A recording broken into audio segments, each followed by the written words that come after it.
Good morning, good afternoon, good evening, wherever you may be. I am your humble host, Mr. David Knoll, also known as Hawkeye Two Feathers, and I greet you with the love and the honor of the infinite Creator.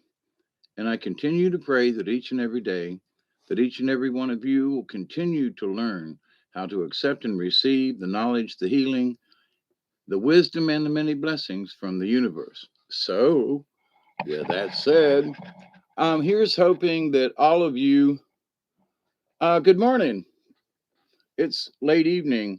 It's 1:11 in the morning here. Eastern Daylight Time. I'm sorry. Eastern Standard Time or Indian Time here. Um but how are you, Travis? Um what time is it? What day is it? I think it would be Monday morning. So um this particular video is going to be an update on a bunch of stuff. Having listened and caught up on some updates myself, and so there are things that I think needs to be.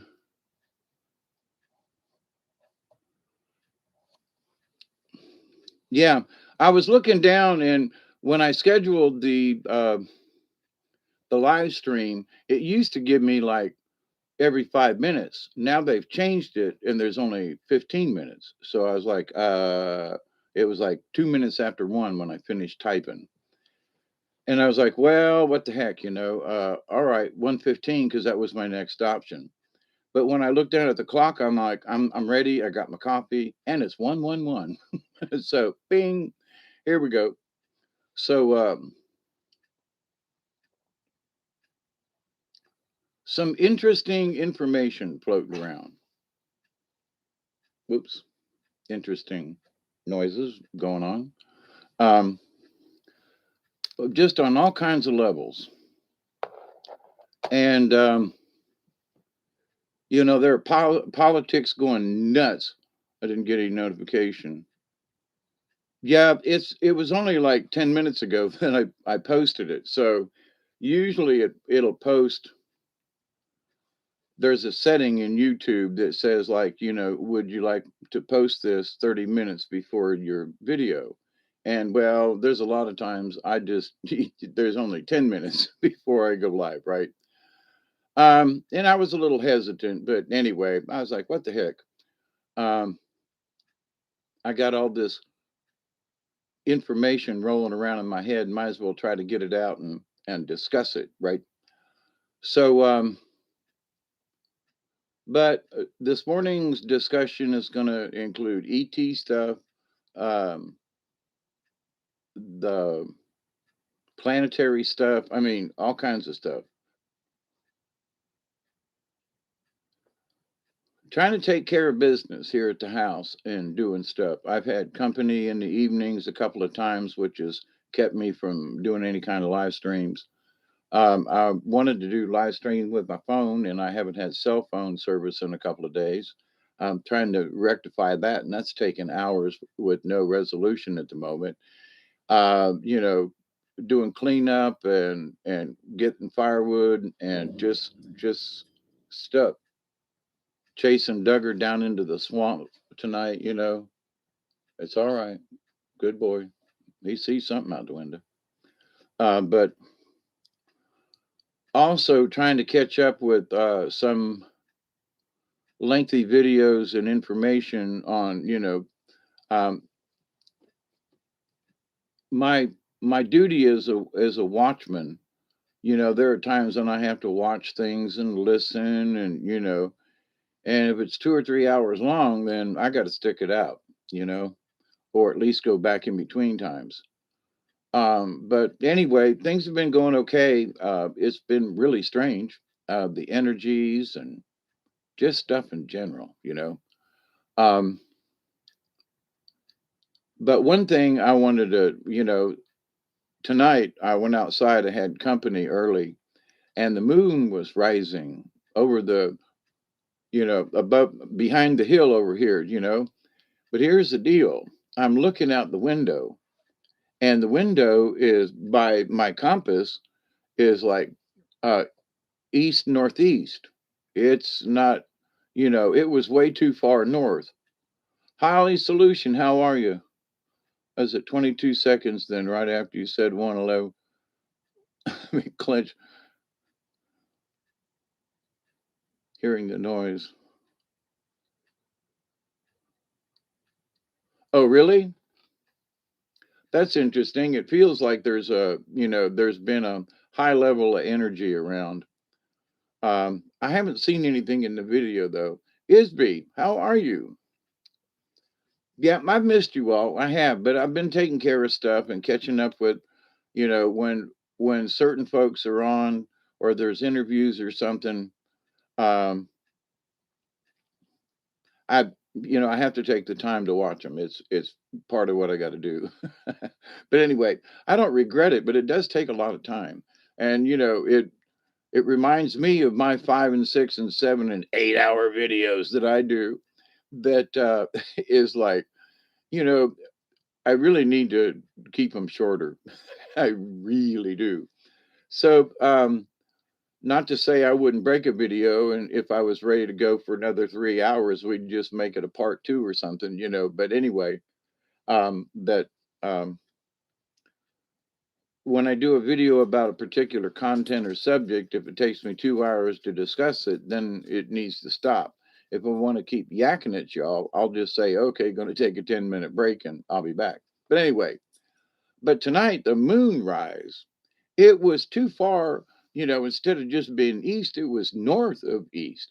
Again, full moon. I was like, what? I told my friends that were leaving, I said, you see that moon? Yeah, it's pretty, ain't it? And I said, yeah.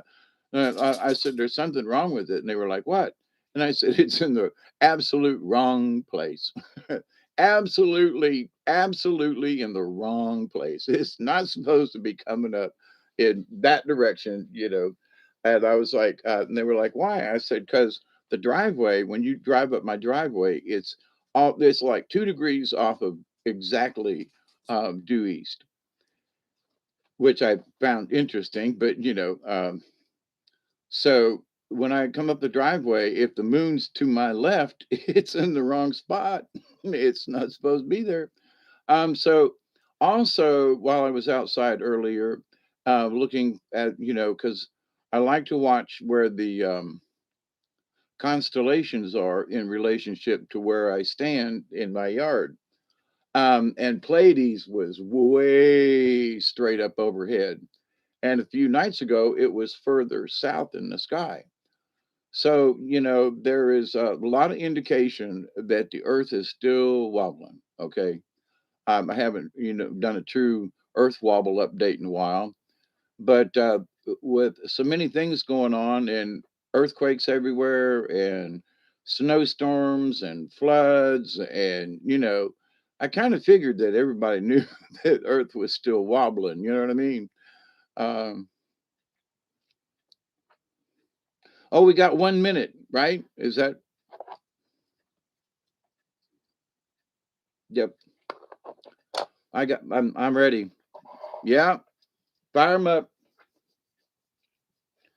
Strike your flint, you know, back in the old days. Well, a lighter is actually striking flint. So that's what starts the fire. That's what starts the blaze. We don't start the fire. Anyway.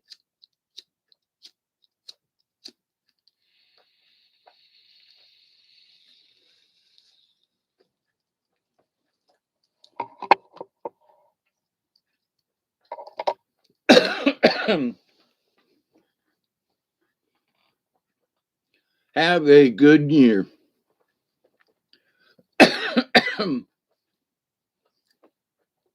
I said this one of the videos I recently did. I guess it's a week ago now. But I said, for every time we get together at a 20 and we smoke, Native Americans smoke their peace pipe. And in it, they send their prayers up with the smoke. So mine just now was have a good year. Um, the simple thing, which brings up an interesting point. Now, for previous videos that I did, there have been some other folks that talk about some of the same things that I did about, stop trying to push panic or fear into the future. And one of them was Catherine Austin Fitts on the Dark Journalist this last weekend. And she was like, what can we do, blah blah blah. And she was like, we don't push our fear forward, kind of thing, and we just take next year as best we can. But I was like, oh, holy crap, I just talked about that. But there's been at least two other people in different videos, and I think three, because I was surprised at how many hits I got by watching and listening. And I was like, oh my god, they're talking about the same stuff I am. I i went a little, one could say, anal over the topic, and went a little overboard, but I was like, holy crap. So the information seems to be in the universe. It's in the quantum, right? And for whatever it is, a lot of people are saying the same things or very close. And so for those of us who are like, for when I do cards, and I pulled the rabbit card last time I did one, um, and the rabbit calls fear. And so another card was the lizard. And lizard lives in the dream time. And it doesn't mean that he's not aware, it just he's in the dream time. And in the dream time is where you see the future. So you can project things in the future, or you can feel like something's going to happen in the future. And but if you don't make it happen, or you say, well, that dream, that's interesting, but maybe, I don't want the world to come to an end. It's so nuts about the moon on the 17th when I was coming home to Archer shifted way no. Yeah. Um, One of the interesting things is, it's been a year maybe or so, or maybe a little longer, that scientists actually put out that they felt like the earth was wobbling. And on my channel, I've been discussing it for many, many, many years, because of my observations of the moon and the stars and so forth. It's just my observation. There are times like, um, well, it's been cloudy here because of rain and everything, which we actually did need, and we got about an inch overall good coverage. But when the sun came up about 3 or 4 days ago, it was over here in my bay windows, which is um, east of northeast. I mean, it's not east; it's north of east by at least 5 or 6 degrees. And this time of year, it should be south of east, because the sun is low in the sky and all this other kind of stuff, right? Because it's wintertime. It's supposed to be. So it should be coming up. I ought to be able to see the sunrise through these windows where I'm sitting. And because the angle of the sun is real low. But I see the sunrise, out my kitchen window over here. And I'm like, oh, something's up, you know. But now in checking with three different folks, three different channels, three different interviews, they all said basically the same thing. How do we know if we're going into fourth dimension, and how do we know that these earth change? How do we know? And one said specifically, have you seen where the moon's rising lately? And have you seen where the sun's coming up? And I was like, oh, holy crap. I raised my hand. Of course, nobody could see it. And I was like, me. And, I was like, so that's one of the signs. Oh, are we going into, we're going into something new. The energies are shifting or whatever's happening. One of the main things that was discussed that we as human beings could notice was, our, so our, the Earth's position to the rest of the rest of the stars and the sun. So I found that very interesting indeed. Speaking of rabbits, there. It's been right. It's supposed to rise in the southeast, but the other day, about 3 nights ago, I mean 3 days ago, it was rising north of east, nowhere near south southeast where it's supposed to be. South southeast is normal, okay? But this wasn't normal. Like the moon coming up tonight, where it did, I was like, no, it. We should be seeing it over by the driveway, and the driveway's this direction from where I'm sitting, and the moon was like way over here, you know, nowhere near. I was like, obvious. I said it's beautiful, but it's in the wrong spot. And then 10 minutes later, I was able to focus enough to see where Pleiades is, and I mean it's almost too far north itself. So the Earth has rolled to the south. So if Pleiades is normally here from my observation, and now it's overhead, that means the planet has rolled. So now I'm still standing in my same observational point, but the Earth has rolled south so that Pleiades and these other things look further overhead. I bumped into y'all talking about. I literally thought I was going nuts. Oh, honey, Holly, lots of people have been calling me, freaking nuts for a long time because I've been talking about the sun is changing. Um, I have a passive solar house, so all my windows right here on this wall right here is facing about 10 degrees off of due north south. I it, I cocked the house just a little bit so I could catch more of the afternoon sun. Um, but anyway, so the house hasn't moved, but where the sun comes up, and my point here in the house, and where the I saw the moon coming up tonight, I was like, oh no, that is so wrong, you know. And I have brought this up to people. I did a sundial in my window, and because this time of year, the boards that hold the house up and hold the windows in, they act as a sundial. So I would check and say, okay, where's the sun today? And so I marked on it, what time it was, and then I drew a line. And then a couple hours later, I would look at the clock and see where the sun was, and I'd draw a line. Well, after about a month of watching it, there were some days where the sun would come up a full 45 minutes to an hour later than it did the day before. And there were some times that it came up earlier. Now, from the sundial's point of view. And I was trying to explain this to people, and there's probably a video back several years to where I was trying to explain this. And folks, of course, they dismissed it, and I'm just nutty. But my information is from observation. And I was very careful, that I got two clocks. They're both synchronized, so I can check the house clock and I can check where the shadow is, which is a sundial. And it differed a lot from day to day. Now, some days it was just like, within a couple of minutes, 5 minutes, maybe 10, but then there was obvious, it was 30 minutes off.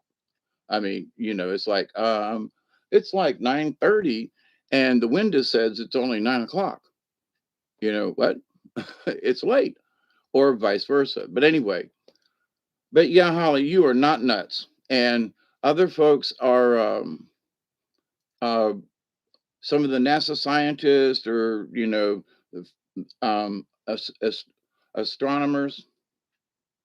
A couple of years ago, I think now, at least, it might have been sooner, but I said, I did a video and I didn't make a video specifically, but I said, hey, did y'all see in the news today that, science has said, they admit that the earth is wobbling and that maybe a little more than normal kind of thing. Well, when I grew up in the 60s and graduated in 1970 from Tampa Catholic.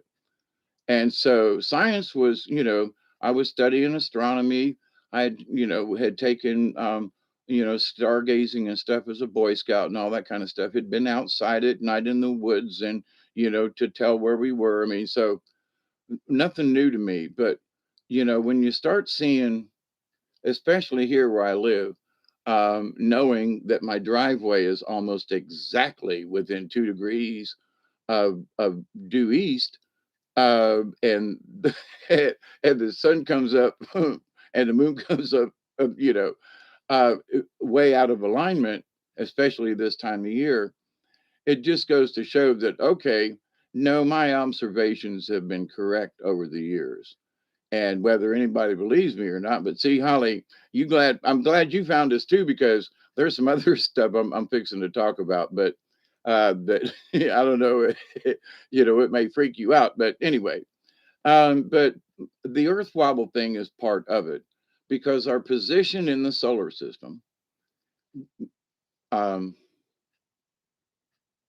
our solar system, our sun, our planets, our solar system, not the galactic system. Okay, so our position in the solar system has been getting buffeted. We've been hitting some high energy waves that have been coming. There's a several years back, there was this big exploding star somewhere off, in another galaxy far, far away. But the thing is that the energy from that thing, and apparently it was like a really big boom, that we're going to get, if you will, not from the galactic center, but we're going to get hit from the side.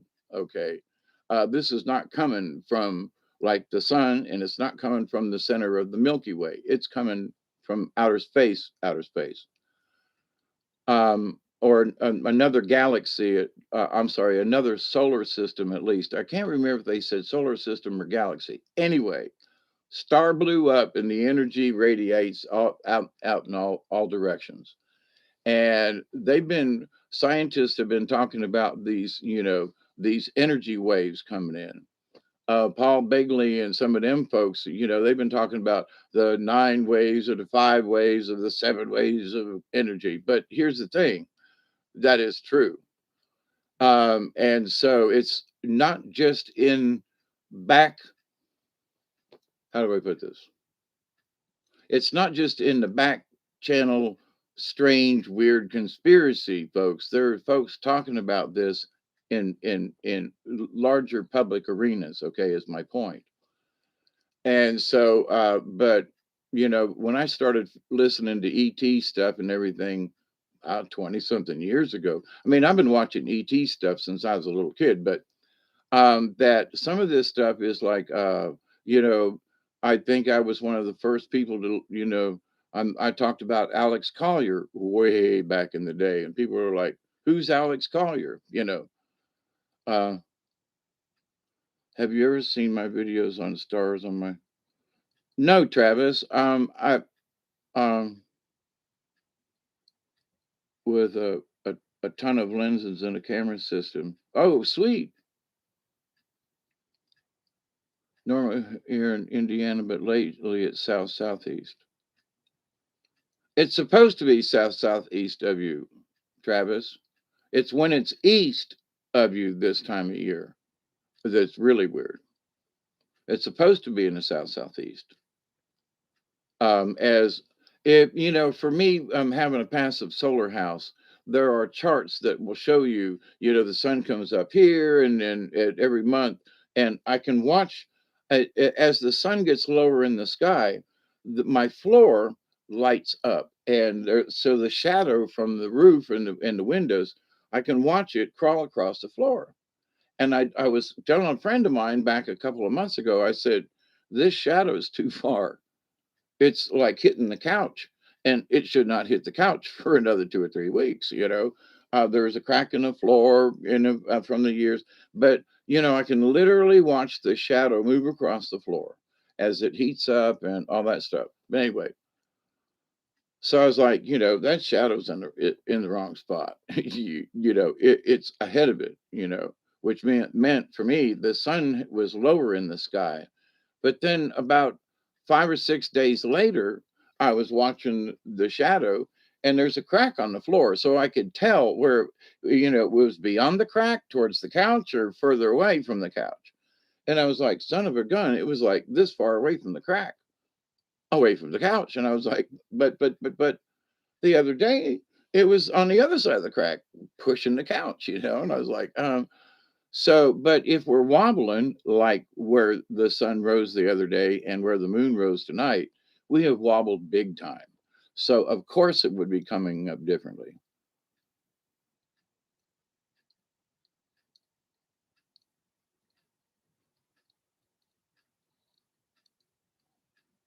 I probably would, Travis, and forgive me. I didn't, I don't know that some of you have like channels. There are a lot of people who just they have a channel, but they don't put videos up.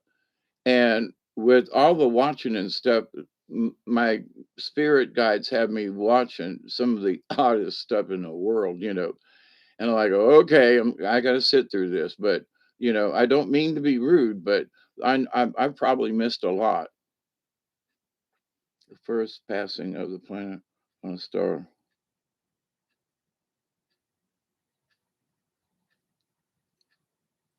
But it blacks out at different focal lengths.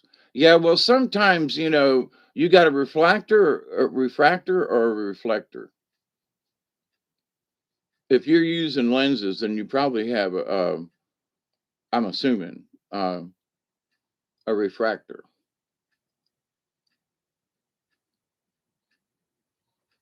Because I got one over there that's sitting up in the house, and it's a 3.5 inch refractor.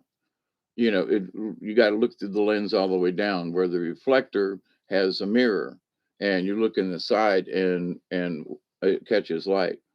Refraction. Okay, gotcha. Uh, that's where you said lenses. So I was like, okay, I have lenses and everything, but the telescope I have all the lenses for, it's a smaller diameter than what the hole is for this one. So I've got lenses and and uh, at, at a telescope, and I can't put them together. At least I haven't figured it out yet.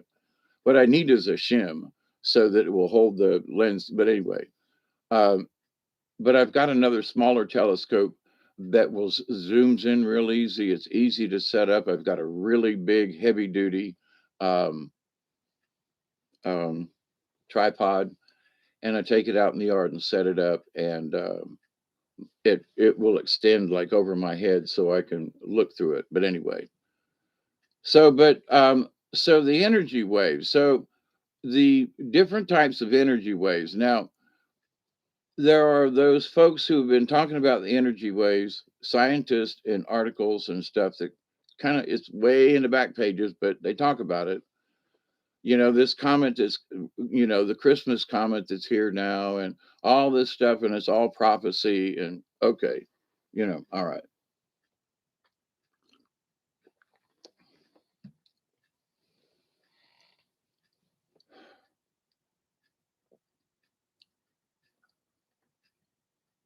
For those folks who know who Dante is, and for those of us who have followed him, he's talked about this year span of 2017 to 2023 being like big time stuff. Now he has gone into some detail about it, but and here recently, now his channel's down, I think, at the moment, but we'll be back up soon, and two more, I think, was the last message. But um, a few months back, he said something to the effect that, if we make it to the first of the year, it'll be lucky for all humans on this planet. And he just, there are just things going on and stuff. And I was like, well, okay, it could be politics, it could be alien war, it could be stuff. And so I was like, okay, all right. Uh, and by the way, and speaking of Dante, the Charistus, and so one of the interviews I was listening to, The person says, "Oh, and I'm supposed to be a Q type person, out there talking to aliens, and had was in the armed services here in the United States and part of the secret space program, and so. But anyway, so it's like somebody had said something in the chat room about um Angel Gabriel, Archangel Gabriel, whatever, and she was like, "Oh, he's a real ass." And everybody was like, "What?" And as part of the Charistus group, and I was like, "Oh," but here's the thing: they mentioned the Charistus group, okay, which not many folks who are talking aliens and things, they talk about Pleiadians and Dracos and Zetas and and all this other stuff. But this person was openly discussing the Charistus group as one of the groups. And I thought, now, this person ain't got nothing to do with them. It's observations from whatever secret space program thing or whatever her contact is. But the mention and how it was mentioned in reference, I was like, at some point, it seemed like they knew what they were talking about. Okay. So I was like, now that's just interesting. Um, and there have been kind of sort of, I want to I hate to use the word report, but maybe it's gossip, but that Gabriel was a little snooty, like I'm Archangel Gabriel, and he a little full of himself, and if he mentioned something like whatever, it's really big, and it just didn't.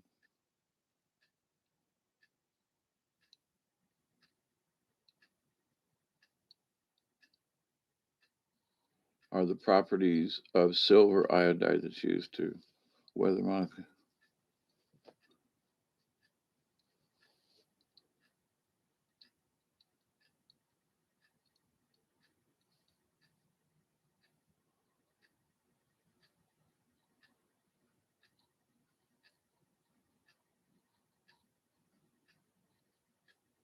Wow, that's a shame.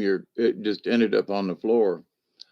I when I was at the university in Tampa, I was taking astronomy as a sure enough course in college, and one of the professors had an 8 inch and a 10 or a 12.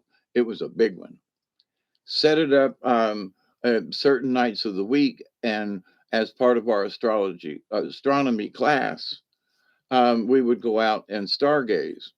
Well, when I first saw Saturn with my own naked eye and a telescope, and I mean, it was clear, it was there. It wasn't like super up close, but it was there. Just the fact that it was there, not just a little blob in this little pinpoint in the sky. No, you could see the rings, you could see the different colors. And I was like, oh my God. Now, this is like 19, fall of 1970. Yeah, fall of 1970 or spring of 71. So I was intrigued with telescopes and stuff for a long time. Used to go to the planetarium there at the University of South Florida. But way back in the day, there wasn't much street lights and stuff. So, we got a good view of the sky. But okay, Isby, we love you too. A friend of mine, it's not a reflector. I mean, it's not a reflector, it's a refractor, it's a reflector. But it was like a, yay big around. It was like 8 or 10 inches and had an automatic the motor on it and everything to keep it tracked. And you know, I took it to him and I said, "Here, you need to use this." And I don't think he ever took it out of the box when I after taking it. And I so wish that I had just kept it and said, "Look, if you," he used to stay here years ago. And if you heard me tell the story of the night we went to town, which is about this time of year, it was around the 19th of December, as I remember, that we went to town on the way home. Angels told me to go to town, so we did. And on the way home is when we saw that truck that had hit that guardrail. There was a fire into the truck. The man had lost his leg below his knee, and we treated him on the side of the road at 1:30 in the morning. A lot of weird stuff that happened up to that. But he was there is my point. It was his telescope. But I so wished that I was like, man, I had to build a shed around that thing. But anyway, but I've got this little spotter scope that I got from Harbor Freight. It's very convenient. I can put it on. It's got a standard screw hole in the bottom to put it on any standard tripod, as long as you got a shoe to fit the tripod. But anyway, but it's really good and it zooms in easy, and nice lenses, and it's compact. I haven't seen the need lately of getting a larger telescope at the moment, but I got other stuff to do. But if I want to go look at something, I've got that spotter scope, and it's really cool. But anyway, so the cosmic energies. Now there are energies coming from this, whatever this star that blew up a few years back. It's going we're the whole solar system. I mean, it depends on parts of the Milky Way are going to get hit. We're a spiral galaxy, and we're yay thick if you look at it on edge, right? So this energy, I'm not sure in what direction, but it might not flood our whole galaxy, but it's dang sure going to flood our solar system. Now, the reports are that these are part of the energies that are supposed to help us move into 4D, also to change our DNA, and reports from three different areas. I don't know if these folks talk to one another, but I've never seen them on a show together, or that they would mention their names in any of the interviews. I just don't want to drop names right now. But so anyway, I've been watching these folks for years, and a lot of things that have been said uh, that did come true, and a lot of other folks that I've listened to, it was just a bunch of poo poo. But anyway, um, but that our DNA, as a lot of us have heard now for years, and I'm still waiting, but that this is it. Okay. Now, the current trajectory or reception of this is by the end of March or the 1st of April. Now, okay. Um, from these particular people, and a couple of other folks, they've never said, "Ooh, the energy waves are hitting us now, and we're going to get blown away." And no. But these folks have been talking about future events like 2022 and 2023. That whatever the events, that by the end of 23, we should be stable or no something. Okay. Uh, Mine is a 6 by 40. Yeah. Yeah. That's really nice.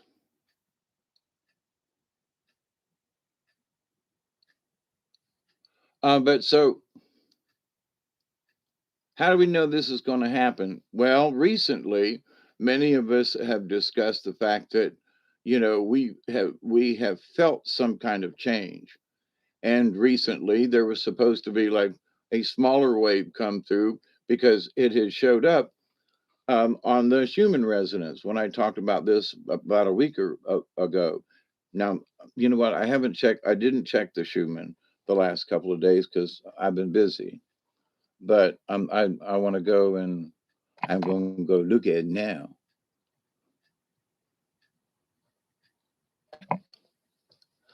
So, ET is saying, "Oh, have gone through a pretty good blast. Let's see, 13, 13 one day, 2 days ago. We just came out of a blast about 2 hours ago, 3 hours ago. Um, so there's definitely energy. Oh, and for those of you who might have been with me when I talked about this before, there are three very distinct heavy lines all the way across the chart. One's at about 30. If you look over to the left, there's a chart and it's about 30. There's another one at about 20. Then when you go up the chart, there's another one at about maybe 10. So, but you can see these lines all the way across, and they're distinct. And also, way down at the bottom of this particular one, but I've watched it before, there's some background noise that's down in the 34 to 38 range. There's two lines real distant in the background of this. So the earth is absolutely getting hit right now with something, okay, and in the last couple of days. So it's not just the up and down, but it's the constant lines across. I'm going to put the for those of you who might not have it, I'm going to do a control C and then do a control V and enter. So if you want to look at the chart so you can see what I'm talking about, there's the link. So we are absolutely that's so in several of the discussions, different folks, they have said, watch the Schumann, watch the stars, see where the sun's coming up, because these are all clues that bigger changes are coming. Not necessarily that the planet's going to flip over and all this. Okay, speaking of the planet. Now, there are different groups who've been talking about that they're and oh man, I would his name. Oh man, Ray Kundalach, something like that. And I listened to him way back with Sam Muggsy, way, way, way back. And he had said, the last time any of us heard from him, he was like, ET has promised us stuff, and they haven't shown up. And he said, if they don't start making some of these things, they keep telling me, well, it's not the right time, and well, it's coming, and oh, everybody get ready, and then it never. And so he gave up talking about it. He said, I'm not going to give any more false information. So it's like, whoa, now that was serious. And since then, I have always remembered Ray Casalanche or something like that. Uh, um, I never saw a picture of him, but a nice voice, seemed like a nice fellow, and supposedly tied in with Palladians or whatever, right? So sometimes in war, the other party does stuff that you don't expect, and so when you think that everything's lined up, everything's going to go, and blah blah blah, and then all of a sudden, Hitler has a blitzkrieg planned, like the Battle of the Bulge in World War II. So, and back then it was taking place right about now too in the Ardennes forest.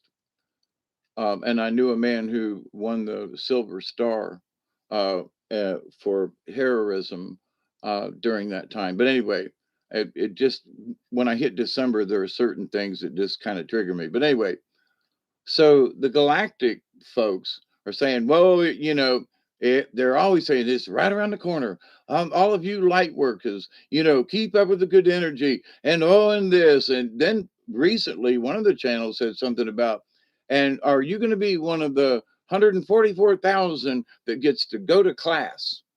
And I was like, what? Or, and I was like, where'd they get this 144,000 thing? you know, there's almost 8 billion people or souls on it, not counting livestock and animals and that kind of thing. 8 billion. Well, it's seven and a half. Okay, so we'll just leave out a half a billion, but not a problem. We're going to round it off. Because there's a lot of people that have not been counted, is the reason I say that. Living in the woods, living in the swamp, living in the jungle, just stuff, right? So, but when this quote event happens, which if any of you had listened to Cobra way back in the day, the event, the event is coming soon, and we are all, and we're prepared, and we're all light workers, and we're all okay. Well, now I still believe that there are events coming, and but their timeline was off. And so in this timeline of things, now I'm a little skeptical. Now I know that there are other dimensions, but here's the thing. I'm a little skeptical that some of these folks say they have got a copy of this planet, halfway around the sun on the other side, so we can't see it because the sun's in the way, which would make perfect sense. But that some of us were going to wake up one day and we would just be on that other planet. We would be on Earth too. And that it would be cleaner and the air would be nice and but we'd still know our friends. I would still have a messy house. I'd still have my dog and or something like that. And so it's like, really? And so there's a big split, okay, in some of these folks as to no, we're staying on the planet, but the whole planet and everything on it is going through the change. And we are part of Mother Earth. And so we are all making the transition. Okay. So, and the transition with these changes, and a lot of us can look around and see other people and go, these folks seem like a little bit more alert or they're more aware and they're not conspiracy theorists, but they're waking up and it's been encouraging, right? And that's also supposed to be, I don't want to use the word warning, but I can't, warning signs that it is taking place. All right. So, okay.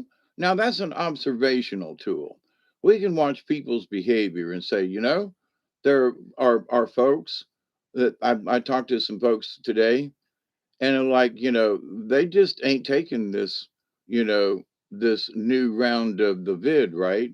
And they ain't nobody's, a lot of people are standing up and saying no, they've had enough, they've seen the results of the last 2 years, and they don't want another year, they don't want another, they're a bunch of pack of lies, and they're catching these people themselves in the lies, going, wait a minute. Now, last week, the prez said something, and now he says, of course, he's a blithering idiot, and we wonder who's actually running the government.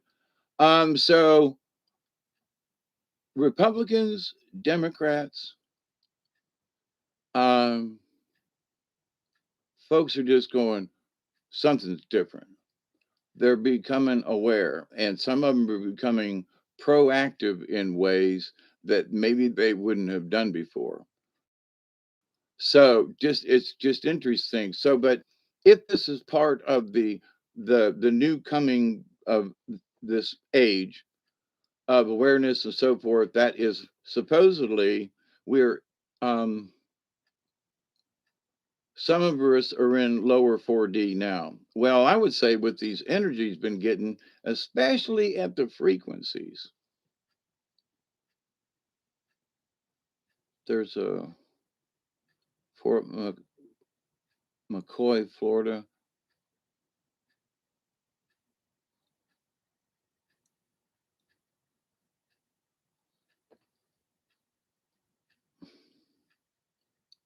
Holly, I've been all over Florida, literally traveling with the carnival, but I do not know where Fort McCoy is. Been uh, been contacting Arizona State University about my findings and my brother, and then I got hacked by the government shortly after is when my scope. um,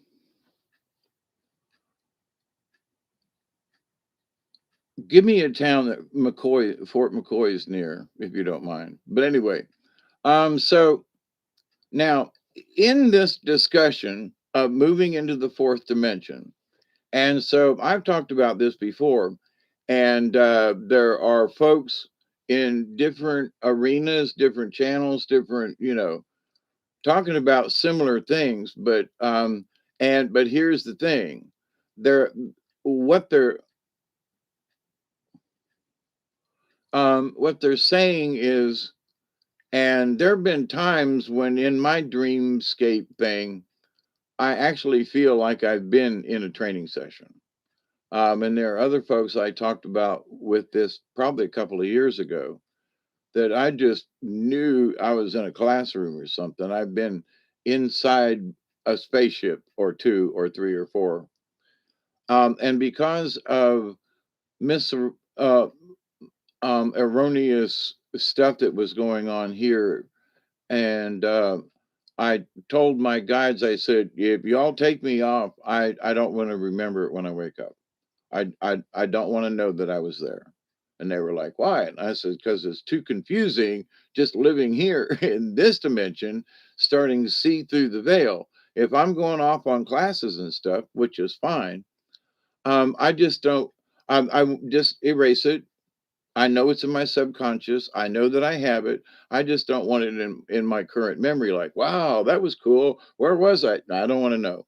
I just put me back into house, and it's sort of like a learning, learning things through sleep therapy. Okay, which you can do. But anyway,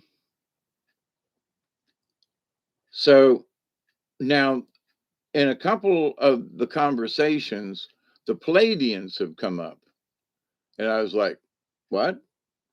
Because usually these folks don't talk about the Palladians. Now, as some of you know, when I was a youngster, I would wake up in the middle of the night, obviously about this time of year, and see and have my arms folded on the windowsill like this, looking out the window. I would wake up in that position, and there would be the star cluster of Pleiades, seven sisters.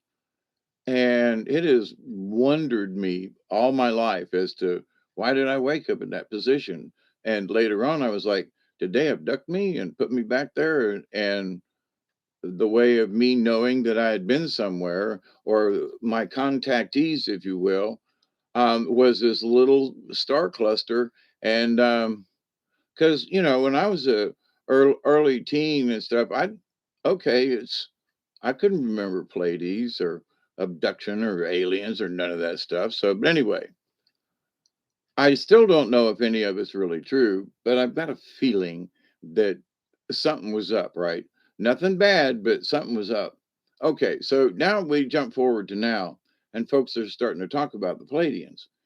Now, the Palladian cluster, if you've ever looked at the cluster, even with a pair of good binoculars, or at least decent ones, field glasses are okay, but if you can get a little deeper, that oh my goodness, the stuff that's in that little star cluster that looks like a tiny little cup up there. There's all kinds of stuff up there in that small area.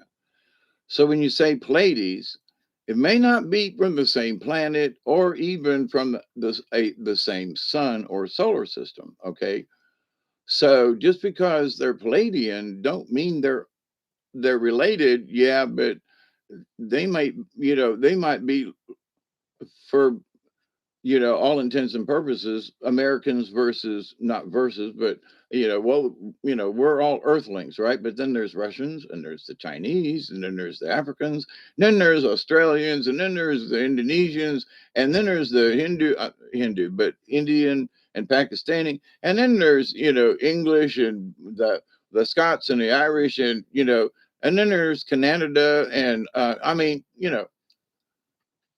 but we're all from Earth, but not all Earthlings are from the same spot. You know what I mean? So, but in that, that's one of the lessons we need to know.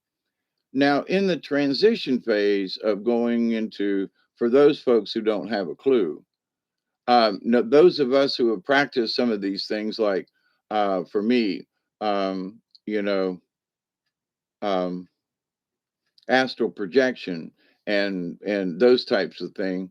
Uh, I was doing it at a young age before I ever knew what it was. Okay, and so that's settled to me. I get it. A lot of people are wanting to learn. So, and I've talked about it before in some other videos and simple things that you can do to learn how and safely do astral projection. But so, with that said, though, for folks who've never experienced it, never thought about experiencing or whatever, they start to experience it. Now, that's going to mess some folks up. Okay, where's my body? But their consciousness is absolutely somewhere. In the higher realms of 4D is when you can learn how to levitate, teleport yourself, or at least do a really good job of forward thinking. So you can project a and like a holographic image to somewhere. You can walk around and do what you, but I'm sitting in a chair here at the house. Or then there's the higher level, even of being able to just transport yourself there. Okay, that's cool. Now, if that's true, we got to learn how to do this stuff. I know some folks are going to need a lot of practice. You know what I mean? And we need to learn how to communicate with other entities without speaking.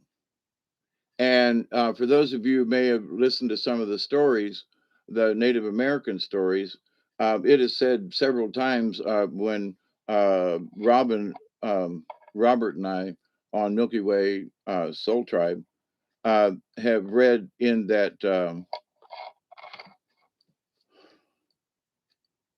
my brain went sideways all of a sudden. Where was I? Is near. Oh, oh, really? Fort McCoy? Man, I used to go to the Ocala National Forest all the time. Around.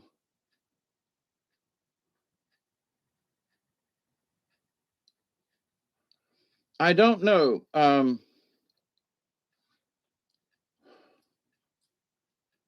There are a lot of springs and stuff. You know. Um. Oh man, there's a state park or something we used to go to all the time when I was a kid.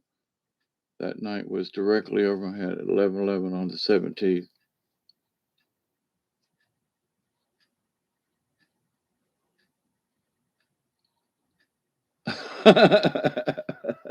Oh my goodness gracious. Now that's just weird. Well, um, is it John Travolta? There's somebody that's got a big farm and stuff down around Ocala. And so, hey, Mossy Man, how are you?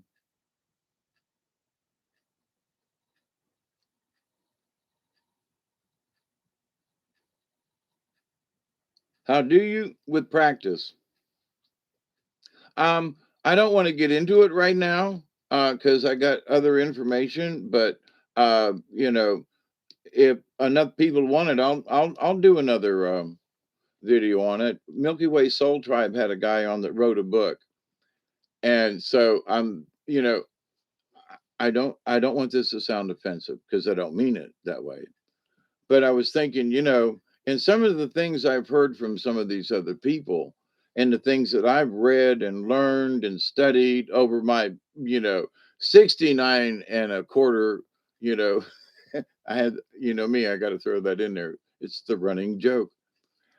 And I'm like, but wait, some of these folks seem to be leaving something out, or they're not giving it. They've got, I've read some stuff about astral projection. Oh, and it's all about the silver cord and the this and the something and blah, blah, blah, blah, blah. And they get all involved in this silver cord and the thing. And I'm like, would you just stop it? Just take your little ghost self for a walk. Just, you know, they put emphasis on things, in my humble opinion, takes you away. It did me when I already knew how to do it. I just didn't know how to control it because I had already done it as a child. So, um,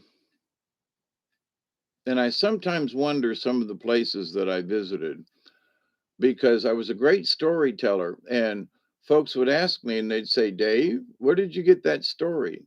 And it was always about going underground and going down to this place and finding all these magnificent, and this was before I read Jules Verne, Journey to the Center of the Earth. It was just, I would go into a half trance and tell these fantastical stories, and my brother and sister would go, "Where in the hell are you getting this stuff from?" And I remember as 10, 11-year old kind of thing, going, I remember it was all, now I look back and I think I'd close my eyes and picture myself somewhere. And that was, so there are times when the story I was telling felt so dadgum real, and they'd say, "Dave, you're telling the detail." And I was like, I can feel the walls of the cave and the water, and that was before I'd ever been in a cave. So I mean, it was just really strange. So as part of my history and my learnings and my association with some of these things, other folks that just has just never had you. Yeah, sure. Not right this minute, but yeah, absolutely. And you might want to check my videos because I think I actually said something in one. If there's a, me, if I'm going to talk about a specific thing, I try to put it right in the title. But I think I did something about astral projection or something like that. Okay. So, but with that said, and astral projection is kind of a sort of a good way to segue into this next part of this ET stuff and everything. All right. So a lot of people have been asking in the chat rooms with different individuals that I listen to. They're like, "Oh, so we're going to transition into the fourth, right? Are we going to be able to see our loved ones when we get into the fourth?" Now, a lot of folks are picturing this as a 3D image. Hawkeye, what are you talking about? Okay, so they say, "Am I going to get to see my loved ones? Am I going to see Aunt Harriet and Uncle John and and Peter, Paul, and Mary and George and I think Ringo's still alive, but anyway, so um, hang hang on, it ain't like that. Well, Christians, when you die, you're going to go to heaven. You're going to see your loved ones, sorta, because you have to understand you're not going to see them. They ain't going to be 3D bodies. They're not coming. Their bodies are, you know, uh, slightly different. About all the bodies on the planet will be resurrected, and all these people are. Nah. Here's the thing: because the souls of those people who have passed away may be on other missions somewhere else in the universe. They may not be able to come and see you. They may be able to astral project. They may be able to link with you in the fourth dimension when folks learn how to do this mind communication. And my rapport with my spirit guides is like, over the years as I've developed it, I just know it's there. So, but to learn how to use that same technique with other beings, other aliens, or there's a lot we need to learn. But the simple fact, and so many folk have been watching it on the satellites. There are so many really good pictures of different types of UFOs and stuff.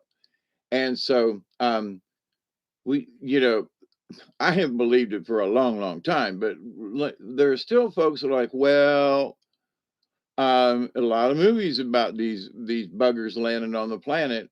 I watched one of the other day again. I'd seen it years ago. It's called Battleship, and it's about aliens who came in. Like the idiot sent a message up into outer space to this quote, uh, Earth-like planets and some kind of thing, and they sent off a signal and said, "Hi, here's what we look like. Here's our DNA." And the next thing you know, a year or so later, they show up. So, and we've sent signals out into the universe for a long time. So it's like, no telling who's been buzzing around, watching old reruns of I Love Lucy and the Dick Van Dyke Show. And God bless you, Dick Van Dyke. He passed away recently. So, um, he was a good actor. He was a great actor, portrayed many different types. He was a good comedian. I don't know what type of person he was, personally, but from all intents and purposes, he was a nice person. Hey, assassins, nice lid. Thank you very much. Thank you, thank you. Um, no, I'm not hiding bald spots. I, for whatever reason that came up. So for me, being able to hear voices in my head, and I'm not crazy. Uh, but I went through a lot of mental health trying to and taking pills to shut off them voices when I should have been listening to a few of them, right? But now that that's settled for me, it's that acceptance. So you have to accept that maybe you can actually hear somebody talking to you. So when you go into the fourth dimension, and so instead of calling me on the phone, you can dial my frequency up. And Hawkeye, what? Can you talk? Well, no, now this is my thought, right? No, I'm busy right now. Call me in 10 minutes or something, call me. Or whatever, no, get back with me in just a little bit. I'm busy, but I'll talk to you or have it, whatever it is, right? Is it a 911 and the other person, whoever might be, listening in or, trying to have the chat, is like, no, but I do need to talk to you about something. Okay, fine. So it's not important this moment, but it is important enough we need to talk soon. Not a problem. So, but you have to be able to discern these kinds of things. You have to be able to work with it and understand it and practice. So if we're going to learn how to be able to walk through walls or do some of these other things in the fourth dimension, there's a lot of practice going on. Or there's going to be people blowing themselves up trying to go to Paris for the spring. Now, speaking of the spring, several folks have said here recently now that interesting that they would make the remark before now, we're not going to give any kind of time date stamp or anything. It's going to happen by the end of next year. By the end of 2020, or 2022, there's going to be changes. It's going to be here, whatever those are. And okay, and I'm going to talk about some of them in a minute. But that it's going to be by April 1st. So by the end of March, whatever it is now, that could be for the vernal equinox, all right, spring. And you say, "Woo, now that's interesting." As we're coming into springtime, at least in the northern hemisphere, is going to be this energy wave or whatever. And now here's the thing. So a lot of people on these different channels are listening to the changes that's supposed to take place on the whole planet. And there are gonna be folks who are um, quite literally not capable of fully going into the fourth dimension because they are not human. And so they can't transition because they were made to be here. So their DNA and whatever, just a clone was not. So the clones are going to be looking around, going, "Where'd everybody go?" Now that could be that the sudden disappearance thing, but we won't actually go anywhere. We will just slide into invisibility. Now, supposedly, now those of you have seen Orbs fly around my head. We've talked about orbs and things, and I absolutely have believed for a long time that there can be spirits sitting right next to us, right? And we wouldn't know it. Now, for me, over the years, I my spidey senses have had a lot of practice. So, you feel something near your aura.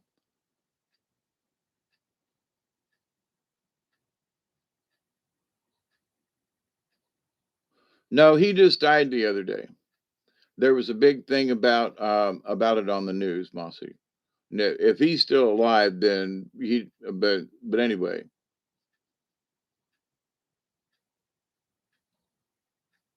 Yeah, ditch the dead weight. Yep.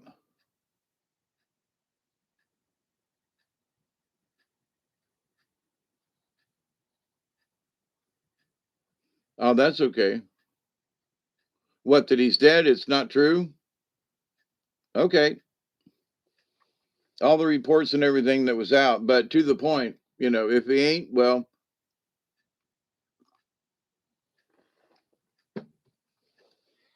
and now to the spirit thing. So when we pass away, our spirit and our soul is connected. But our soul is not destroyed. It goes on. That's our spirit. Our spirit lives on. That's the resurrection, right? That is the reincarnation for us. Well, reincarnation doesn't have to happen on this planet. Depending on who we are and what we've done in the past, it might be time for us literally to move on to some. Okay, Mossy man. But so in the universe, when we transition, we're kind of going to be like Casper the Friendly Ghost to any 3D folk, because we will have transitioned and shifted into this quote higher dimension. So it's going to be, hey, where did Fred go? He was standing right here. Well, Fred's still there. You just can't see him. He can see you, right?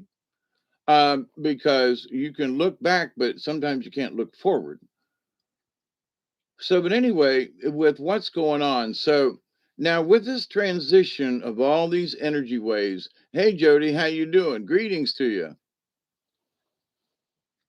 Um, that these energy waves are going to change your DNA. All humans, our at least most humans, our DNA has been spliced. All of the critters on this planet have not been tampered with until recently, that we can witness actually. But anyway, but so to that point, so now many channels have talked about this in that the change is going to be kind of almost instantaneous, in that it's going to affect everything on this planet at the same time. So nobody's going to be left out of this, but there are going to be so many people who are locked into the 3D without any kind of spiritual forethought, having nothing to do with religion now. But even there's going to be some religious folks who are not going to buy into this. Now, I thought about some of the new planet, the new Earth, right? Now, here's the thing. So they're saying, well, we're going to have to make a lot of choices. So when everybody is aware and everybody starts to feel compassion, and they feel this through their heart energy, and that so one of the things that's supposed to get knocked out, for example, is like greed, and some other things. Mental health issues are supposed to be rectified, and people won't, the voices that they hear, everybody's going to be, we'll have to go to class to learn how to not crash into somebody else's thought patterns, right? Because we don't want them crashing into ours. So we're going to have to learn how to build our own firewall, as it were, and to not be afraid, and just a lot of stuff. So now, what does this mean? Well, if here's the thing, in the chat rooms and remarks and stuff, there are people saying, well, once we go through this change, and Are there's still going to be murder and robbery? Are we all going to go hungry? And will people be gouging at each other? And are we going to have a revolution? And I want to say, have you not like paid attention? If this energy wave, which like from Paul Begley and Mike Around the World, all kinds of folks have been discussing the waves of energy along with the ET channels over the years. So, and science has said, so something's coming, right? And as I've talked about, get in your inner tube because it's going to be wavy. Now, what does that mean for us? Okay, so people trying to think of what's going to happen in the future with their 3D checklist. Well, wait a minute. I can't see it, smell it, or something. Um,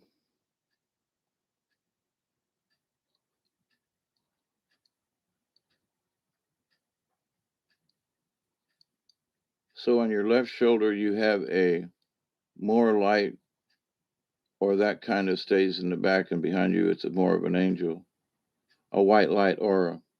Cool. Um, I'm very fortunate that I have guardian angels. I have fought them years and years by, being addicted to cocaine and being a drunkard and being stupid and just, and I somehow even then I was protected. So, I'm very grateful, humbled, and all that good stuff that, they're kind enough to hang around.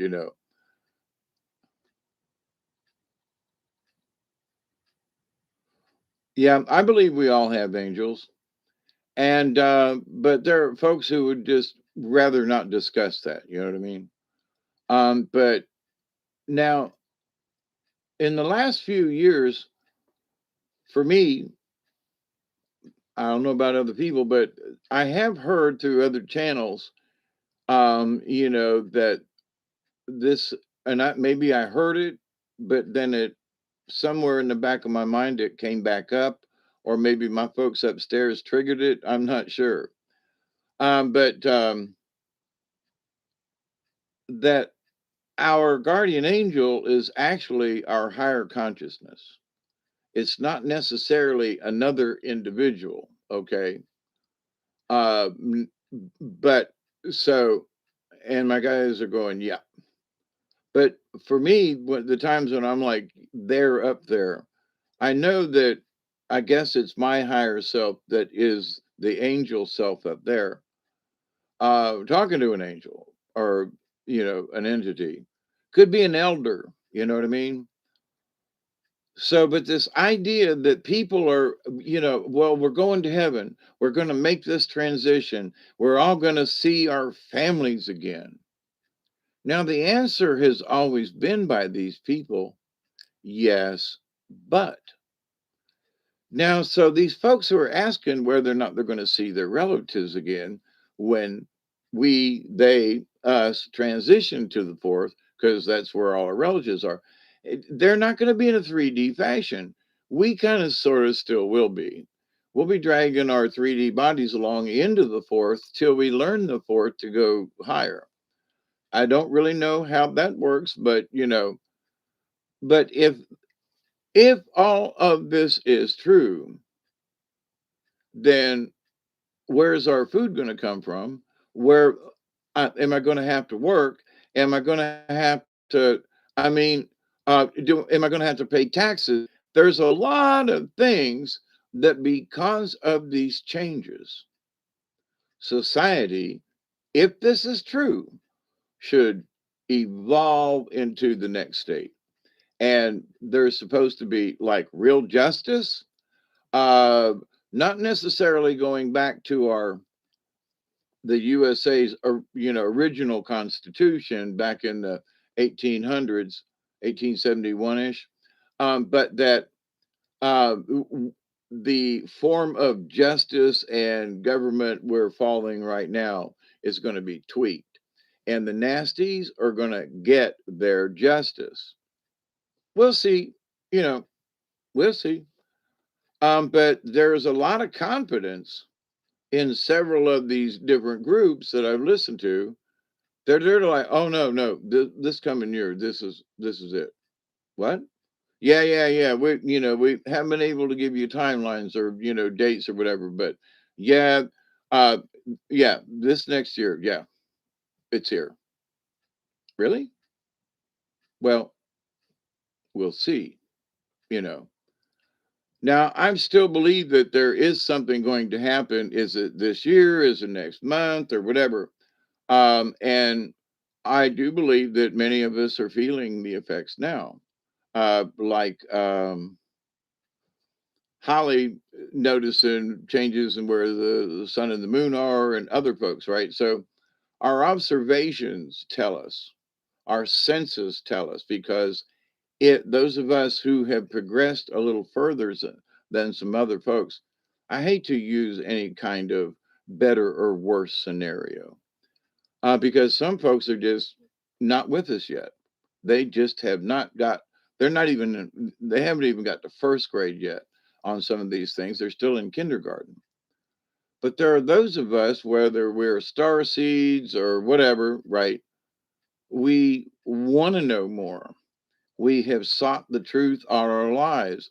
There is something about our spirit that has led us on this journey, right? And but not everybody gets that kind of journey, period. Because everybody has a free will, everybody gets a different mission in life. Some folks are just going to be, janitors, and they're going to be happy about it. Um, and some people are going to be brain surgeons, and grow up to be real a-holes, greedy and whatever. But so there's a lesson in all of it for all of us. And the thing that rings true from everything is that in the universe, not just on planet Earth, but in the universe, is free will. But there are rules. So yeah, you're free to go out and rob a bank, but if somebody shoots your ass or throws your ass in jail for 20 years, or so sure, you can do what you want. But should you? You know, so in 4D, we're supposed to learn the deeper meaning of that. Now, for me, I've been in study and so forth. I think I got the hang of some of this stuff in having conversations with y'all.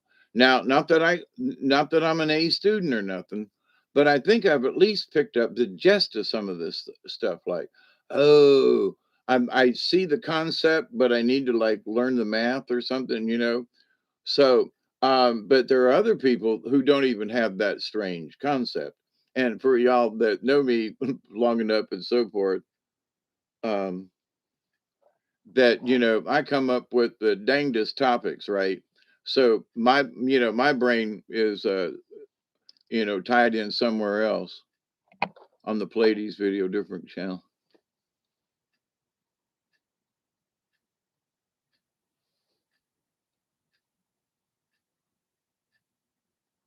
Oh, you live in a cult alley, yeah.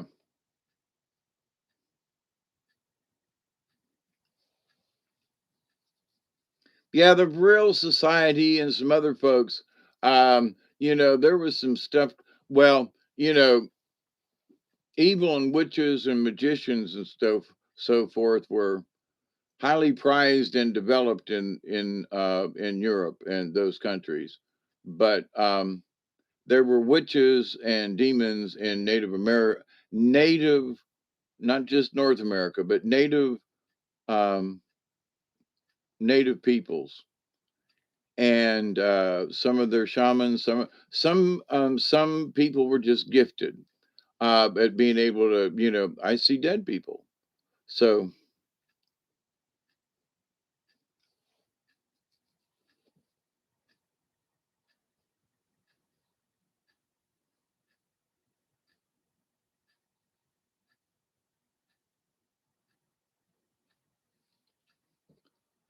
so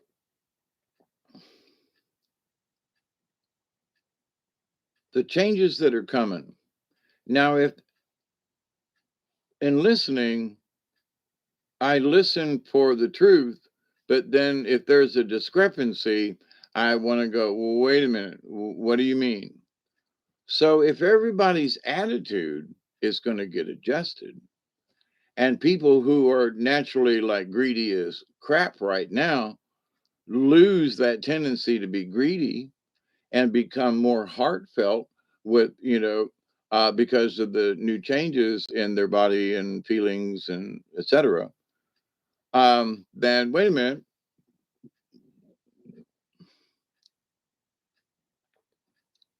are we going to need a police force? You know, are we going to like necessarily going to need guns? Are we going to necessarily going to want guns? I mean, just as a, you know, because is it necessary in the fourth? And then uh, for those who have learned or quick studies in the fourth, for those of us maybe, now I've heard this from other folks that if you've had practice in the astral travel and in the dream time, then you may progress faster than other people because we've already had some practice in it. When there's some other key noted things that we need to learn, but that not being scared as hell and even knowing what it is, right? But everybody's going to experience it. But some folks who've had practice and things are just going to be okay. You're going to take a test, and we're going to see where you are, right? So when I went to tech school, I took a bunch of tests because I'd had this and I'd had that. I'd studied architecture. I had a wonderful drafting teacher by the name of Sister Helene, and so other people had not had any of that. So I tested out, and I jumped like 8 months ahead of other folks that started at the same time I did because I already had this prior knowledge and I'd already had, angles. I was a machinist and a grinder, and we dealt with complex angles and things and stuff. So where other people had never had any experience with it. So it's like that. So what are your current, what do you know? So not necessarily an entrance exam, but to find out what are your skills, what do you know. So after you take these tests or whatever, and they say, okay, over there, because you're in a slightly more advanced than these folks over here who are just looking up, going, what that, and there's going to be some folks that are like that. Now, there are going to be some folks left behind, but those are going to be hybrid types with negative energy, and their energy simply cannot deal with the different frequencies. They simply cannot go there. Even with the energy wave, because their DNA, because they're hybrids of some mean and nasty, I hate to use the word reptilian folk, but kind of sort of just stick with that. Um, And so they're just not going to be able to go. It's not natural for them. Now, what else is going to happen? So there's a lot of talk about replicators and things. Now, there was a statement made by one of the contactees, and they said Ford is already in the process of building some of these. And I went, what? Now, again, we'll see. I'm just reporting the weird news, right? So, the Ford Motor Company, because they have factories and they know how to do, well, there are a lot of other companies and places that have robots and stuff, and but I was surprised that it was Ford Motor Company that's supposed to like be working to build these med beds and also replicators. What? Yeah. So they'll be about the size of the one of the household ones would be about the size of a large microwave oven, and kind of in a way operate about like it, but no microwave, right? So whatever technology it is, supposed to be like Star Trek and not affect us. Okay. So these changes that we're going to go through now, that this is what they say, this is what they claim. I can attest to, I could see where that would happen, because of what I've noticed with other people in my own, and that is they say that when our DNA changes, that we won't require as many meals. We won't require as much food intake or water intake, because we're going to be able to receive the manna from the universe. Okay. We're going to literally will be able to absorb the energy we need around us. That'll be cool. But I'm gonna miss the taste of pizza. You know what I mean? Please don't take this away from me. What? We're gonna go into 4D, but I gotta leave grilled cheese sandwiches behind? No, come on now. Seriously? They've got to have a huddle house somewhere in 4D so that I can go and get a grilled cheese sandwich. I'm just saying, you know. So, what about all this? I've been listening to these folks, some of these folks for at least 10 years, some of them more. Here's the thing, I've never heard them agree on any kind of time or whatever. They're agreeing about the lower fourth, the middle fourth, and the upper fourth. Hmm. They're agreeing that they've talked, that Pleiadians are somehow in charge of this, mainly because way back in the day of Billy Myers and so forth, and the tall white aliens and all that, and they look like us, so they would rather send the Pleiadians in, as negotiators, as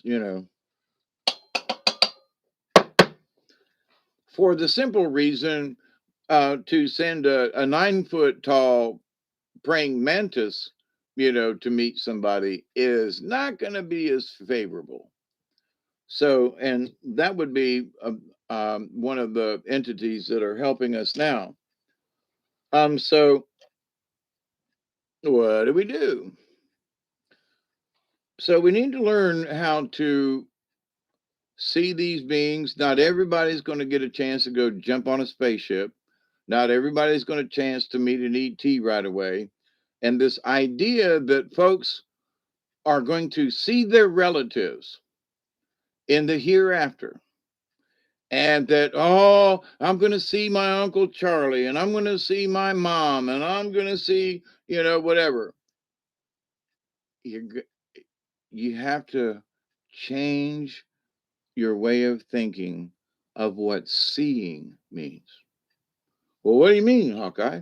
Well, what I mean is these people are thinking, they're picturing this sitting around a table eating lunch with all their relatives, when it's not gonna be quite like that. And so, because some of these folks, like my grandma Raleigh, I've talked about grandma many times, what a dear soul she was. I know Granny is still out there, but are we going to actually meet? I think Granny's on another journey because of the type of being she was and how kind and everything. So I could see her being somewhere else, raising some kids and the neighborhood kids, and spreading love and all that to a whole new group of folks. And maybe not on Earth, maybe someplace else in the universe.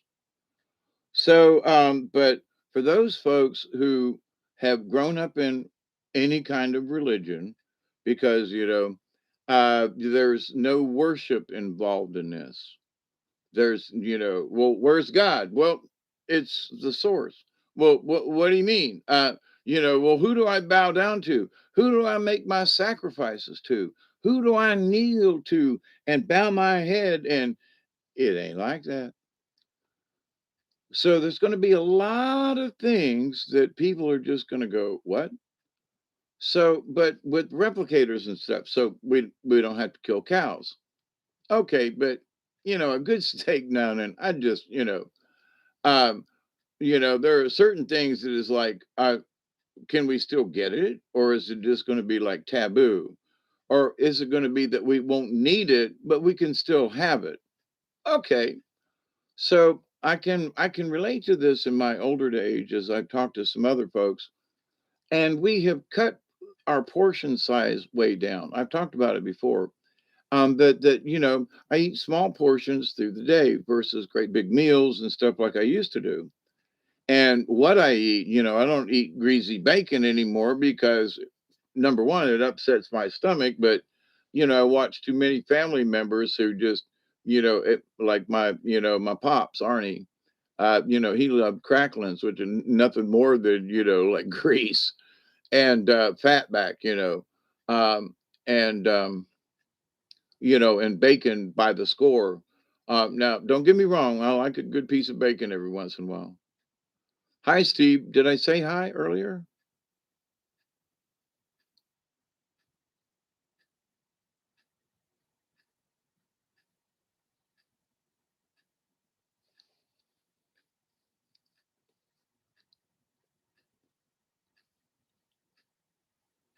That phallic lake? That's interesting. So you're in and around Ocala? My brother lives there, in and around Ocala. And actually one of my nephews, and around Ocala. Yeah, I was trying to get down to Ocala. I wanted to, go down Juniper Springs. That's the name of the place in Ocala. I wanted to go down Juniper Springs, and back when I was growing up as a kid, me and Pops took a 12-foot John boat, and they said, "Oh, you'll never make it." And we actually made it in record time, and we weren't trying. And it was a beautiful ride, and I would like to see what that river's like now, kind of thing. Revisit it. But anyway, anybody wants to go, meet me at Juniper Springs, and we'll.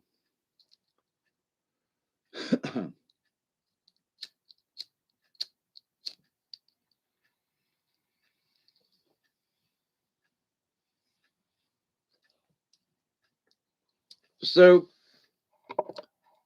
the idea that will we meet in the great, when we meet way up yonder, when we meet way up yonder. But anyway, but it's going to be meeting in a different way. So there are people who are asking these questions and have been asking these questions ever since they heard about this moving into the dimension, the new earth, and all this other kind of stuff. And that, oh, well, we if we do, will we be able to be with our relatives? And you can hear by the way they ask the question, they think they're going to be, will be in similar forms, but they might not be available. Well, wait a minute, aren't they in the fort? Yeah, but there's a lot of other stuff going on. They might be on another mission.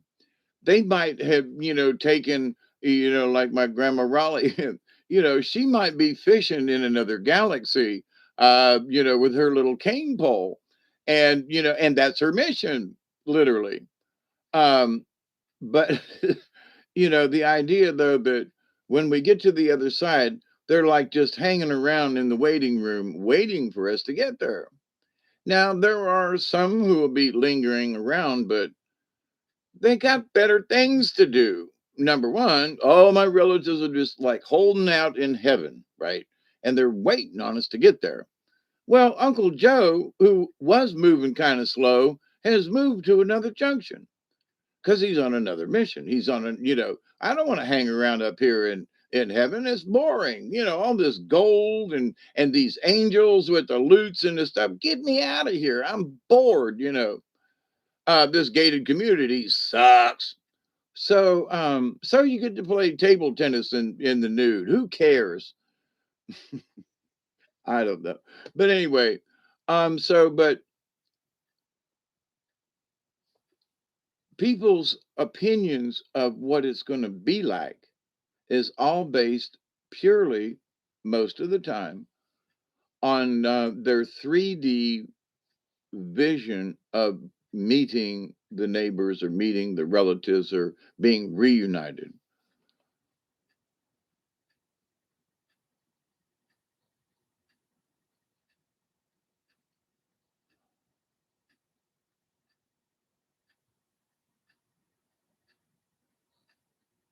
Tail on the brain. Yeah. Podunk, Indiana, huh? So what else is happening? All right. So now here's the one of the things that was brought up by these individuals. And like I say, maybe they have chatted together, but not on any channel. And I've never heard them refer to each other at all. So that's why I'm like, Now, that we as human beings are going to have to make some decisions. And we're going to have, laws in America, but there's also going to be worldly. Everybody's going to have to join. Wait a minute. Hang on. So, in listening to how they were explaining it, I thought, well, ain't this part of the ain't this a new world order in and of itself? Not supposed to be attached to the Masons or not, no. But I mean, but everybody needs to get on board. So they're like, there will be a way for people to vote globally on something, like at the UN or something. And if there was a vote up and the populace had a chance, they'd say, okay, each one of us would have a voice, that we would no longer be subjects, but that our sovereignty would be returned to every being on this planet. Well, now that's cool. Okay. So if you've taken away, if you know, um, replicators can make food, and we don't have to fight over it. We don't have to worry about, do we have enough money to buy food? No, we just go in and plug in pepperoni pizza, and boom. Now, how good it tastes, we'll see. But would it be better than going hungry? Yeah. So is this really going to happen? Now, they have been talking about this rollout of these things for years, but all these folks are saying 2022 is the year that things are going to be unveiled. Um, the Palladian ETs will make an appearance versus some of these other critters, until we can kind of get used to the fact that, oh, so, and here's one of the things. It was stated by some folks a couple of times, different channels, way back in the day when they made the first Men in Black movie, and that they said that there are aliens who visit Las Vegas frequently. There have been these great big tall 7 foot folks in there, with like sunglasses on, and little really short squat kind of, gotta help, they're old enough, but they gotta help them to, sit at the blackjack table. Just weird stuff, right? And that in the movie, both movies actually, and maybe even the third, but that there were actually aliens in that scene where Will Smith walks out the door and there's all these aliens in this big terminal, right? What? And so some of the aliens, don't know who, but apparently 5 or 6, maybe even 7 different races represented themselves in that movie or movies. So I'm like, well, now that's interesting. But oh man, I can't think of his name right now. John Lear talked about, because he lives out that direction and has lived out there. Back in, he was one of the people to, get into Area 51 as a test pilot and all these other things. So, um, John Lear and Bob Lazar got in trouble at the same time. They knew each other way back then. But anyway, so this idea of ET and cover-ups, and that, there, no, ET's been going to Las Vegas all the time. They really like it there. And many of them, and it kind of reminds me of Deep Space Nine, Star Trek, and Quark running the bar there, and that different. So, but if this is really true, then in this next year coming up, some of us may be become a party to that. Well, here's a bunch of aliens. They landed in New York City, and anybody that wants to come by, and we can't shake hands because we're a different species, and we don't pass anything on to you, and you don't pass anything on to us. But we don't have to wear a mask because they're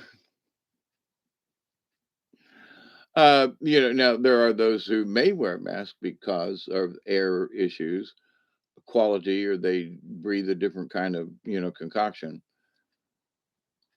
But in that, that we're supposed to, like, it's going to come out, and it's not going to come out by the government. There's going to be people within the government who are going, yep, these are the real guys. These are our allies, and those over there, them the bad guys. Okay. And there's going to be proof of this. So for those of us who've watched Dante over the years, in a lot of ways, we kind of sort of got a proof. And Jody, for you got in later on, but in one of the channels I was listening to, that I have listened to for many years, discussed the Charistus group as one of the groups in this giant Palladian Charistus Zeta. And interesting remark was that some in the Zeta group, Mary leader, whatever, that did all the Zeta reports and all that, that there are Zetas and there are those who are like benevolent, but over the years of trying to, bring about change on the earth and everything, that actually many of the Zetas uh, turned traitor. They just, didn't follow through, whatever, dropped out, or just literally went to work for the bad guys. So now that's one side of that. Oh, it's Nancy Leader. Sorry. Um, Going to have to refill the paste bins. That self-feeding paper tray that eat.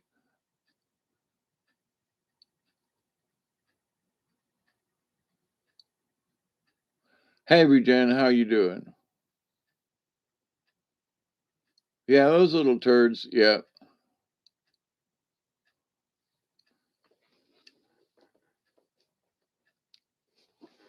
we. I agree with you, Regen, but we should be joyful all the time, regardless of holidays. But one of the things too that was, that has been spreading through the ET land, as it were, is, for those folks seeking Armageddon, somehow they're going to get to experience it.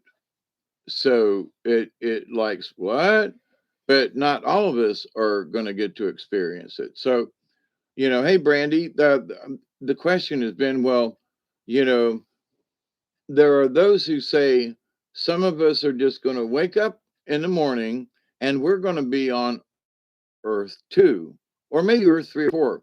They apparently pulled several of them into our solar system so that people can be subdivided. Seriously. It's going to look like home. There's going to be a New York City, I guess. I mean, whatever it is, it's supposed to be like a copy, but better. And so those folks, that are really not ready to go to any kind of higher plane are going to have to. They're going to be like, the oh God, the um, I worked with handicapped children, and they were absolutely lovely, but they were slow.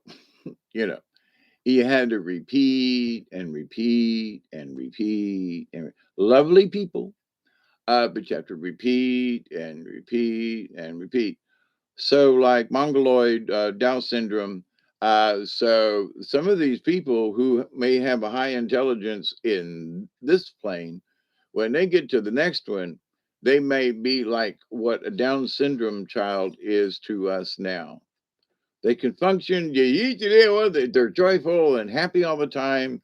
And I have worked with many in with that type of issue over the years, and they're absolutely lovely, adorable people.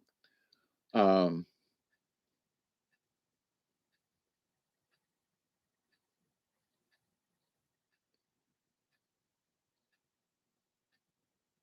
but so anyway,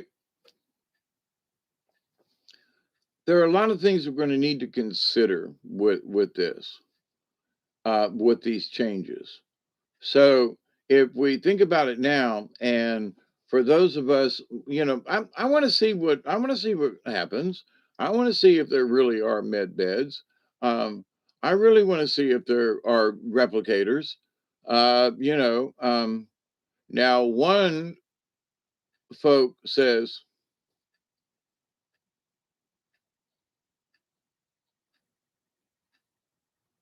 two sides to the Zetas.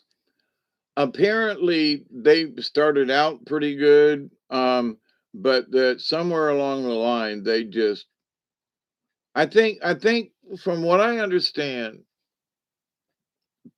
it's all subject to what from what I understand, there was like one group that had worked for so long at it, they were like, okay, it's time for somebody else to take this, right?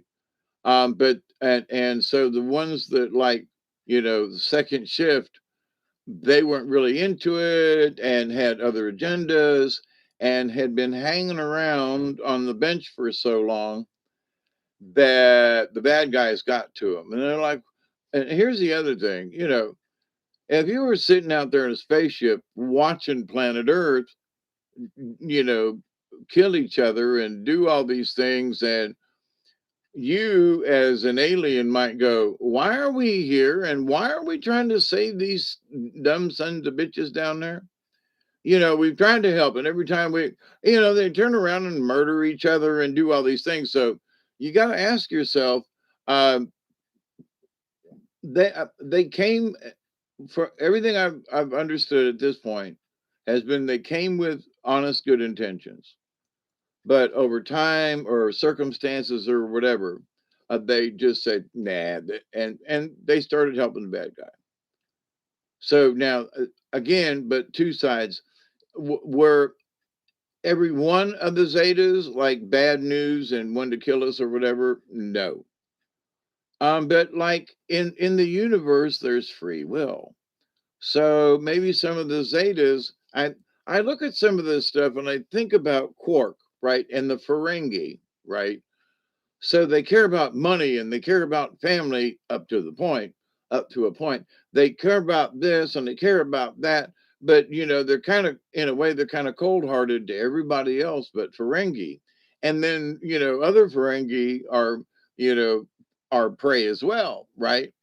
But in the financial but so anyway, so I think the character and the idea of the Ferengi is like, oh my God, that what a wonderful character development of these folk, right?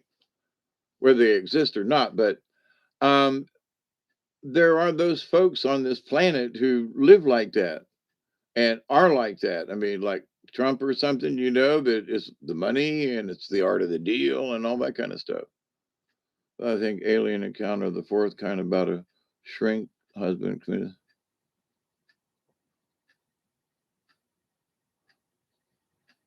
talks about and normal. And no, and then the movie, some of the Zetas were very wicked. Oh, I see. I didn't read that one, Jody.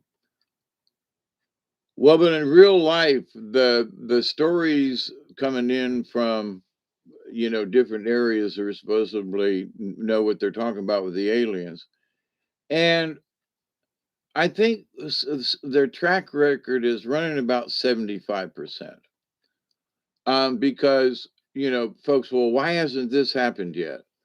Well, the political scene, and sometimes you've got your army ready to go.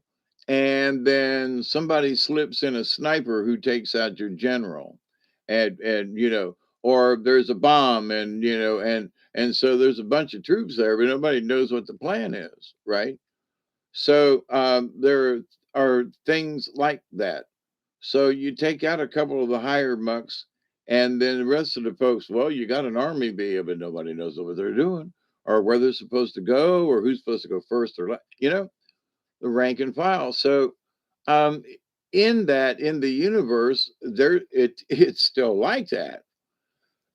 And different races, different cultures, different planets, different star systems got their own stuff.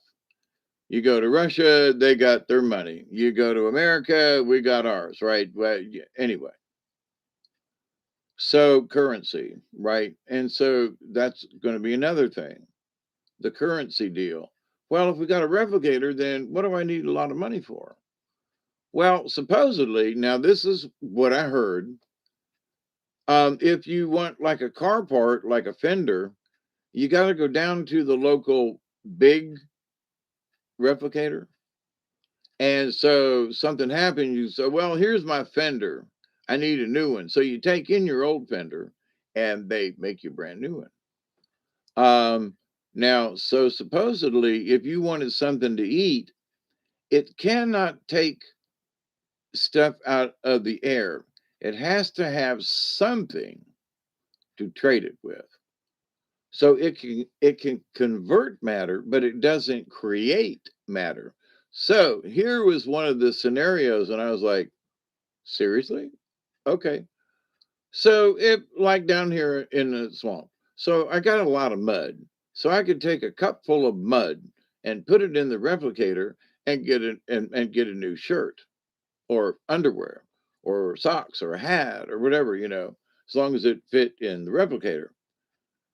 Or, if you were on a spaceship, you could take dirty socks and put it in there and have a steak dinner.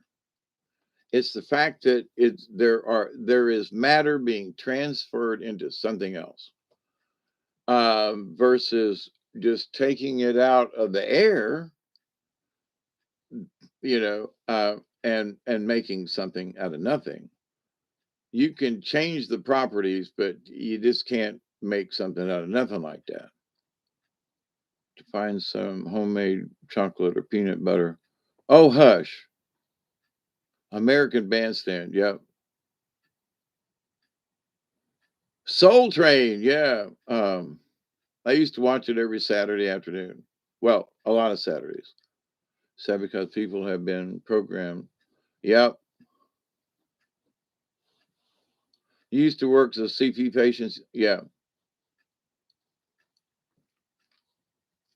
Yeah, I did physical therapy with several of the younger, and I worked with the older adults too, but the younger kids, to stretch your fingers out and to give them some relief. It pained me so much to see them folks, especially the children who couldn't straighten their fingers, and the pain they was in.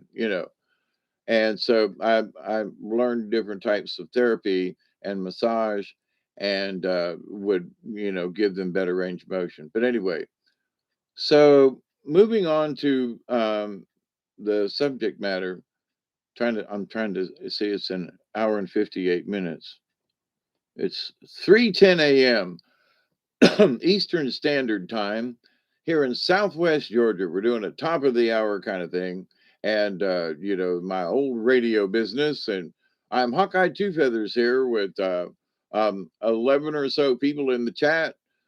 Travis and Regen and Brandy and some other folks that I can't read right now. And the topic for tonight is, in a way, it's the spiritual adventure, because to move into the fourth dimension, into 4D, it's going to be kind of sort of more spiritual. So mom and dad is going to be in spirit form rather than some other kind of form. And you're going to go, hey, well, can I hug you in 4D? But get used to the idea that yes, you can still talk to your relatives now if they're not busy or on another assignment.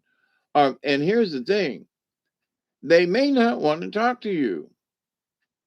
What? Aunt Mary may not want to talk to you for whatever reason. She's in the middle of something. She's taking a shower. Maybe she's getting a pedicure. She don't want to talk to your ass at the moment. That doesn't mean she don't never want to talk to you, but it may be circumstances in the universe that you're not going to understand because you've not experienced it in a 4D situation. So 3D, you're going to, most of what we envision is based on our 3D reality because that's our basis, right? That's our platform. That's our mold, right? So we mold our ideas from what society has taught us now. So when we find out it ain't like that, we're going to have to change our opinions. We're going to have to change our supposedly we're going to get an attitude adjustment. So in that world, it will be able to take it more calm, right? Oh my God, Harriet, there are ETs at the door. What do they want? Pizza. I don't know. Well, there's aliens at the door. Well, so let them in. No, I'm not letting them. Wait a minute. Well, oh, and then through mind thought, one of them says, "Hi, it's me, Charlie. Let me in." I brought beer from the Andromeda strain. Man, it's a really kick-ass brew. Come on, let me in. Knock, knock, knock. Oh, hey, Henrietta. It's just Charlie. He brought the beer. Okay, I'll put an old sock in the duplicator thingy, and is chicken pot pie all right with you, hun? Sure, why not? And next thing you know, dinner's ready. So that's going to be a lot of experience right there. Now, I want to back the bus up a little bit. Like, okay, y'all been telling us, but this year you swear to God by April, this is going to take some of this is going to take place. You swear. Now, they're kind of almost swearing that it's going to happen in the first part of this coming year. Um, okay.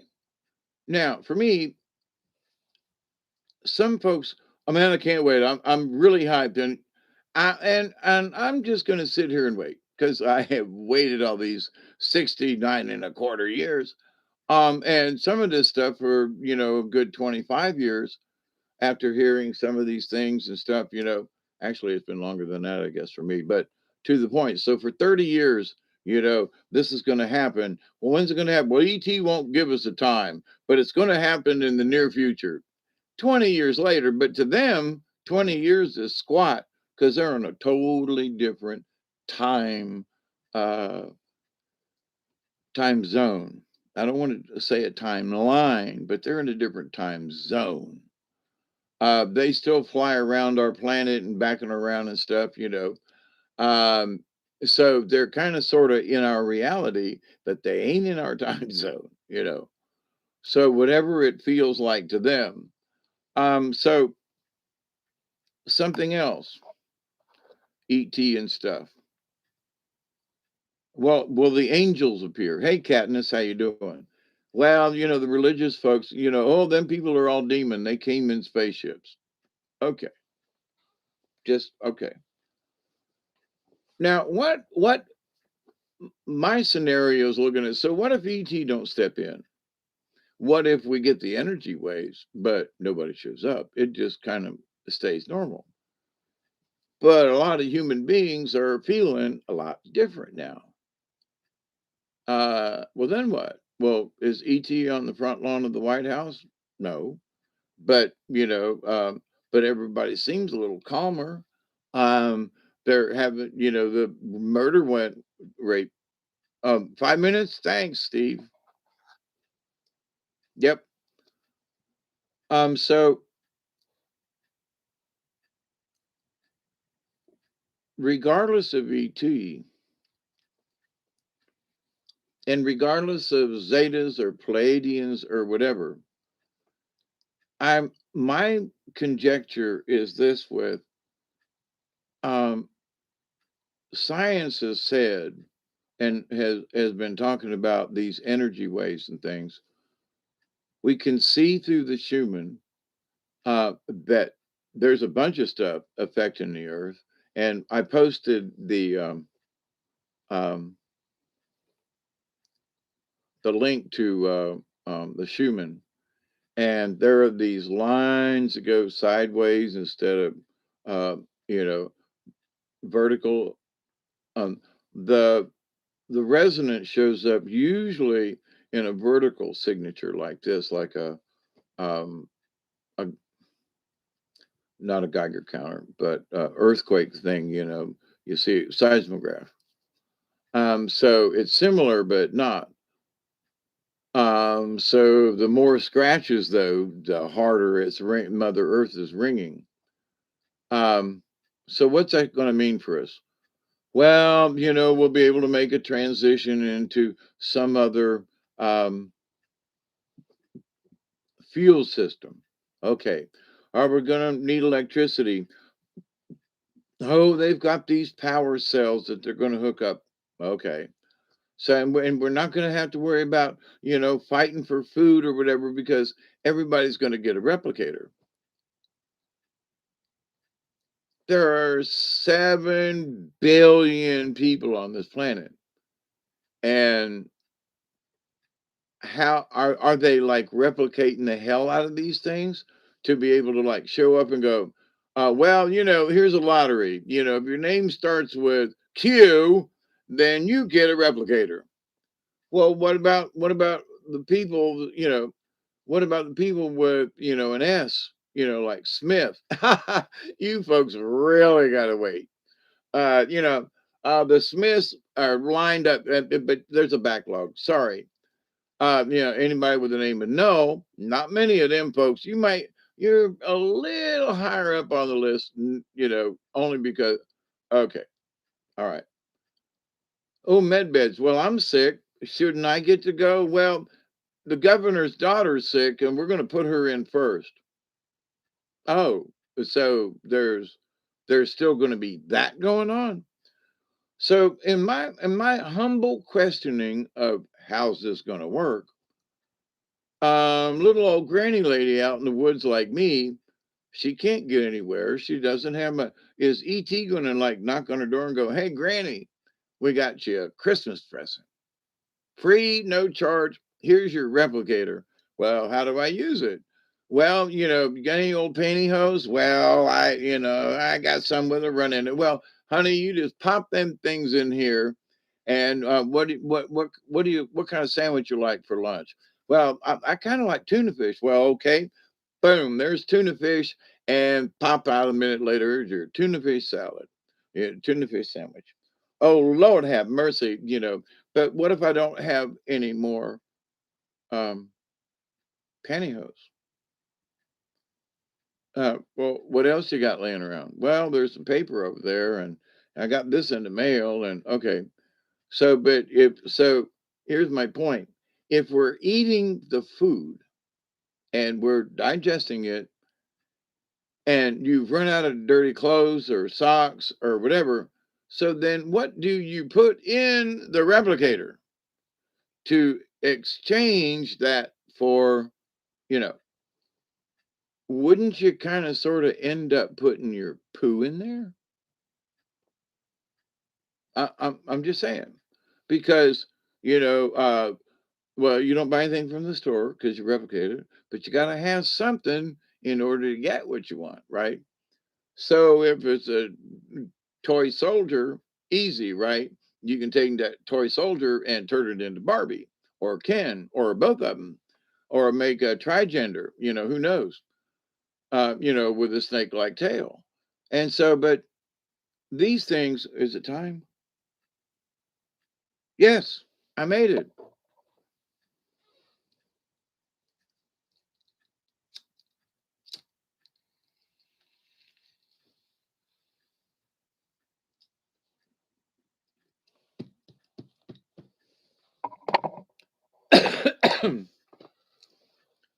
So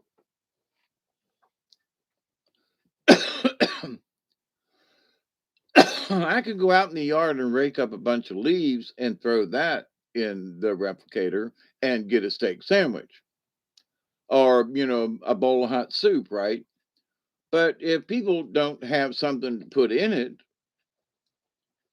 and the only thing they have as a result is what they poop out, wouldn't you like scoop it up and put it in the pan and go, well, okay, here's dinner. What y'all want? I want spaghetti. Okay, here's, you know, Duggar made a pile out in the yard. I'm going to go collect it because guess what? I need to make him and the cat's dinner. So I need something to make something. It can, it will duplicate or replicate or whatever, but gotta have matter to change it into what you want. We'll see how that's going to work. The distribution, they're going to go like into New York City with 20 million people or whatever and go here, all right, Job, bring them in. They're going to be like dropping these things like candy on the streets. People are going to be fighting over them. I want a replicator. No, I get one. No, I'm more important than you. How are they going to do this? You see, who's going to be the determining factor? Well, we're launching med beds across the world. Okay, Ford Motor Company has been making these things silently and off to the side, and they've got a bunch of them. Okay, fine. But so who gets to go first and who gets to go last? Who makes that decision? You know, is it the aliens who make the decision? Is it politics, importance? Well, I'm from the Smith family. So, but I've got arthritis. So, what the DNA change that came through here didn't fix your, you know, well, I don't know. I just really feel like I need the med bed, and I would feel okay.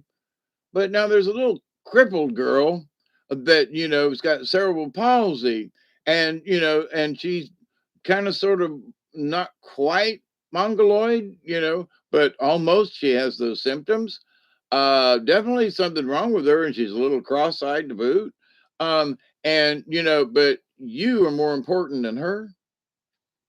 I'm just curious how these folks are.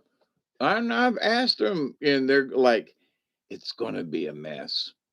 That's why it hasn't happened already in some cases, because if they break out a med bed and they say, look, aliens brought us a med bed, everybody's going to go, me, me, me, me, me, me. I want to go. And everybody would have the right to go, but would everybody get the chance to go? And how are they going to work this out? So, um, I hope they got a plan. Because it's like, well, seriously, you got them, then where are they? Well, if everybody can't have one, then nobody gets one until everybody can have one. What? Just think on that for a minute. Whether it happens or not, right? But if it happens, how are they going to do it? It's going to be interesting. That's for damn sure. One way or the other. Um, there's something about the tone of voice this time around that has me doing this report and thinking these folks really honestly believe there's something up coming kind of soon. And, like I said, some of the things like the energy waves and certain stuff. Now, there are differences of opinion as to the timeline switches and this and that and blah, blah, blah. So, but apparently, when we hit this waves and everything has changed and people are different, then what we think is important now and what other people think the whole attitude of people is going to change personally and also collectively. So, we're going to be asked the question, to the whole world, do we want to join the Galactic Federation thingy or not? Seriously.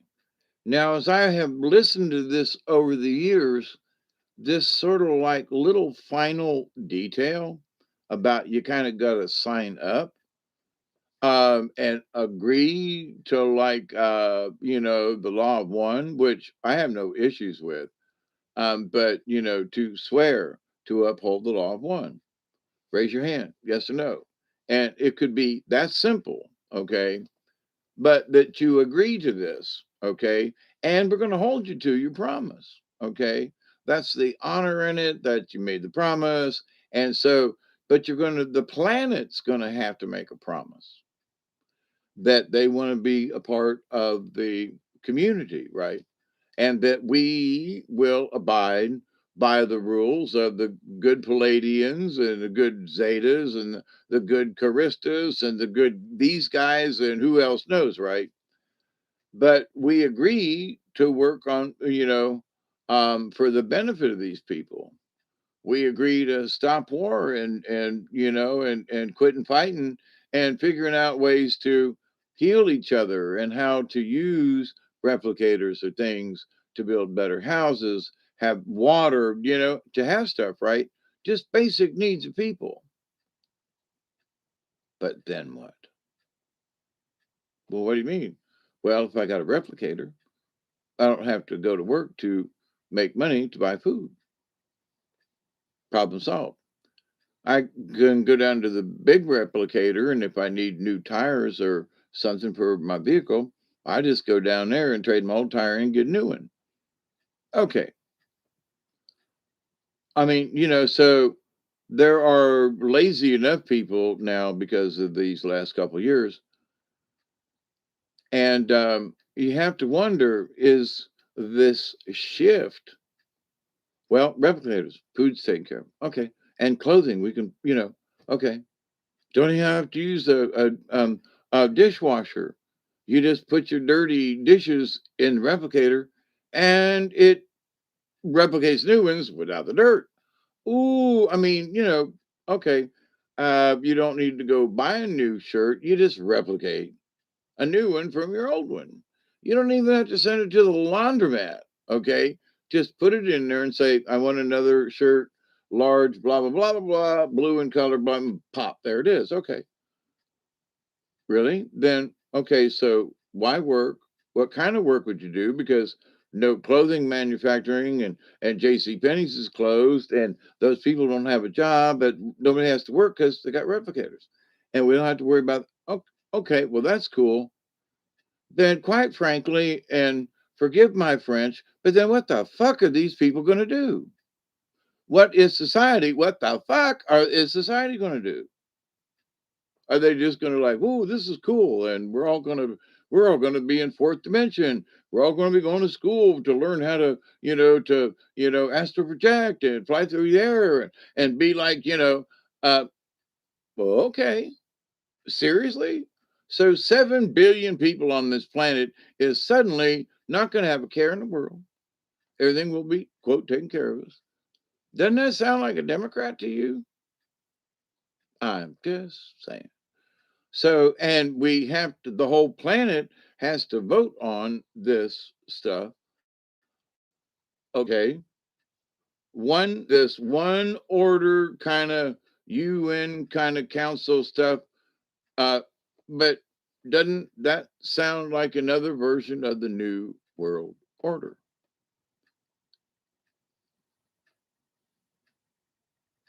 Now, Ronald Reagan understood way back when, because him and Nancy talked to some of them folk. But that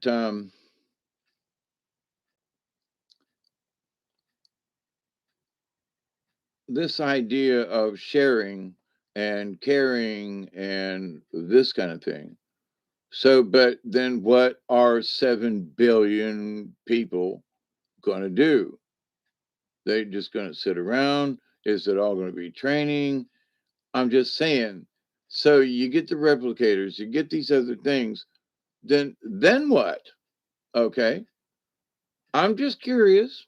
I'm just curious. Now, also, like for me, an old codger of 69 and a quarter, uh, I have to keep that line of that joke going. But that I'm supposed to like be, if the DNA gets untwisted and fixed, like they keep claiming from several different sources, are claiming the same basic that our DNA is going to change back. Instead of being twisted, it's going to straighten out. We're all going to be what? A VA hospital. Yeah, thank you, Travis. Absolutely. The dimwits want to make America like Argentina. Yeah, but it ain't for here's the thing. Now, if these folks are seriously projecting in the next 3 to 5, 6, 7, or even 8 months next year of these changes, then there won't be a need for socialism in that everybody is supposedly going to be equal, that we will be our true sovereign beings.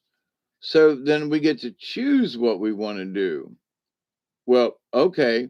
So all the factories, all of the warehouses, all the clothes and stuff that's all I mean, so society is if this is true, is going to change really different, you know. My mom and dad served ever so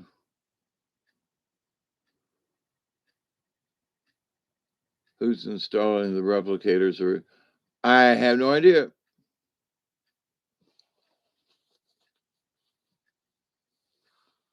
Exactly. And something's going to break at some point. It just does. And so, but now they're also claiming that one of these replicators will last 100 years. Okay. Well, I'm from Missouri. Show me, right? They've cut the number way down with the concoction they're injecting people with. If they haven't died by the time this energy wave comes through, it will just basically become inert. That it will just become inert. They're going to wipe out whatever it is and just neutralize it. Whatever these energy waves. Now, this is what they're saying. Okay. Do I know this for sure? But I do absolutely feel in my bones that something's coming. And for some folks, it's going to be catastrophic because it's going to change their way of thinking and they're not going to know what to do. So, and my folks keep telling me that's one reason why I'm here. My job is to help those poor folks who are just going to be wandering around going, now what? Um, so, well, that's thank you. That's interesting. They say I've already been to a class on this, but as per my instructions, I don't bring that knowledge home with me until it's necessary. you know. Oh, well, that okay. So helping people, and I think that many of us we're going to find that that's where we're going to sort of be drawn to when the energy wave hits us with our current knowledge and awareness and so forth. Ain't that just going to make us even more freaking aware and more like what? And for me, like I'm going to be, like it's going to be like the fastest DSL line to the universe. Like boing, it'll be instantaneous because people who have ESP and whatever, those types of things happen almost instantaneous. It can't happen instantaneous, but almost. It's so quick you can't measure it, or it's really hard to measure. So you can talk to, like, if my grandma Raleigh is, in the Horsehead Nebula on a spaceship with folks that look like Klingons, but are very nice and everything, and they're on a science mission, you know. I might be able to go, Grandma Raleigh, wherever you are in the universe, hi, I love you. And I might like, oh, David, hi, how are you? But I'm not going to be David when I transition. And she ain't going to be my grandma. It's only going to be the lifetime that we shared together at that, when we see the universe, when we move, transition into the next phase.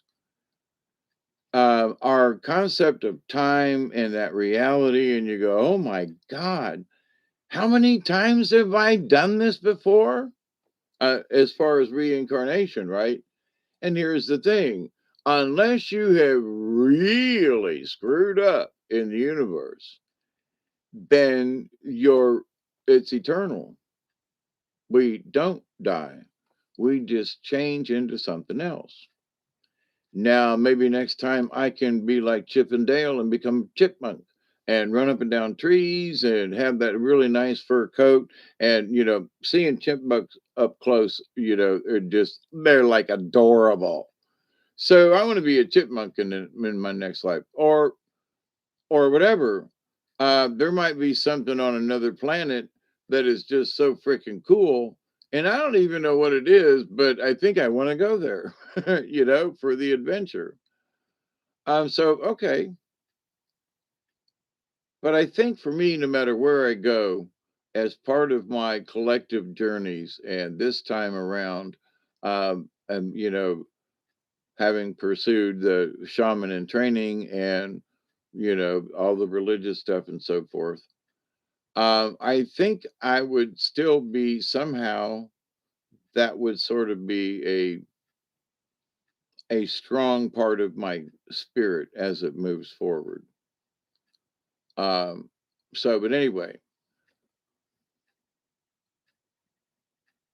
you can't get your phone to last.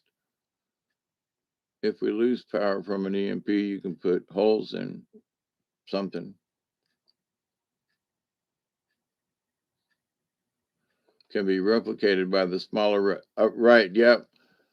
But here's also the thing too, that supposedly when this happens, there are going to be Palladians and folks from other races who are like it. Now, we've heard this from a lot of different channels that they're going to be here to help us. Literally, okay, you're not going to have to go to work, but you're going to go to work. Why? Because all of the people that work there, when you show up, instead of producing a product or whatever, you're going to learn how to do something in 4D. Okay. So your quote job every day is to learn how to work in 4D. So, and that will be time consuming in and of itself. So, should we worry, excuse my French, should we worry about any fucking thing then coming up in the next year? Now, I'm not going to take a point of nonchalance, but I am going to go, well, let's see if this really happens this time. The last couple of years, oh, it's the equinox, it's that. Oh, there's another portal opening up. I didn't see nothing. Did you? Did you? Okay. And there are portals opening and closing all the time, right? So if you've looked at any of those satellite images of the sun, you see all those things streaking across the galaxy and around the sun. And some of them are in groups, and you say, well, what are those? Oh, well, those are asteroids and stuff. No, it ain't. They're spaceships. Our solar system is full of people and stuff and entities, and oh my God. And so, what does that mean? Well, if everybody wakes up, if everybody says, "Ooh, I can see aliens and dead people now," And ooh, we've all had this shift in our consciousness, then we better sign our little John Henrys or whatever and say that we agree. The EULA, right? The end users license agreement, right? So if you're going to live on the planet Earth, and you're going to be an Earthling, and you're going to cooperate like a, and one simple rule: do no harm.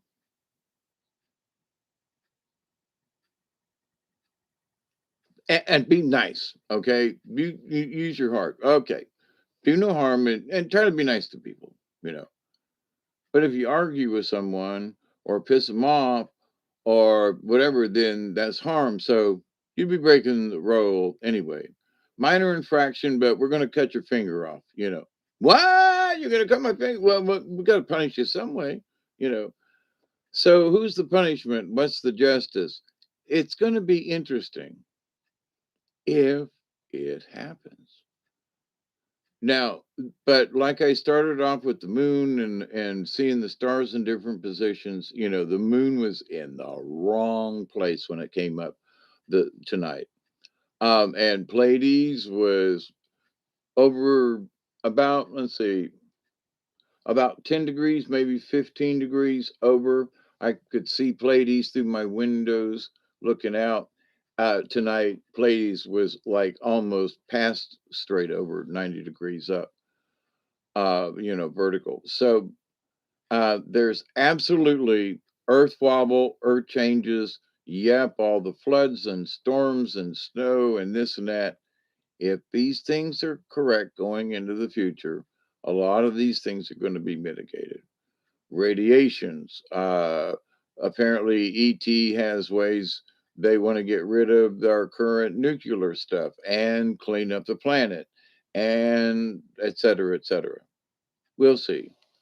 But from an overall view of listening to some of these folk talking about what's coming,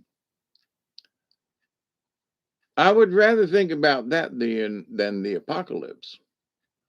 Oh, you know, this next year, we're all going to die.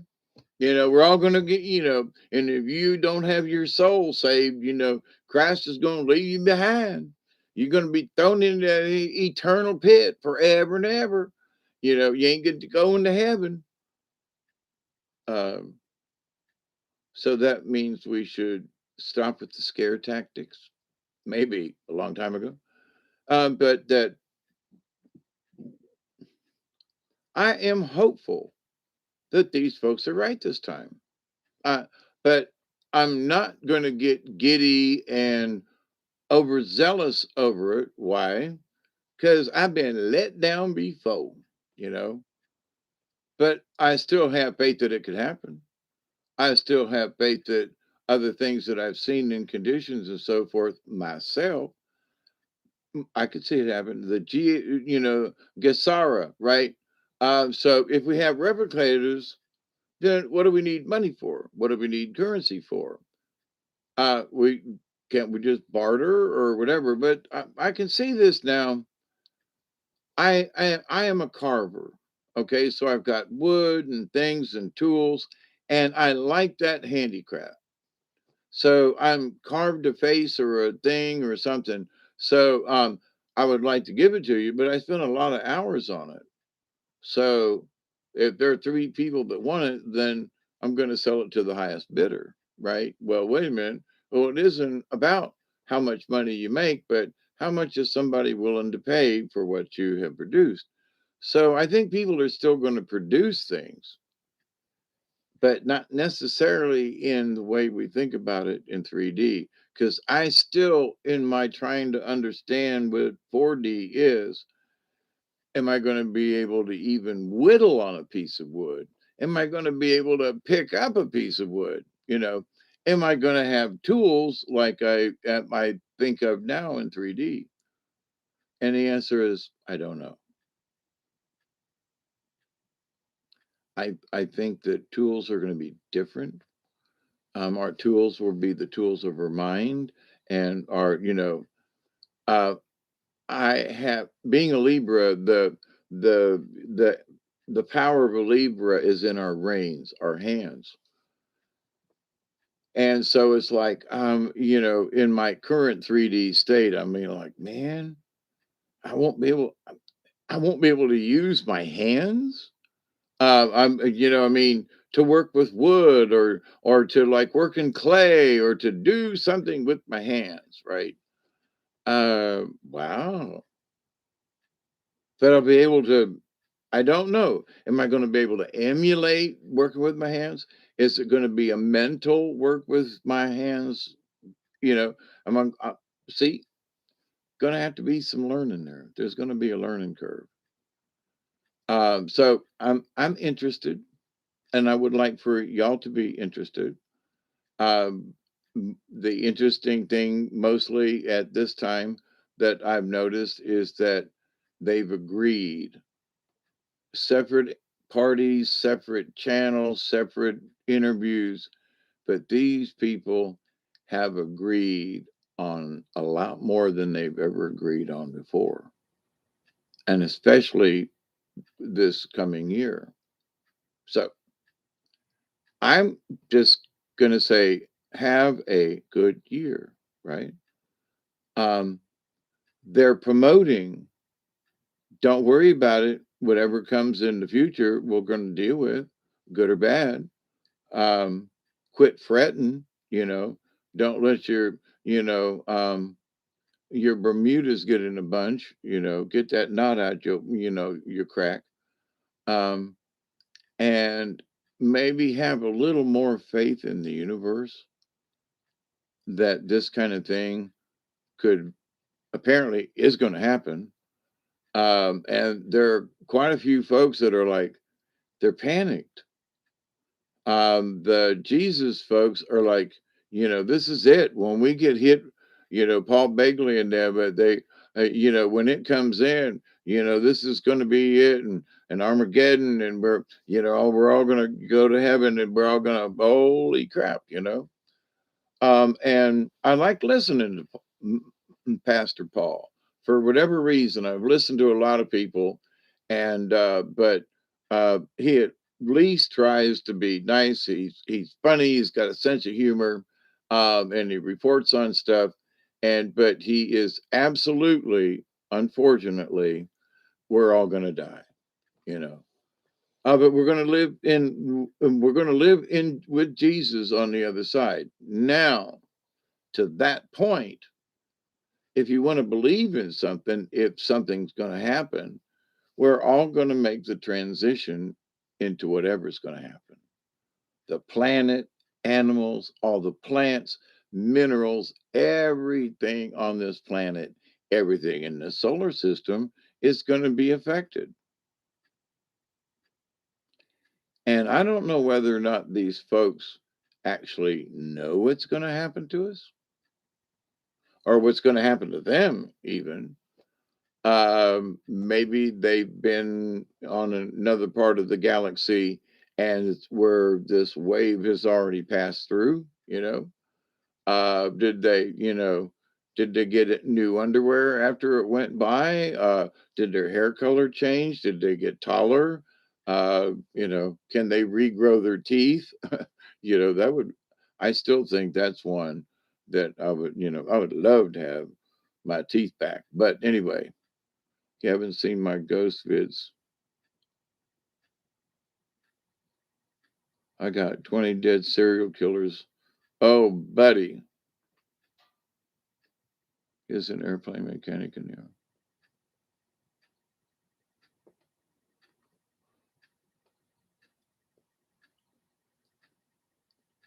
His brother was in the Battle of the Bulge. A very dear friend of mine that I grew up with that owned the carnival received a silver star or something, a Medal of Honor. Um, he was a sergeant during the Battle of the Bulge, and he told me stories about it. I was reading. Um, I had going to Catholic school. We had so many books we had to read, and they gave us a list, and we had to pick one book over the summer to read and report on that was our choice. But anyway, So I was very much interested in the World War II at the time because that was still a very big kind of deal in the early 60s. Um, and I read about the massacre at Malmedy in France, and where the Germans overtook some of the, and just lined them up and shot them, left them dead on the side of the road in freezing cold. And um, my dear friend, Mr. Charles Stanko, um, had had witnessed after it was over how they were frozen in the snow and some other things. So he collaborated and told me things that had happened there. And then later on, after he died, he never told us while he was alive that he received a Medal of Honor during that time in the Battle of the Bulge. So, and I knew him. I talked to him. He told, he corrected the stories in the book and was, oh, it wasn't quite like that, but it was like this. And then I find out that, not only was he there, but he was a decorated soldier. So wow, but so coming in the future, I'm worried, quite frankly, if this is really going to happen this time. And I say worried in that this time it feels like, what the fuck? This might actually happen. What? I don't know. So my spirit folks are going, yeah, we're in for some changes. So regardless of ET or whatever, apparently, the whole solar system is in for a treat. So okay, I'll let you know in 6 months. And, how you feeling, brothers and sisters? You know, but to a lot of points though, whatever these frequencies are that are showing up in the Schumann, we've all admitted we have seen a change. Some people have gotten more pissed off. I learned today that a friend of mine's relative died a year ago, and very sudden pulled up into a quickie store and went in, got something, went back out, got in the trunk, like 38, 40 years old maybe, got in the truck and was going to head home and had a heart attack, died right there in the truck. They just found him sitting in his truck later on, and he was deader than a doornail. So, but that a year later, his ex-wife and her lover, drug dealer, something, sat together on the couch and both OD'd of something that they sniffed almost a year later to the day. And so it was like, what? Now that's just weird coincidence. But the the OD thing brought up a bit how many people seem to be cashing out early. Now, I grew up in the 60s, man, when people were mainlining, shooting up, and heroin was like the really big deal. And apparently, heroin is still a really big deal. People are snorting it, eating it, shooting it. What? I've done enough stuff in my time. So, supposedly, these energies are supposed to cure some of this. But to those entities that appear like humans at the moment, I want to be curious. Are these demons or whatever just going to like poof up into smoke, or are we going to make the transition and we just won't see them, or will we be able to see them but they can't see us? And it's going to be interesting. Do I know if it's true? I don't know. There's some of this just my gut says something's up. We'll see, right? So with that said,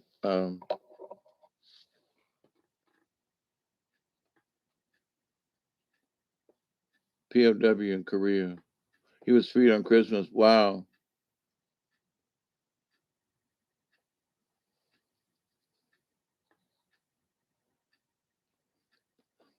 Yes, B vitamins are. It depends um, on the type of. Is it a tablet that will dissolve? Is it a gel that will, integrate? Is it a powder form? Is it injectable? What type of B? And you can ask that with any of the vitamins, actually.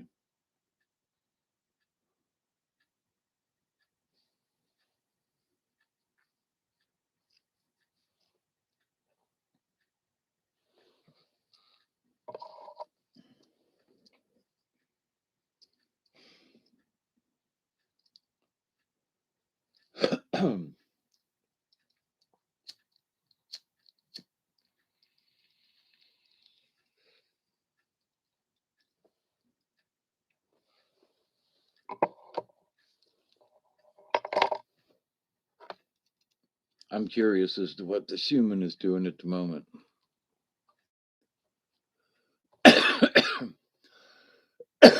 Ooh, that was a good one. Yum, yum.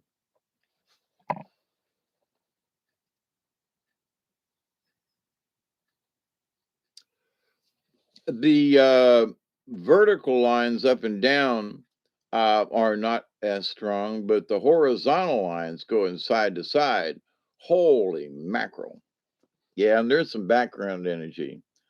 I don't know what it's doing to us. I really don't. I don't even, hard to speculate. But in talking with other people and listening, like I loiter around in Pastor Paul Begley's, some of his broadcast live streams, right? And I don't know if I have ever actually typed anything in. I just watch. I want to see what people are saying, up to comments, that kind of thing. Because these are a lot of these folks they're either really core Christians, and they're yes, Pastor Paul, and they're quoting scripture in the chat room, and then there are people who just find him kind of sort of like I did years ago when I was floundering, and I thought, here's this guy that's talking UFOs, but he's preaching the gospel. So okay, so let me give him a try, and then uh, so I still patronize and like his videos, because there's a lot of other people doing a lot worse than he is, and at least he's trying to get a spiritual sense of people, regardless of what's coming. Save your soul. Okay, if that's the best way to sell the idea, give your life to Christ. Not a bad idea. And save your soul, repent, whatever. Oh, okay. Um, but there's a lot worser bill of sales out there going on for spirituality. There are the demon folks and the Satanist folks and the these folks and the them folks, and then there's just crazy people like me. But we are sort of the agnostic group. We know enough of the basic truth without going into detail, or you know, detail. In that to be spiritual is so simple. You just believe that everything around you and that you're a part of the universe and that you always are, you always have been, and you always will be. Mea culpa, mea maxima culpa. But so get this in your thick little spirit bodies and go, wait, so if some of us pass before the waves hit, they're still going to make the transition. You know what I mean? So, but what we've learned on the other side is up to our individual Goals for me, I like an adventure. Apparently, I like the spirit thing. Apparently, there are other things I really don't like. But adventures and outdoors and exploring. So I'm absolutely an explorer. I'm a mapper, even of the stars and things. So, and I'm an observer. I've worked with tools and engines and engineering and systems, and so okay. So put me in, coach. I'm ready to play today. But how you doing, Miss Pearl? Oh, Pastor Paul. Yeah. There are times, but I have to listen because there are times when he actually says some things, and there are people out there who are literally floundering, and it. There are worser things. So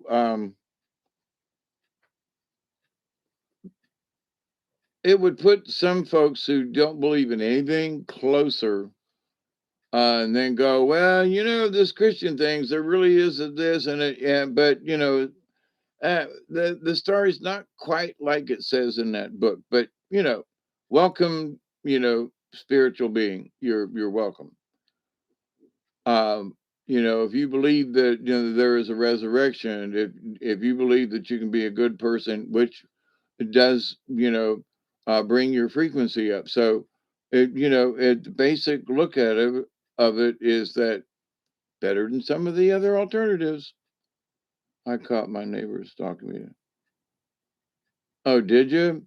That's a shame. Hawkeye's in the. It's 26. Oh my God, yeah. Right now it is 49 degrees. At least that's what it says on here. Me and Duggar will go out in a few minutes and check. Uh,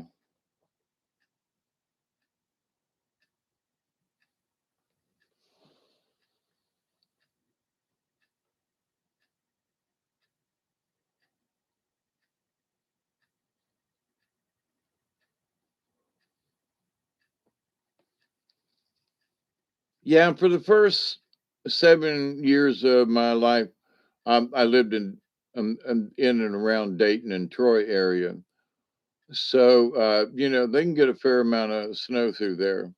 So I got it early on, but when I moved to Florida, and lived in Tampa and grew up there, so much difference. And I like it here in South Georgia. The weather has been absolutely gorgeous, other than the rain. But I mean, even though we weren't getting rain the other day and it was cloudy, it was still like about 72 degrees, and it was just cloudy.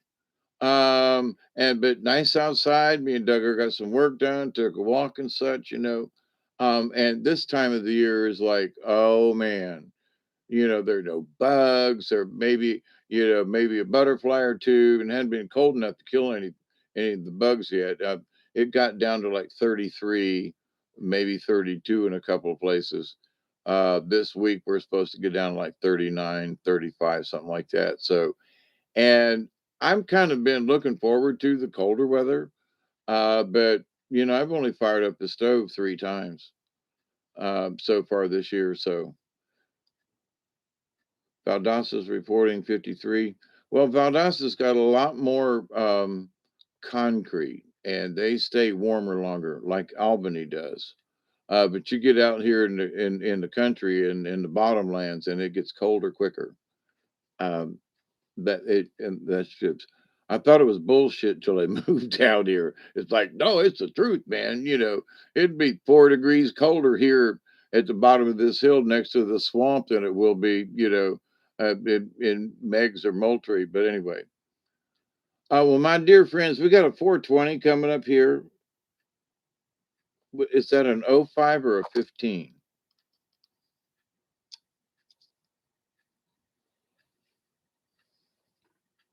'05. Okay. And then I'm gonna let y'all have it.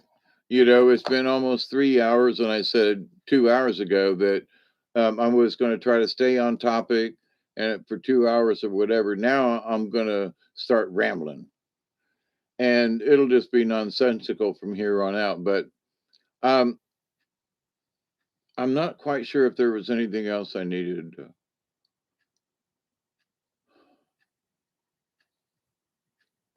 Yeah, I think of all the things that really astounded me on a bunch of levels, that people are refusing to put fear into the future.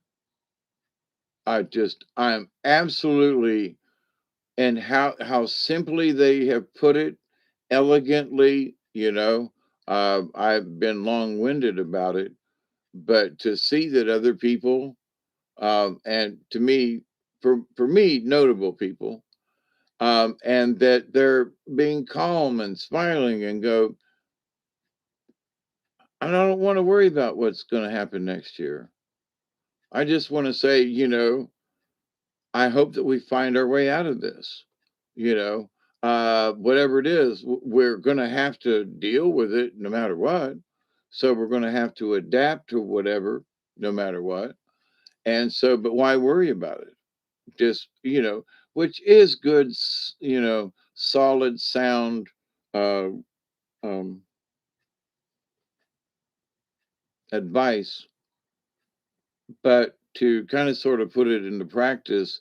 And if what's supposedly coming is all this ET stuff and all these other things, um, wow, there's some crazy stuff going on here tonight.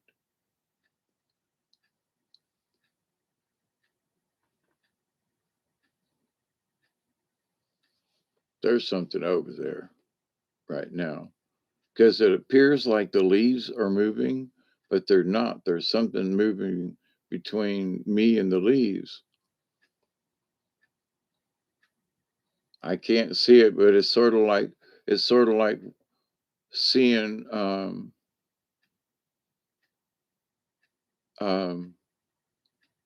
heat rise off the road in front of you when you're driving. That's just plain weird.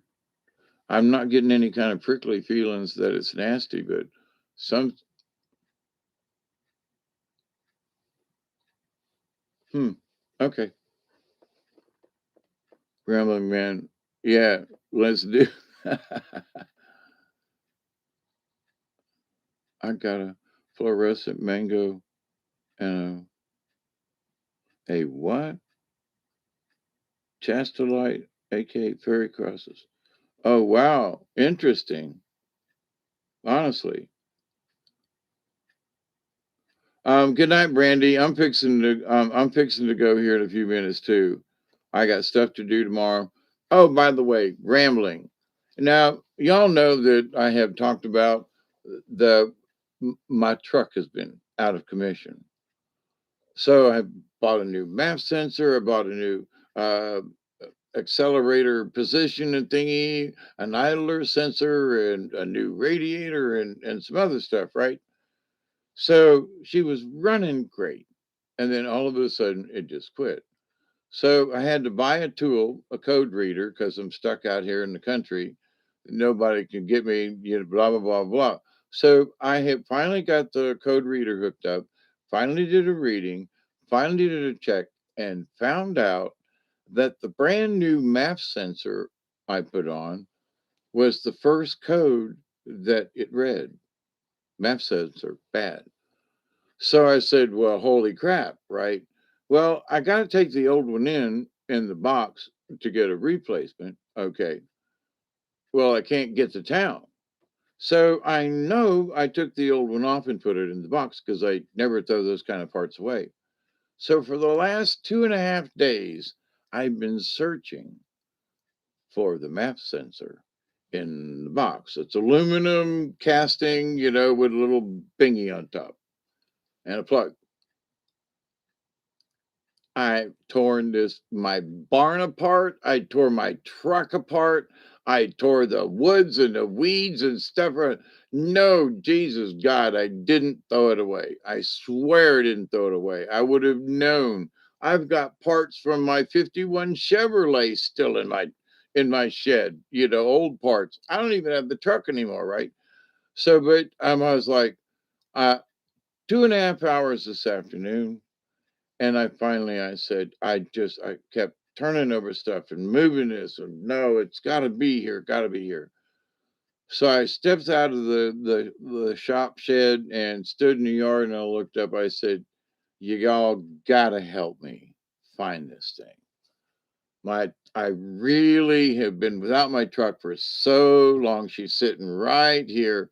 Please help me find this thing so I can."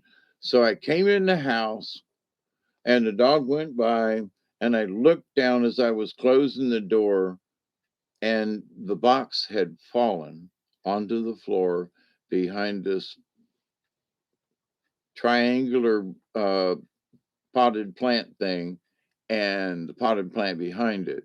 And I just so happened to see the CarQuest on the side of the box laying down there in the corner. And I was like, it wasn't in the shed, it wasn't in the truck, it was in here. And it had been on that shelf, but Duggar goes in there and bumps against that shelf all the time. And he knocked it on the floor. And so, oh my God, I found it. And I was like, why didn't I mean, I was asking before, but so for over 2 days, I've been looking for the frickin' thing, just a little square box, not very big. And it had fallen back, down on the floor. But when I came in the house, they were like, look over here. And I was like, sort of like looking for feathers in the practice that I've done over the years. And I looked over in that direction, and sure as shit. I mean, I literally walked from the shed to the house and found it. So, Hawkeye, because I couldn't find it in the shed. But anyway, so, and then I got a visitor, an absolutely wonderful visit from my adopted I adopt I could use niece because they consider me Uncle Dave, but it's almost like a granddaughter. But anyway, had a very absolutely lovely visit. Oh my God, she's is such a knockout. And if the boys ain't trying to chase her now, whew, anyway, she's tall and lanky and a dancer and very athletic. Anyway, and adorable. And smart. Oh, really smart. But anyway, so I was going to put the old map sensor on because it was working when I changed it. Uh, my issue, I think, was further down the line. But so tomorrow I'm going to put the old one back on and hook it up and see if I have any luck. And if nothing else, I'll at least have the new one off so I can take it and hitch a ride to town and get a new one, get a replacement. But anyway,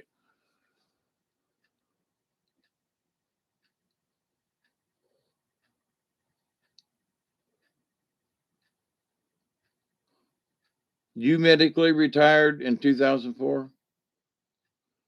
My van sat in my driveway for over a year, needed brakes and rotors, then needed a battery. Now I need tires, and they're slick cord showing. A Chrysler, it's fast. Yeah, I got parts of cars and things and stuff in my yard that um wow, there's just some weird entity things going on. Oh, by the way, since we got 5 more minutes, and I'm filling y'all in on stuff. So it was interesting though with my truck that the first code that's in the book at the top of the list is the map sensor, and it was the first code, and at the time the only code, and I was like, wow, and that was the first part I replaced. So, but anyway, so hopefully I'll get my truck back. There are other things I need to fix on it, but if to get it running again, oh man, that's going to be like, phew, I can get to the store on my own without having to plan a week in advance to catch a ride. I love my friends. They have been very wonderful to come and get me and stuff, but and I hate to ask, but when you run out of stuff, you know, and I've paid them and bought them dinner and things, so it's not like I, just bum the ride, but to the point. Uh, but if it's true, me and Doug are going to go. We're going on a trip somewhere. We're going on a trip. You know, if it ain't just down to the river and back, but we're going on a trip ourselves. you know, since the truck ain't run, he ain't been away from the house in like 2 months. Uh, so that's interesting.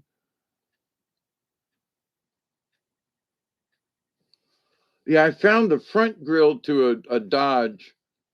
It's a Dodge van, and it's the whole plastic grill. Where the whole thing, and it's in really good shape.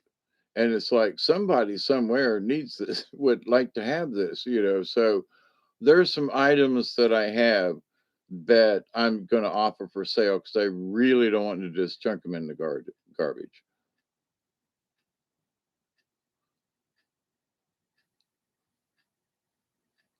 A prototype engine.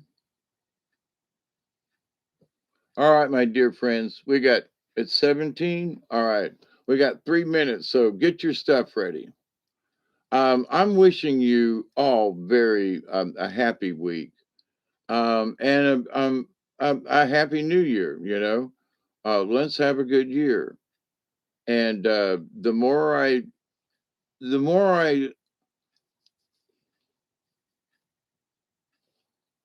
the synchronicity with me getting my dream walk and the spirit guide saying, hey, we need to promote this, no fear for for the next year. Now it might be nasty as hell and half the planet get blowed up, but ain't gonna worry about it till it gets here. And I'm not gonna fear it if it does, whatever is gonna happen. But to be able to just promote like for just as my thought pattern, everybody just keep it simple, have a good year, just to the universe. I'm walking around and back and forth to the shed. I'm like looking down at the ground, walking and trying to avoid landmines. Duggar has left me some good ones in right in the middle of it. Like, Doug, I walked through here, and boom, there's a big old, you know, uh, donut left in the yard. I love my dog, but I had to go get him. Do do do do do do do do do do. Is that the one you're doing? Did I do it right? Da da da da da da da da. 419. Yep. 2 minutes. Gotcha, Steve. I honestly hope y'all are doing well. And I was going to update you on the kratom I'm taking. It seems to be helpful, So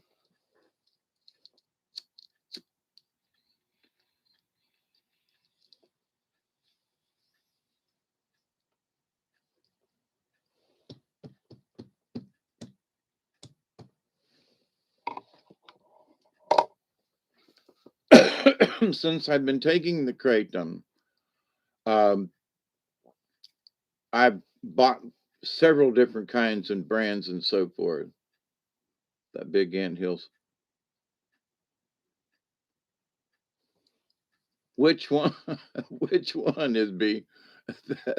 I've gotten rid of several ant hills.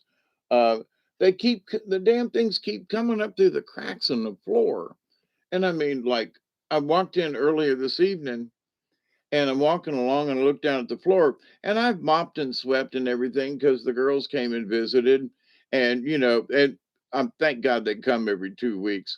It keeps me on my toes because I do not want my house to get to the point where they go, oh man, Dave, you need to mop the floors, you know. But it's amazing how much crap Duggar brings in. Oh my God.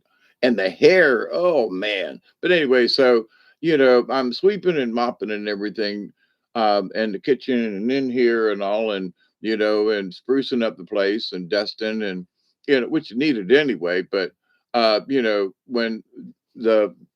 when the ladies come over to sit and visit with me, I got to be presentable, but thank God they come every 2 weeks. Holy crap. I was like, man, has it been 2 weeks since I mopped the floor kind of thing? I was like, really? Wow. Ooh, it's really, it got nasty all of a sudden, but shame on me. Right. But anyway, um, I do feel and see things moving forward.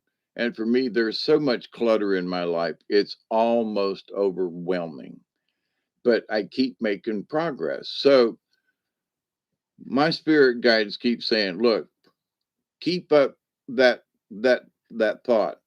And that no matter what kind of trash or garbage or clutter gets in our way, we're going to pick our way through it and we'll make it.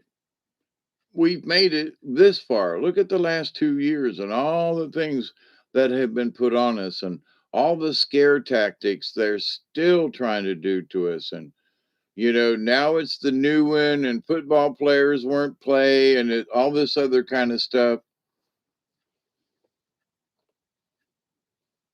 Yeah, happy real 420 to those of us in this time zone.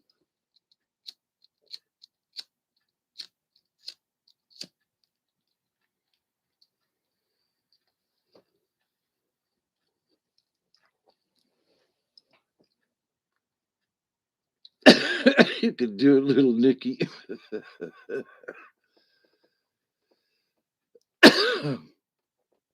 That one was soaking with pee.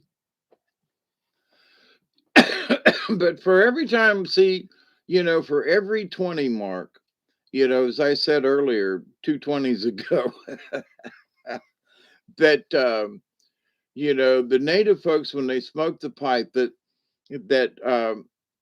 that their prayers went up with the smoke.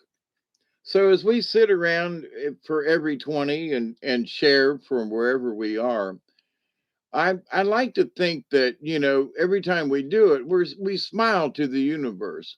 We smile at each other and we crack jokes and we bring a little bit of joy and happiness in these of 20, of the 20 moments, right? And so it's like, oh, ye of 20 moments, the smoke from our pipes, you know, curl to the ceiling and to the heavens where our dreams and our prayers abide, make it sort of, oh my God, like a bard's tale.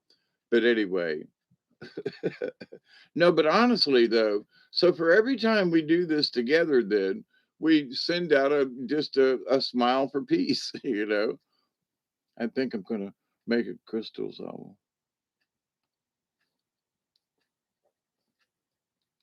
But that'd be cool, Pearl. Did you ever get moved, or was it like after the first? I can't remember, but I do know that I have thought several times. I hope you've made the move, or it's going to move. It'll anyway. Been sending you little spots of spurts of energy along the line with that. That it goes well.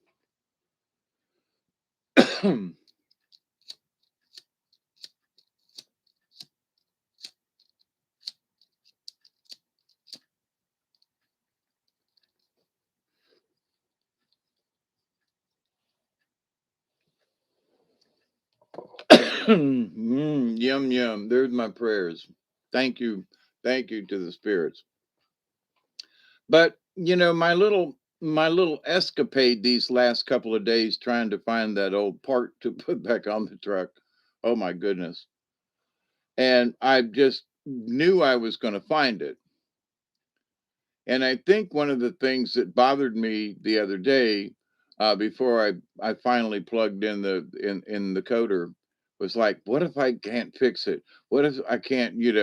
What if? What if? What if? What if? And so I put a couple of hard days into not doing it, avoiding it at all cost, and it was just really strange.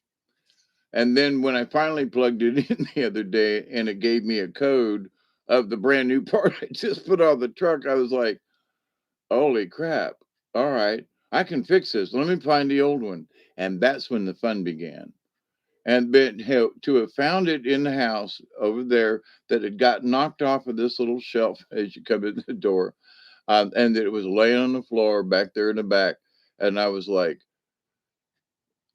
I couldn't find it until I said, okay, guys, you got to help me out with this. Just point me in the right direction. Please let me find this. And I walked in the house and there it was. It was hidden down in the back, but there was just the right angle as I was coming in the door. I was like, oh my God, there it is. Oh, thank you. Doing the little pee dance, yay, team, And so I'm giddy with, oh my God, thank you, thank you, thank you. So there are times in the universe when you have to be humble enough to ask for help. But I was just convinced that I'd just put it somewhere and I just needed to retrace my steps. And now where would I put it? Today, 2.5 hours later, I'm like I was ready to throw something. I was ready to throw something. But if you were to say, was I hot or cold? I was like in the freezer. You know what I mean? Uh,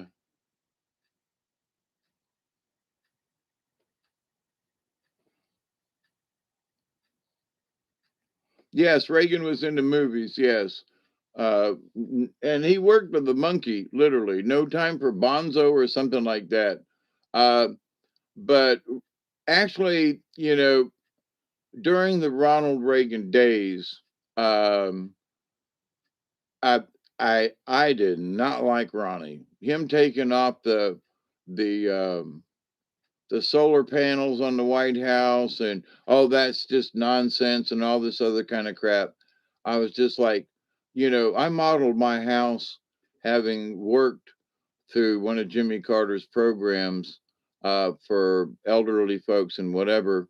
And had I not done that and worked for them during the Carter days and afterwards, weatherization program, I would not have learned about my house and passive solar.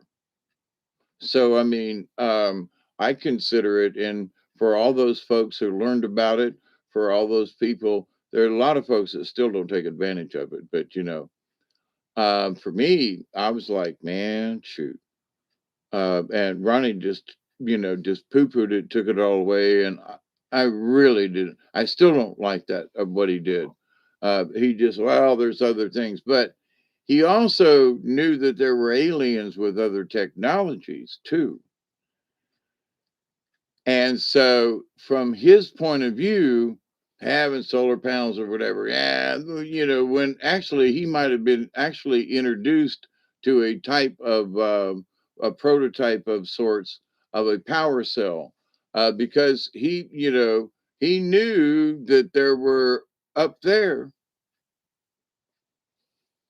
and a lot of he said it at the UN. Many of you probably heard the speech, but Um, And if you listen to the politicians and folks on RT and some of that, they talk about space stuff and hybrids and human hybrids and super soldiers over there, uh, in Russia. They talk about it in plain.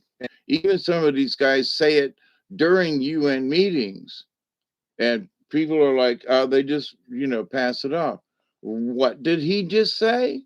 That there are hybrid super soldiers being used in the Ukraine and over there and blah blah blah, and nobody's paying attention. We traveled east coast to Maryland.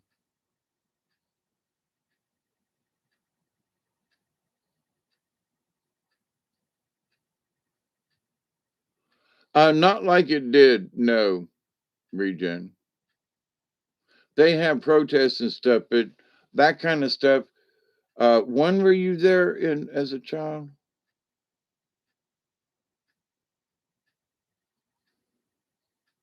A lot of things have calmed down in a lot of ways, Regen.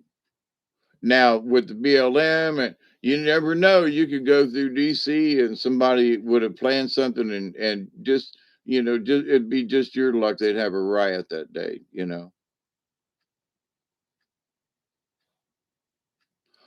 too, Steve. Note the news shows more in Russia. You might be. Oh, Super Scream. Oh, I'm sorry. I'm. It flipped up. The news shows. Yes, I would too. I have met some folks over the internet over the years. A very nice lady in Romania, uh, and through this channel, there are folks who are in Austria and other different places. And I worked with some people. My she wasn't my official great grandmother. She was my adopted great grandmother, grossmother, and she was off the came straight out of Germany. And so there was all this German talk and this and that, but then there was the war. But they always talked about before the war how beautiful Germany was. And then when I worked at Prestolite, one of my bosses, his wife was German. And so once or twice, at least once a year, they would go back to Germany for a vacation for a couple of weeks and whatever. And he'd come back with pictures, and we talked about this and that. And other people that I've met from Germany that over the years that live around in Thomasville and whatever, and just curiosity in that, in the Alps and so forth.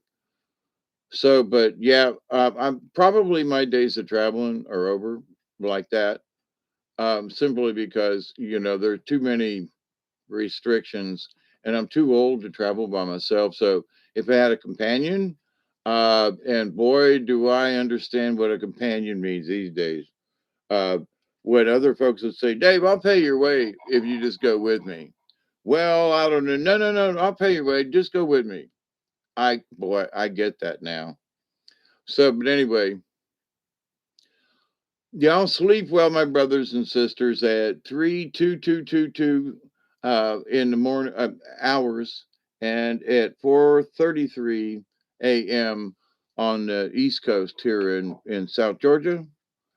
I am your humble servant and host, Hawkeye Two Feathers, also known as David Null.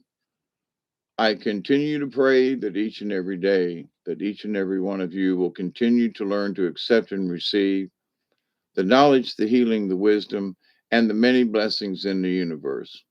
And remember, come what may, we're going to figure it out. We're going to tough it out. We're going to figure it out. We're going to make it. We've made it this far. And, I've lived through the 60s and the riots, and I've lived through the, gas shortages, and we've lived through, the Vietnam War. We've lived through, my brother was in the first Gulf War, and I've had friends of mine. My granddaughter was in the Navy, and she was overseas. So, yes, lived through a lot, and there's probably still more to come.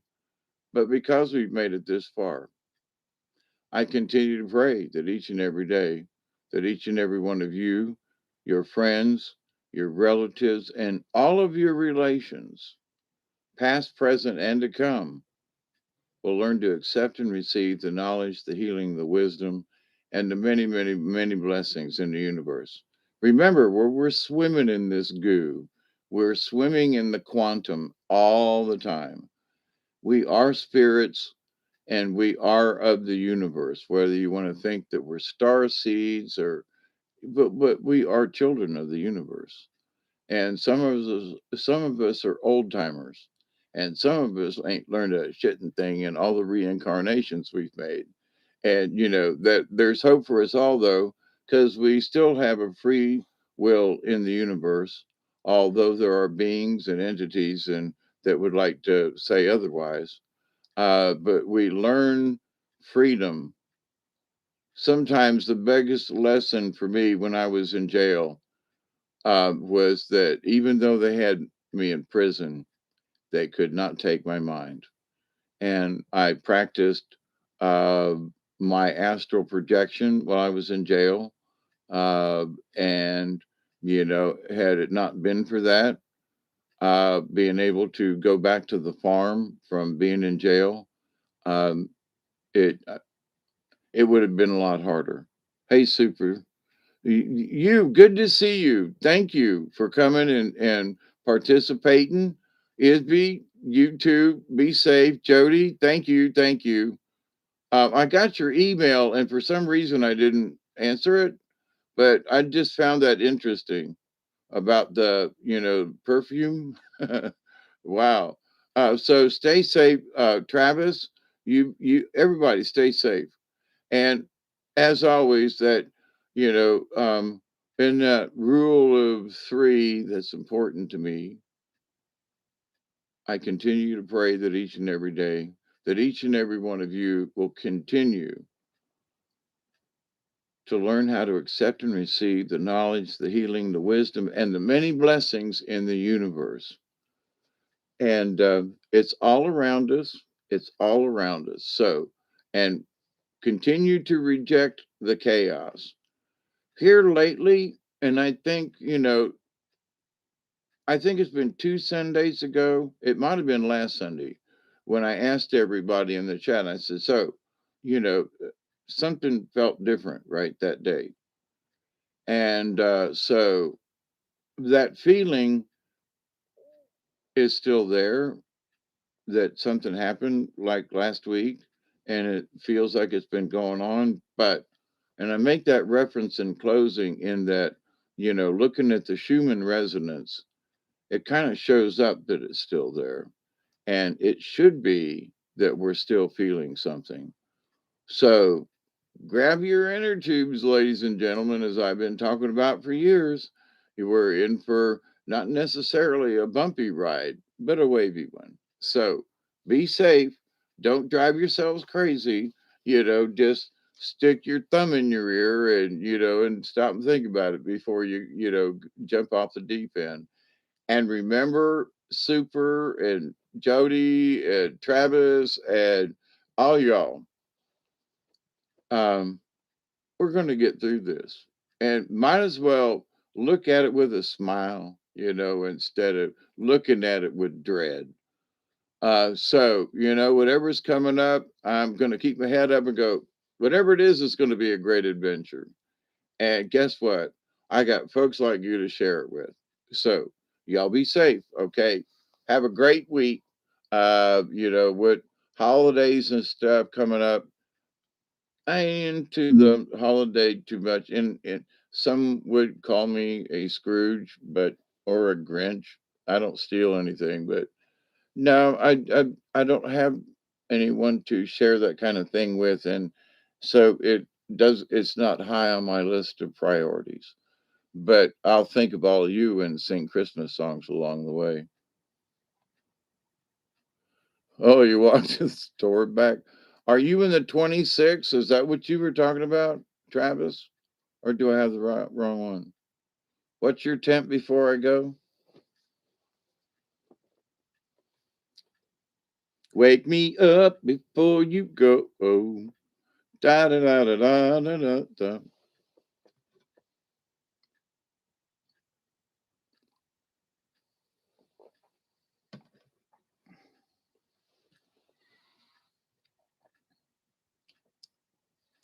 For those of you still left, um,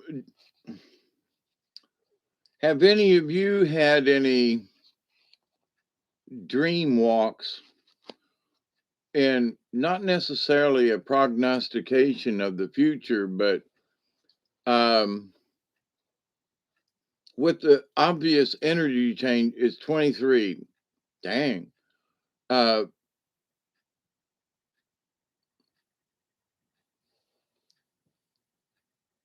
have any of you had any particular future forecast? I don't want to call it fortune telling or whatever, but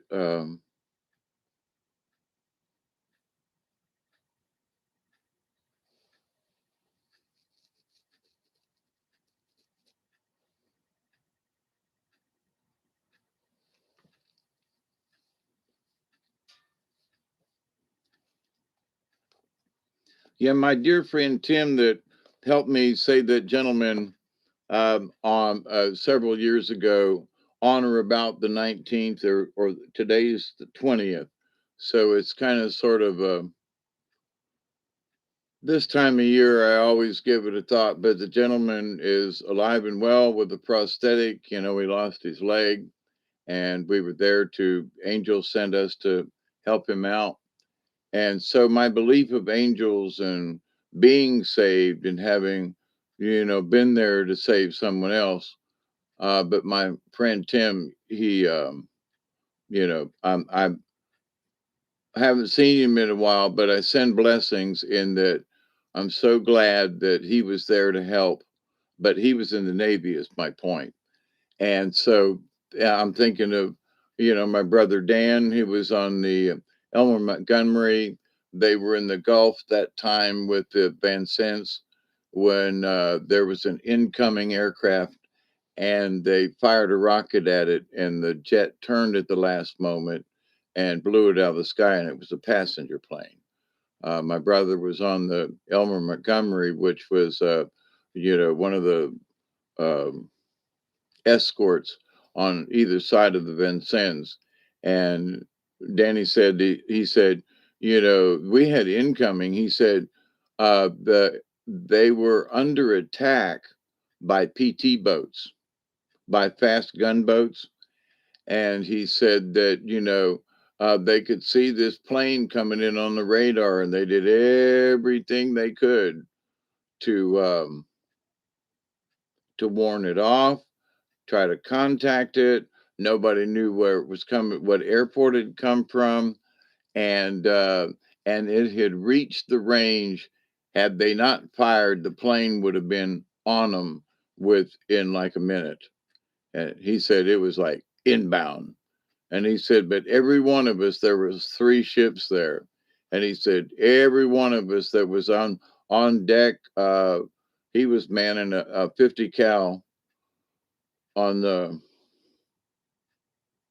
port side of the ship, and they were under attack by fast gunboats, PT really quick PT boats.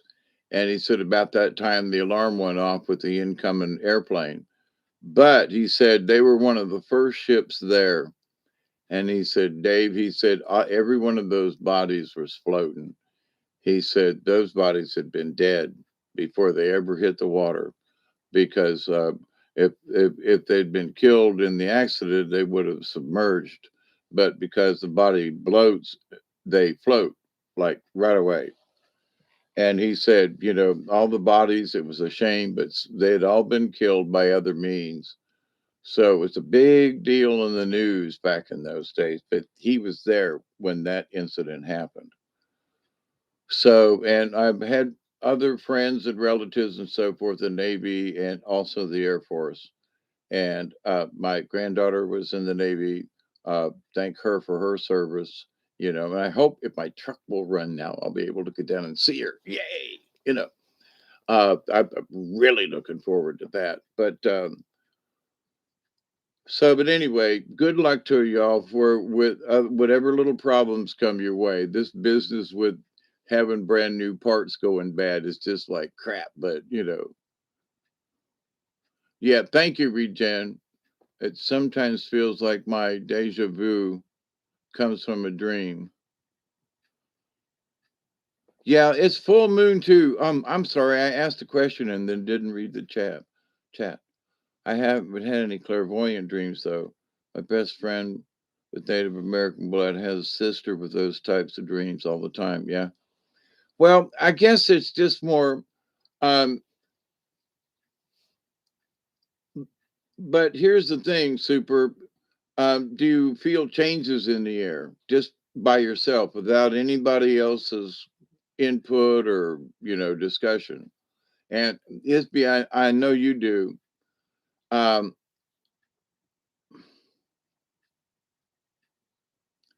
you using the word shift, and I'm not picking on you. I lost 4 pounds of drive space. Oh, terabytes. Oh crap, that sucks. Um,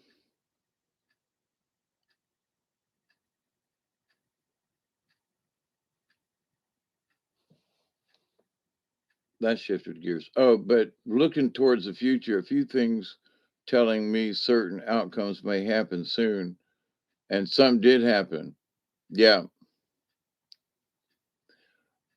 Um, it's going to be interesting, right, Jody? I mean, you've y- you've been sending me stuff and sharing stuff and paying, and you come and hang out with us. So, um, the idea that there's just something in the works. Now, here's one of the things that keeps popping up. Okay. Oh my God, I love it. Okay. This is when the shift, something happens. Okay. And it was now by some of these things, and if the Q channel and stuff like that, and back, okay, that for that Trump never lost power, that he's actually secretly, like, if anybody's gonna, like, do a thing with a football, it ain't gonna be, old Joe, who's been really moving slow. But that and they talked about this, that in November there was a date, and Trump was going to make an announcement, and he was going to be come back as the president, and because of some legal thing or something, blah blah blah, he was silently still the president. And it was like, well, okay, you know well, old Joe ain't doing nothing for real, we can bet on that. So there's some of this story is like, what? And that when the shift changes, that guess what? I can't believe that they're still talking about this. I'm like, would you give it a rest? That Robert Kennedy Jr., whose plane, blew up in over the Atlantic and blah blah blah, and that he's going to come back, and Trump's only going to be the president for a little while, until the old Constitution and things get worked out in America. And then guess who? John F. Kennedy Jr. is going to show up and save the day and be the president until for like the first term or something. What? Now, oh, John's alive. Now, listen to me. I was watched him on TV live during that time. Okay. We all cried seeing John and his sister Caroline, who is still at it, by the way. Good girl.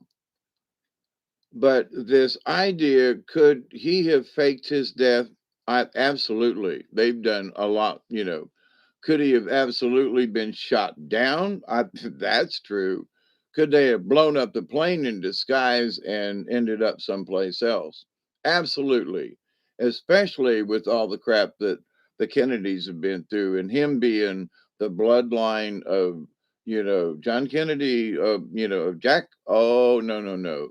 I mean, hell, they shot his daddy in cold blood in broad daylight in Dallas, right? So why wouldn't they send a missile and shoot down, John? Hell yeah, So I could see where it, like, I want to help, but I need to lay low. Okay. But this idea that, like, this is what's going to transpire, and one of these folks that I listened to, I was like, I couldn't believe that they repeated that. And I was like, you said what? That Trump's going to come back long enough to make the transition thing until everybody's back, and then the reigns are going to be what? And it's going to be John? Holy crap. Now that's really like, and there are a lot of things that I agree with, have seen, and had been proven. And I just shake my head at that and go, seriously? This is what is supposed to be happening soon? Now, not necessarily by April, but there's something about the month of March and beware the Ides of March, blah, blah, blah, blah, blah. But it being spring and stuff, and so there's something about March. Okay. It just in history or whatever, something about March. You feel changes. Yeah. It's very difficult. Uh, yeah. There are times, here recently that I just know something's different. And I have been taking the Kratom. And I keep saying that because I can tell a difference since I've been taking it. But I started taking it about the time some of these other energies popped up too. So it's like, and it's a combination of both, I have determined at this time.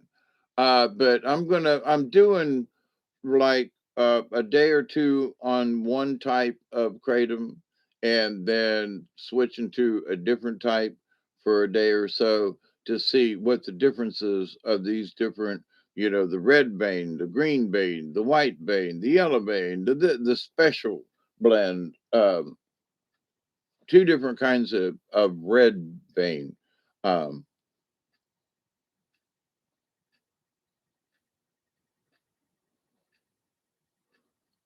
well, here's one of the things, Super, is that some I have seen some things in the future and really wished I hadn't have gone there. Really wish. But there are those of us who have intuition. And my intuition says something's up, right? But I've had many instances where I have felt something up and my stomach was like turning knots. I mean, like the situation we got ourselves in when I got busted. There was just something about it, and I was like, man. And we should have just turned around and come home. Just we were this close, and if had we really followed our instincts, we wouldn't have got busted. So, a lot of lessons learned, and some of them were hard, facing 20 years hard labor kind of thing. But um, but my intuitions are saying, here recently, and my folks upstairs have been really reliable lately. Some of the cards that I pulled, not just for other people, but also at the end of when we do our stories on Milky Way Soul Tribe, and some of those cards are like, man, it hit hard. And I was like, I pulled that card. And to let out a little bit of something, uh me and Robert recorded Tuesday's show Friday night, because he's going to be busy with stuff and Christmas coming up and he's got to work. And so he asked me if we would just pretend it was live and record a show. So we did. So he's going to play it Tuesday in our normal regular time. Yes, actually, it's difficult to explain.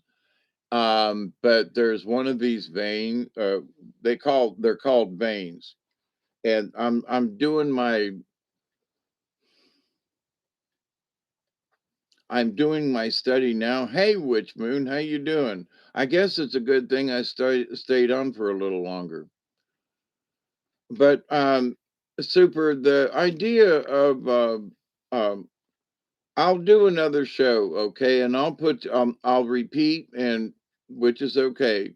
Repetition is good, but I will go through the techniques that I learned myself through many books and people and experiences myself, and give you some instruction. Okay, Super. Let me give you a quick 5-minute thing. Okay.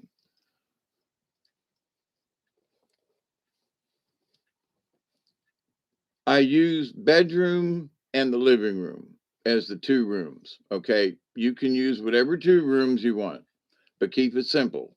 Don't try to go outside the house because you want to learn how to do this. Okay. Now, Super, are you paying attention?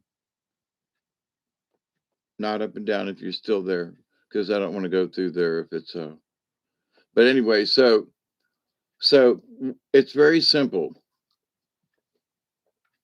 The exercise is this: you go in the bedroom, you put some pillows up, you don't try to go to sleep, but you put yourself in a nice, calm position.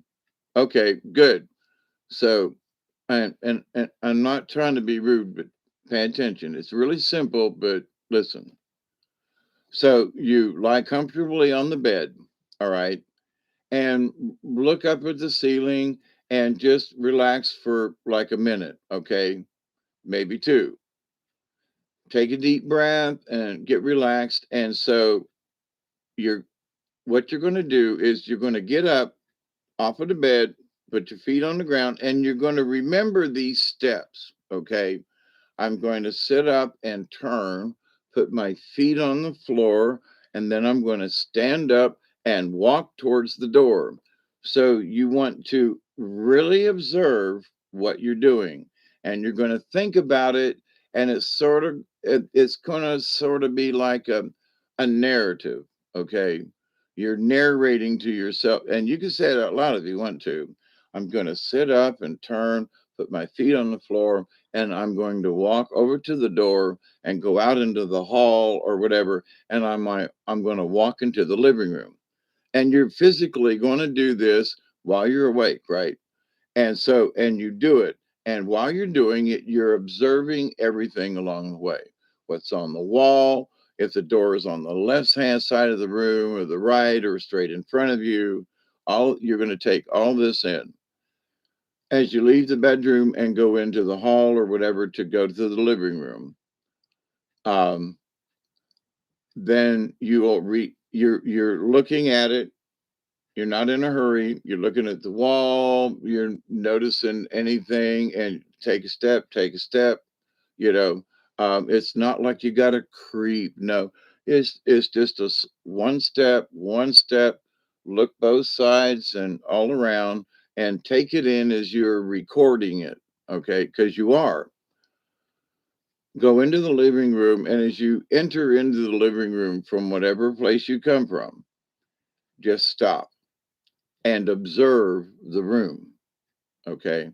And there's a rocking chair on my left. The front door is over there to the left, and down a little ways, and on the right is the kitchenette, and the kitchen's over there, and on the far side is where the TV is, and there's a picture of a monkey on the wall with dogs playing poker, whatever it is, right? And you stand there and just look around, and you can verbally say it out loud, but you make a mental note of it is the biggest thing. And then go back in and lay down. Okay. Just turn back around and just calmly, it's the same kind of thing.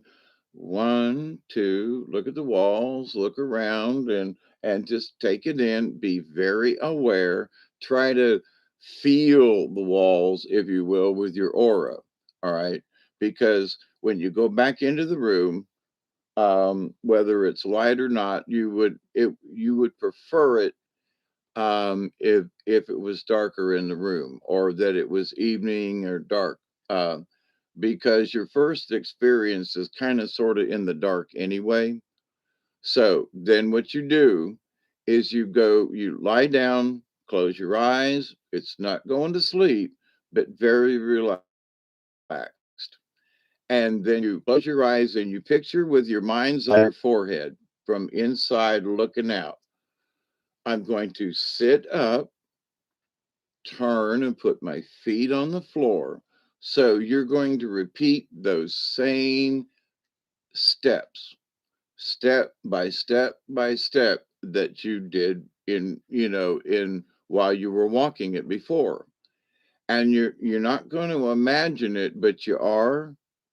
And you're going to you hopefully you will feel, and it might take you two or three times or 10 times, But after doing this a couple of times and getting the mental note, you'll find yourself that I can, whether you want to quote, vision it as a dream or whatever, but you can feel yourself, okay, I'm over to the door now, and okay, I'm out into the hall. Now, see, I'm picturing her in the house that I grew up in, and I get to the end of the hallway where the living room opens up, and the TV's at the far end, and the couch is on the right hand side. And if I want to walk through, I have to take a half step to the left, otherwise I'm going to hit the couch and stub my toe, because that's how I used to get through the house quietly.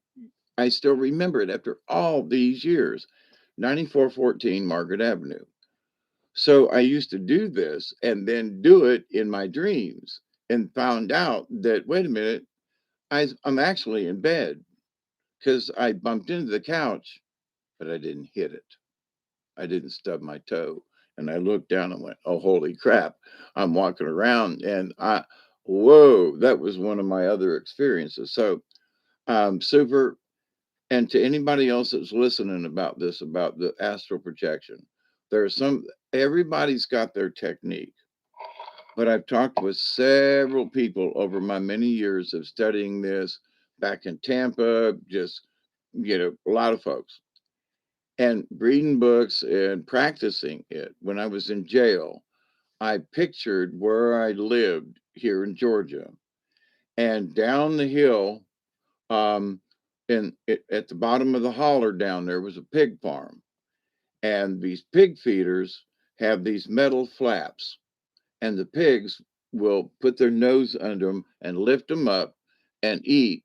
And then when they pull their head out, the metal flaps back down, and it makes a very distinct sound. And so when I was living in Georgia at the house that burned down with the ghost and all, back when I could lay there at night up on that hill with the windows open, and hear those hog feeders, then it literally would put me to sleep.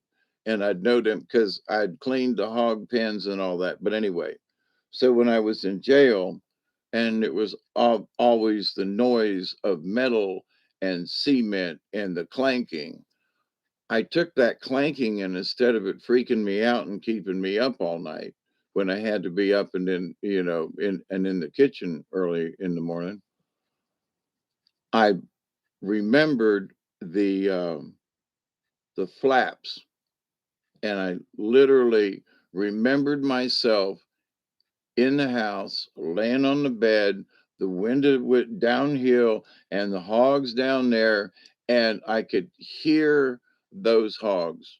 I could hear those feeder lids closing. And many a time I was just like ready to give in when I was in prison. And I would just say, no, I'm gonna take myself to Georgia, and I'm gonna take myself back to the farm, and I'm gonna, and when I got out, I ended up back in that house. So, and could hear the hog feeder things. But anyway, um,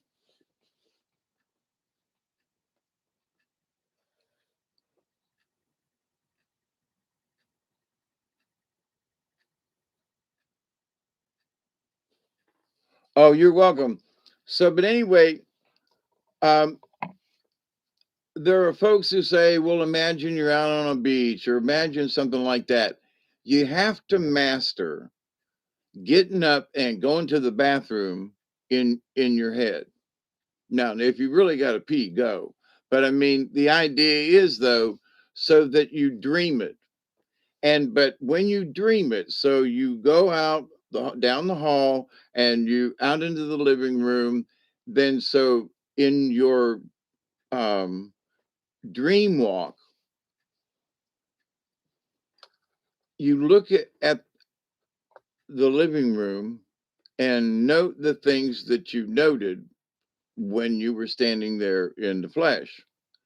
And here's the interesting thing that I found in other folks that I've talked to.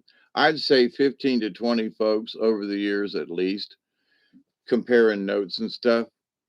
And that when they went there in their astral, they notice something in the living room that they hadn't noticed for whatever reason. Oh, there's a crack over the door, or the picture's crooked, or the clock needs to be, dusted. Something will show up when you're there astrally. Okay. And then you go back down the hall and go lay back down, climb back, sit on the bed and turn and lay right back down. You mimic the whole thing because then your spirit will remember it. It's a very, it's a very effective technique. And I've tried different things over the years, but to try to get myself to like I had an issue at one time that I couldn't do it, and so it was like I had to relearn. I had a really bad head trauma, and I it was just like I just couldn't do it. So, a friend of mine who worked at the radio station up in Tifton, Georgia, we did some experiments, and I've talked about this before. And so I imagined myself walking into the back of the radio station, down the hall. I can still see it in my head. It's that clear. And the building ain't even there anymore. But down the hall and turn to the right and take two steps, and there was the door to the back of the control room where the DJ sits, right? And so I walk through the door, and there she is, Thiela's looking at the clock, and I look up, and it's 5 minutes to 11, and she turns to me and says, screams and said, "Don't you ever sneak up on me again like that." And I thought I was dreaming until I went there 2 days later, and she goes, "Don't you ever walk up to me like that again." I said, "You said that the other night, didn't you? It was 5 minutes to 11. It was the top of the hour, and you were fixing to do the weather and the news, right?" And she goes, "Yeah." And I felt you walk in behind me. You scared the shit out of me. Now, we did several experiments like that, and we always used the time at wherever you go, whatever you do, look for a clock if you can. What time is it? Okay. So, in your efforts to do this, another trick to help you uh, understand this, Powers of the Mind or something like that in a paperback book back in 1970 or 71. I picked it up at a newsstand, right? And it's very effective, and it was like techniques on how to expand your mental mind and how to sort of like how to astral project, but it wasn't a book about astral projection. So one of the things is that um you want to know what time it is, pick a clock. Hey, Genevieve,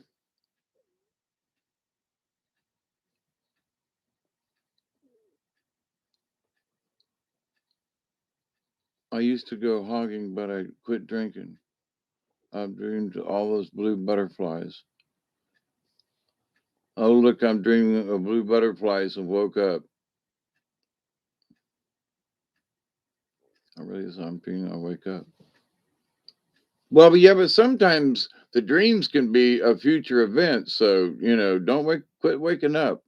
You might not see the end of the story. You know what I mean? But anyway, and that's what they're saying to you. But anyway, so, and I learned this technique years ago and was so accurate. People were like freaking out, you know. And so it's a mind travel thing, okay, using time. So I have this, alarm clock, right? And um, had big hands on it, was wind up. Tick tock would keep you up at night. It was so fucking loud. So, um, so I want to know what time it is, right? So I use the face of that clock. Pick one clock. It can be digital, it could be the old, hands on the clock thing. It doesn't matter, but only pick one clock. Okay. That's the important part. And the reason is because what you're going to do is you want to know what time it is. All right. So you're going to imagine that clock, and you don't try to project what time it is. You want to close your eyes and send your thought to see what time it is on the clock. All right. You are literally going to go with your brain and go out there and read the time. All right. Now, uh it it at times I was like, well, I wonder what time it is. And I went through this all fretful kind of thing. Now, it's really very simple, and you just allow it to happen. But you pick a clock and you stare at the damn thing for about 5 minutes. You look at the hands, you don't look at the wall, you don't look at nothing else but that clock. And if it's got a second hand, you notice it ticking. You see the details of it, and you let the clock. You kind of sort of become the clock in a way. You don't merge with it, but you really see it, right? You really see it. So you absorb what it looks like. So then it doesn't matter if you're laying down or sleeping or whatever, because you're not literally, you are going somewhere, but you're not, What time is it? Oh, shit, I don't know. Close your eyes and just say, okay, let me picture the clock. And if you're, mind on something else, it might take you a second or a minute or whatever to like clear your head to enough to just close your eyes and just see that clock in your head and just say, okay, what time is it? Where's the clock? And boom, and you'll see it'll be 4:20, you know. So, and then so then I would check. So I kept a watch, but I would not look at it. What time is it? I would use this clock first, and then I'd pull my clock. I had a pocket watch because I kept breaking wristwatches. But anyway, so I'd pull my pocket watch out, and I'd be like 2 minutes off. What I mean? I was so close. I got really good, and there are times when I can still go. What I wonder what time it is, and go. And I got one clock right there and one over there in the kitchen. So this one is got a black face with white hands on it, and where the other one is got silver hands on a white background, hard to see the hands. So if I look at the clock, I look at this one over here, right? Now, as you practice this, you can use different clocks, Well, I'm going to look at the clock, and that house I grew up in had this great big star clock thing. And so it's like I could picture that clock because that was one that I used to use. I could picture that clock on the wall and see what time it was and be really close all the time. So that is a very, uh, no, is it really? It's been another dadgum hour. It's okay. Um,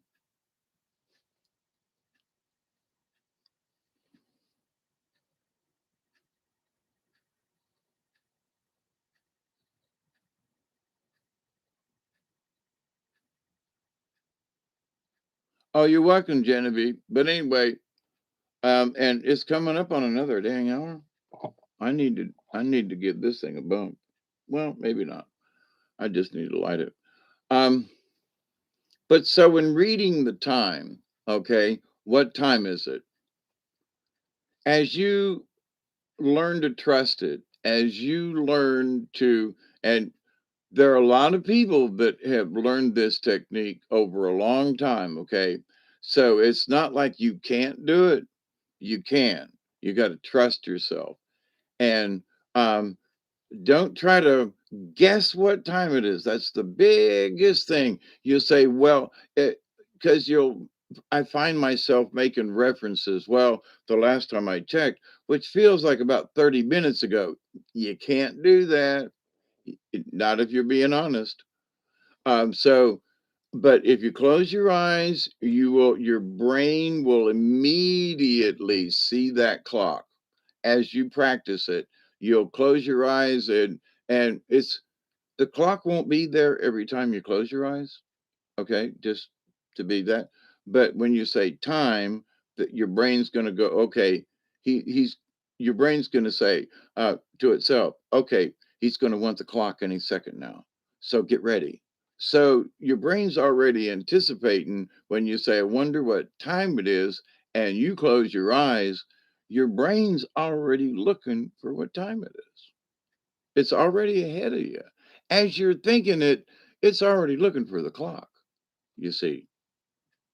So, but I will go through the steps at first to like if the clock's in the other room, I will close my eyes and walk to the next room and look at the clock. I'll do the same steps that I did that I just talked about learning how to do the astral projection.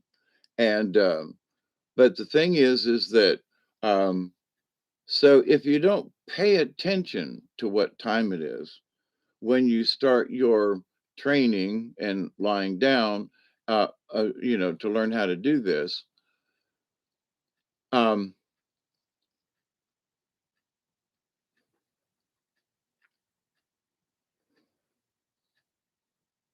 you absolutely have to learn to trust yourself.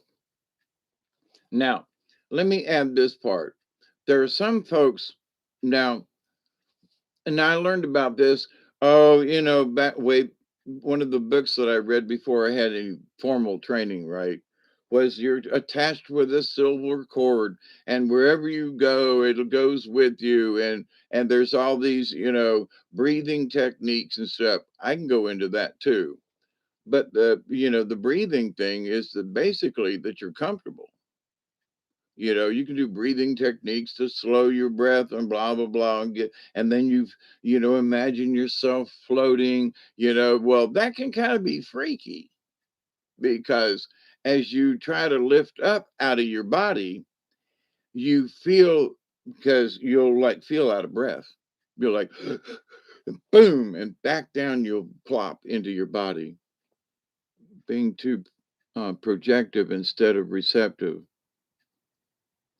It's not even receptive. But that's the weird part about it. It's that through the quantum reality of thought, you're actually seeing the clock.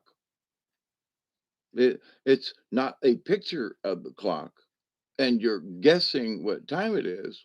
You're actually seeing the clock through the quantum instantly. And like I said, as you're thinking of what time it is, your brain will already be working out the frequency and be fine tuning the picture of the clock in your head. I mean, it will, as you practice it. And so the receptive, is that what you said?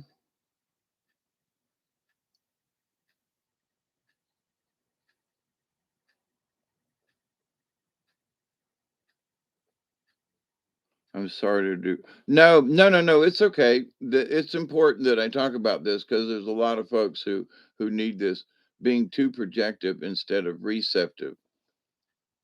That is a true statement. Okay, but when you learn the when you learn it, you're not receiving anything. You're just accepting it. You're just going out there and touching it. It's so. And my point about the astral projection thing, in trying to learn how to float up out of the body, okay, and go flying through the air sort of thing, it's scary, okay? But if you learn something that's natural, like getting up and putting your feet on the floor and walking into the living room, that's natural. And your feet are on the ground, but you're still flying. And what am I mean by that? You now are in your astral body. And you can then, as you walk into the living room, don't try to walk through the living room. No, first off is to get to the living room. The next step is to walk through the living room. The next step then is to walk through the living room into the kitchen or to the bathroom or something else. So then you've learned I am walking, I'm comfortably out of my body. I'm not worried about breathing. I'm not worried about any, and I'm going to say silly, but some of these folks that I've listened to will scare the bejeebers out of you with a silver cord. Oh, and you're breathing, and don't worry, it's connected. And if you're ever in any trouble or whatever, I imagined all of it, and all I could do was focus on it, and it kept me from going where I wanted to go because I was so blasted worried about this silly, stupid cord. If you just go there, if you understand that wherever you're going, you can come back. Now, there are those instances that you might die in your sleep, but shit happens. But normally that doesn't happen, right? I mean, normally it doesn't. And God forbid that that should happen. And there have been those cases where people will have traveled where they shouldn't be, and they know it, and but they want to push the envelope, and they don't come back for whatever the reason. They don't come back. But you have to sever that silver cord. And some people say the cord is attached to your brain, and some say it's attached to your heart. Some say it's attached to your stomach, and you're still connected. Okay, that's the basic. Don't be scared.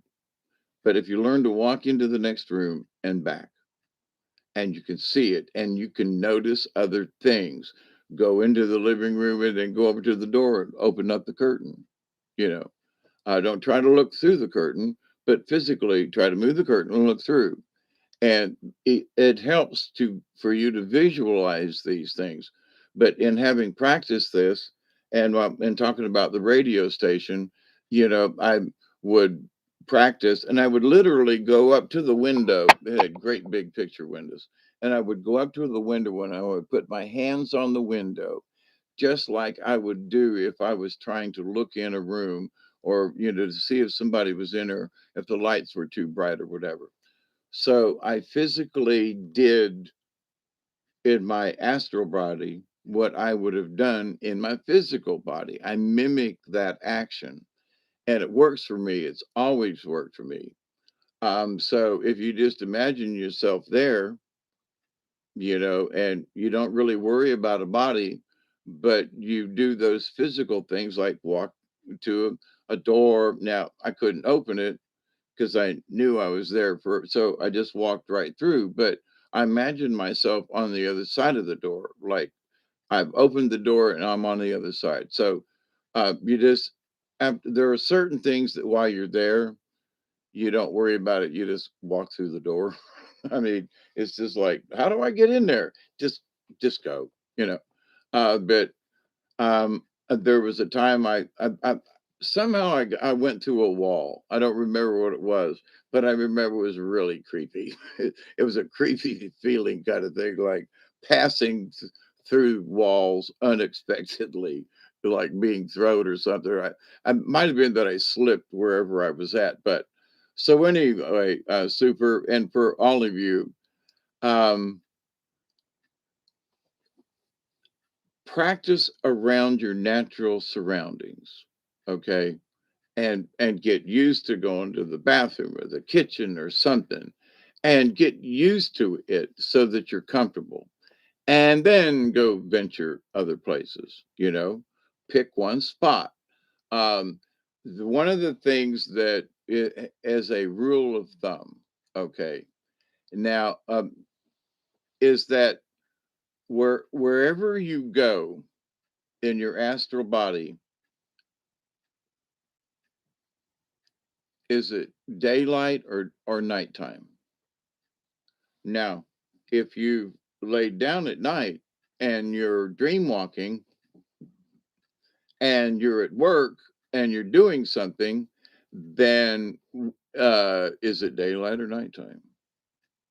If it's nighttime, then you may actually be at your desk. If it's daytime, you're emulating. You're in that dream walk state. Now you could actually be in tomorrow because you remember today. In other words, you remember being at your desk, you remember being at work, you remember people being in the next office over there. So you've been there, you have that memory. So the memory takes you there, but for tomorrow and maybe a potential outcome or a thing or something, right? So, but that's our premonition. That's our intuition entering into our dreams. And eventually, the dream, when you are in it, you go, wait a minute, uh, holy crap, this is a dream. And then there are times when I wanted to jump out of it. And then I learned, wait a minute, I need to see how this turns out. Good or bad, I need to see because I can always yank out of this at any time. So, um, do, there are times when manipulating the dream means you're aware of it, but to let whatever it is play out. Now, I'm thinking of a time, not anything in particular, but since I mentioned office, I can still remember my desk at Prestolite, and engineers and folks would come in and ask for part numbers or ask me to check the dimensions against prints and so forth. And I was the guy that did that. And so I'm thinking, of the times that I was sitting there, and then I would go, wait a minute. Um, I'm remembering yesterday, but this ain't yesterday. This is something different. This is tomorrow.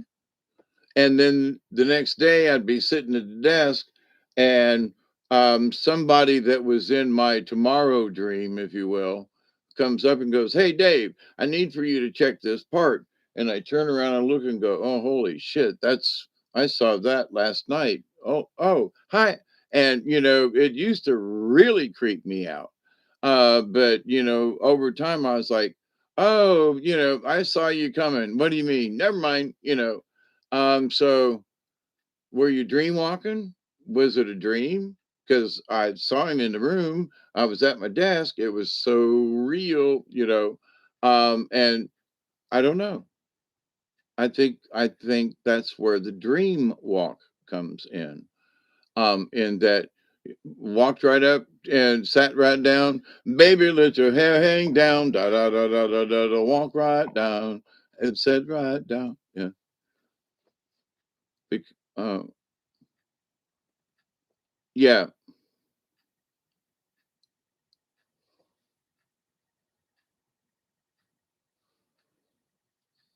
It doesn't, but in your imagination, um, that was one of the things that Sheila and I discussed when we were doing our experiments back when we were both working at the radio station. And we did some other things later on too. I mean, she tracked me down out in the middle of flipping nowhere, having never been. She tracked me down psychically. I had often wondered whatever happened to Sheila. I can't remember her last name or nothing like that, but psychically we got along. Let me tell you, uh, very strange. But I've met some other people like that too. But the experiments that we did were controlled. We set up parameters. I mean, it wasn't just let me try this, blah blah blah. But anyway, she always saw me, but it was like, because I said, "Am I naked?" She goes, "Well, no." And I said, "Well, am I wearing clothes?" And she goes, "Well, you got something on, but I don't know. I see your face and I focus on that." And so she doesn't, but she says, I see you standing there.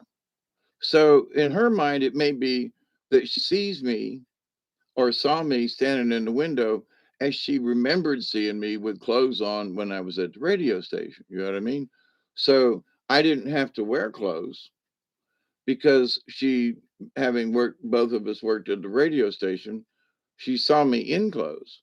So when she saw me, I had clothes on. But I didn't necessarily bring them from the house. You know what I mean? Hey, Amanda, how are you? Is this a crazy topic or what? But heaven is a nudist camp. I ain't when I go, I ain't wearing no stinking clothes. You know, you could never mind.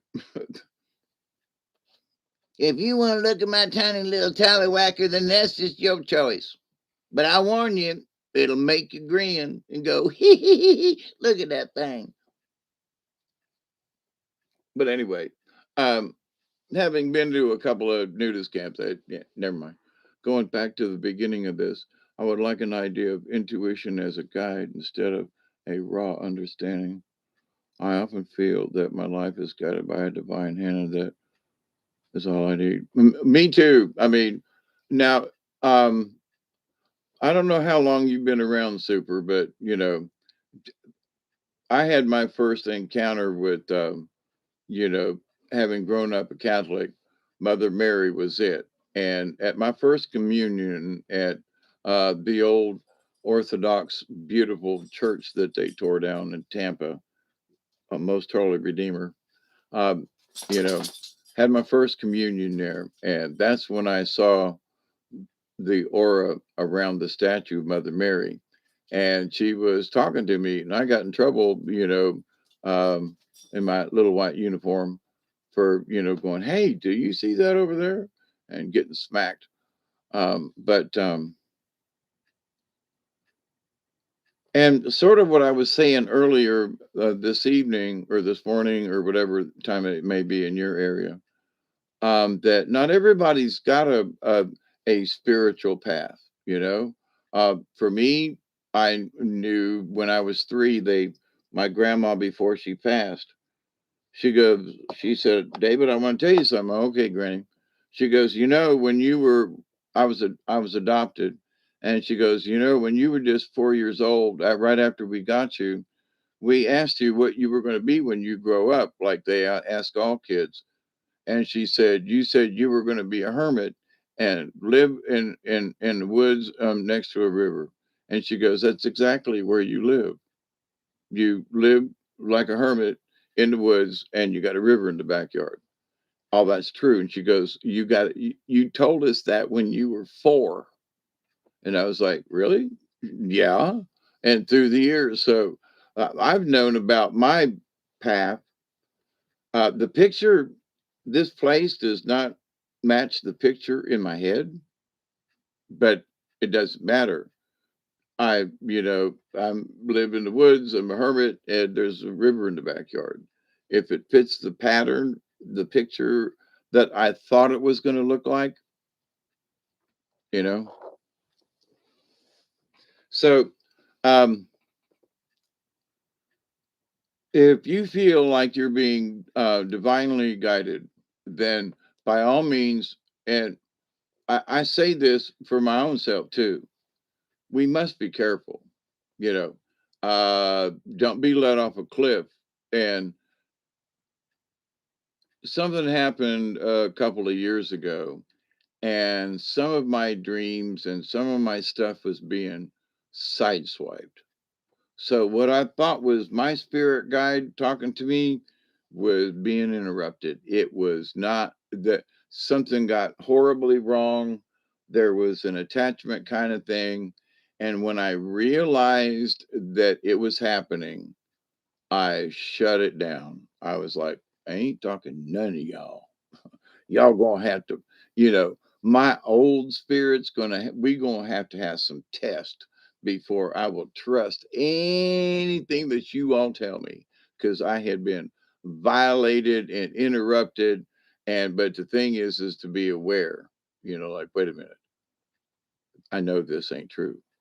I know they're telling me, this is true. No, it ain't. And because you can feel it in your gut. I like to find the path, walk consciously instead of letting life pass me by. Yeah, one of the I think it's the turtle card that I pulled one of these recent times. And the message of turtle, and for native folks, North America is Turtle Island. And but The idea of turtle is that you see, you know, it's not that you're going slow, but you're going at a pace that you can see what's on both sides and you can see the path versus the rabbit who gets there quicker but doesn't know where he's been. In other words, how'd you get here? Well, I came down this road. Well, did you see that gas station that was selling tomatoes? What gas station? There weren't any tomatoes. Oh, well, but you went right by them. What road did you take? Well, this one, the same road you took. Well, then I saw it. Well, I was going so fast I didn't notice it. Yeah.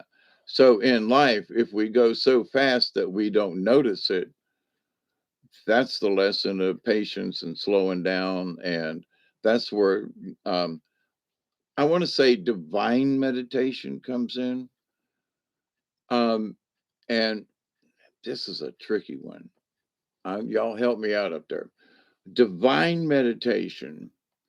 There are times when meditating just to be like relaxed and just feeling like there are times with meditation and an interesting. Oh, by the way, super.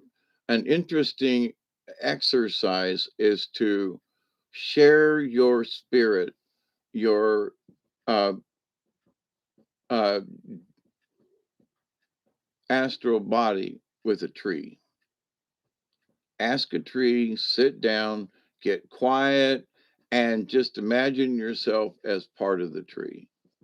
And you can feel yourself literally rise with the sap up into the tree, and that you can literally go out and feel what it's like to be a leaf and sway in the wind. It is so cool and exhilarating and all the above. And I learned how to do this years ago when I was a kid because we did a lot of tree climbing when I was growing up. And so in my dreams, I could feel myself up in the top of this one tree we call the jelly tree. It was like a cherry tree. And but we pretended that it was a submarine and that we could climb up and down the limbs and get all the way to the top of this tree. And like in some like we were in the Navy, right? And so I could climb to the top of this tree in no time. And there was a little notch up there that I could sit up in and just, feel the leaves around me, smell the fragrance of the leaves, and I could close my eyes and just sense the feeling of the tree. Now I'm like 11 years old, right? 10 years old, something like that. But as a little kid, I guess I was always astute in some of those things. But then later on, when I learned how to meditate with a tree, I could feel myself going up into the tree and my astral sense, kind of sort of like looking at a clock. I could look around and tell that I was a leaf in a tree. And it's really interesting. So the path, comes in many flavors, shapes, and sizes. And there's no sense in walking through the middle of a cactus bush if you don't have to. But sometimes that cactus bush is damned unavoidable. And no matter how you try not to bump into it, you slip, something happens, and maybe it's coyote that, pushes you. But so in many of the not just native stories, but in other mythological, but the tortoise and the hare, Aesop's fable, right? Native Americans never heard of Aesop. Who the hell was he, right? And but they still had the same stories. Now, ain't that a coinky dink? So for me, these stories have been in the quantum. They've been in the quantum library that's just out there. So for people back then, they had similar stories with rabbits and this one and that one, and coinkydink, they didn't have the internet, but they did. They had the quantum field always. So, having not been interrupted back in the days of no phone and all that stuff, their ESP, their energetic minds were so much cleaner and clearer.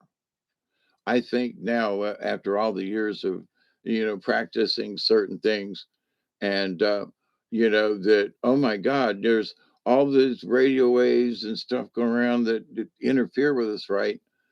And imagine what it would have been like back then when there was none of that.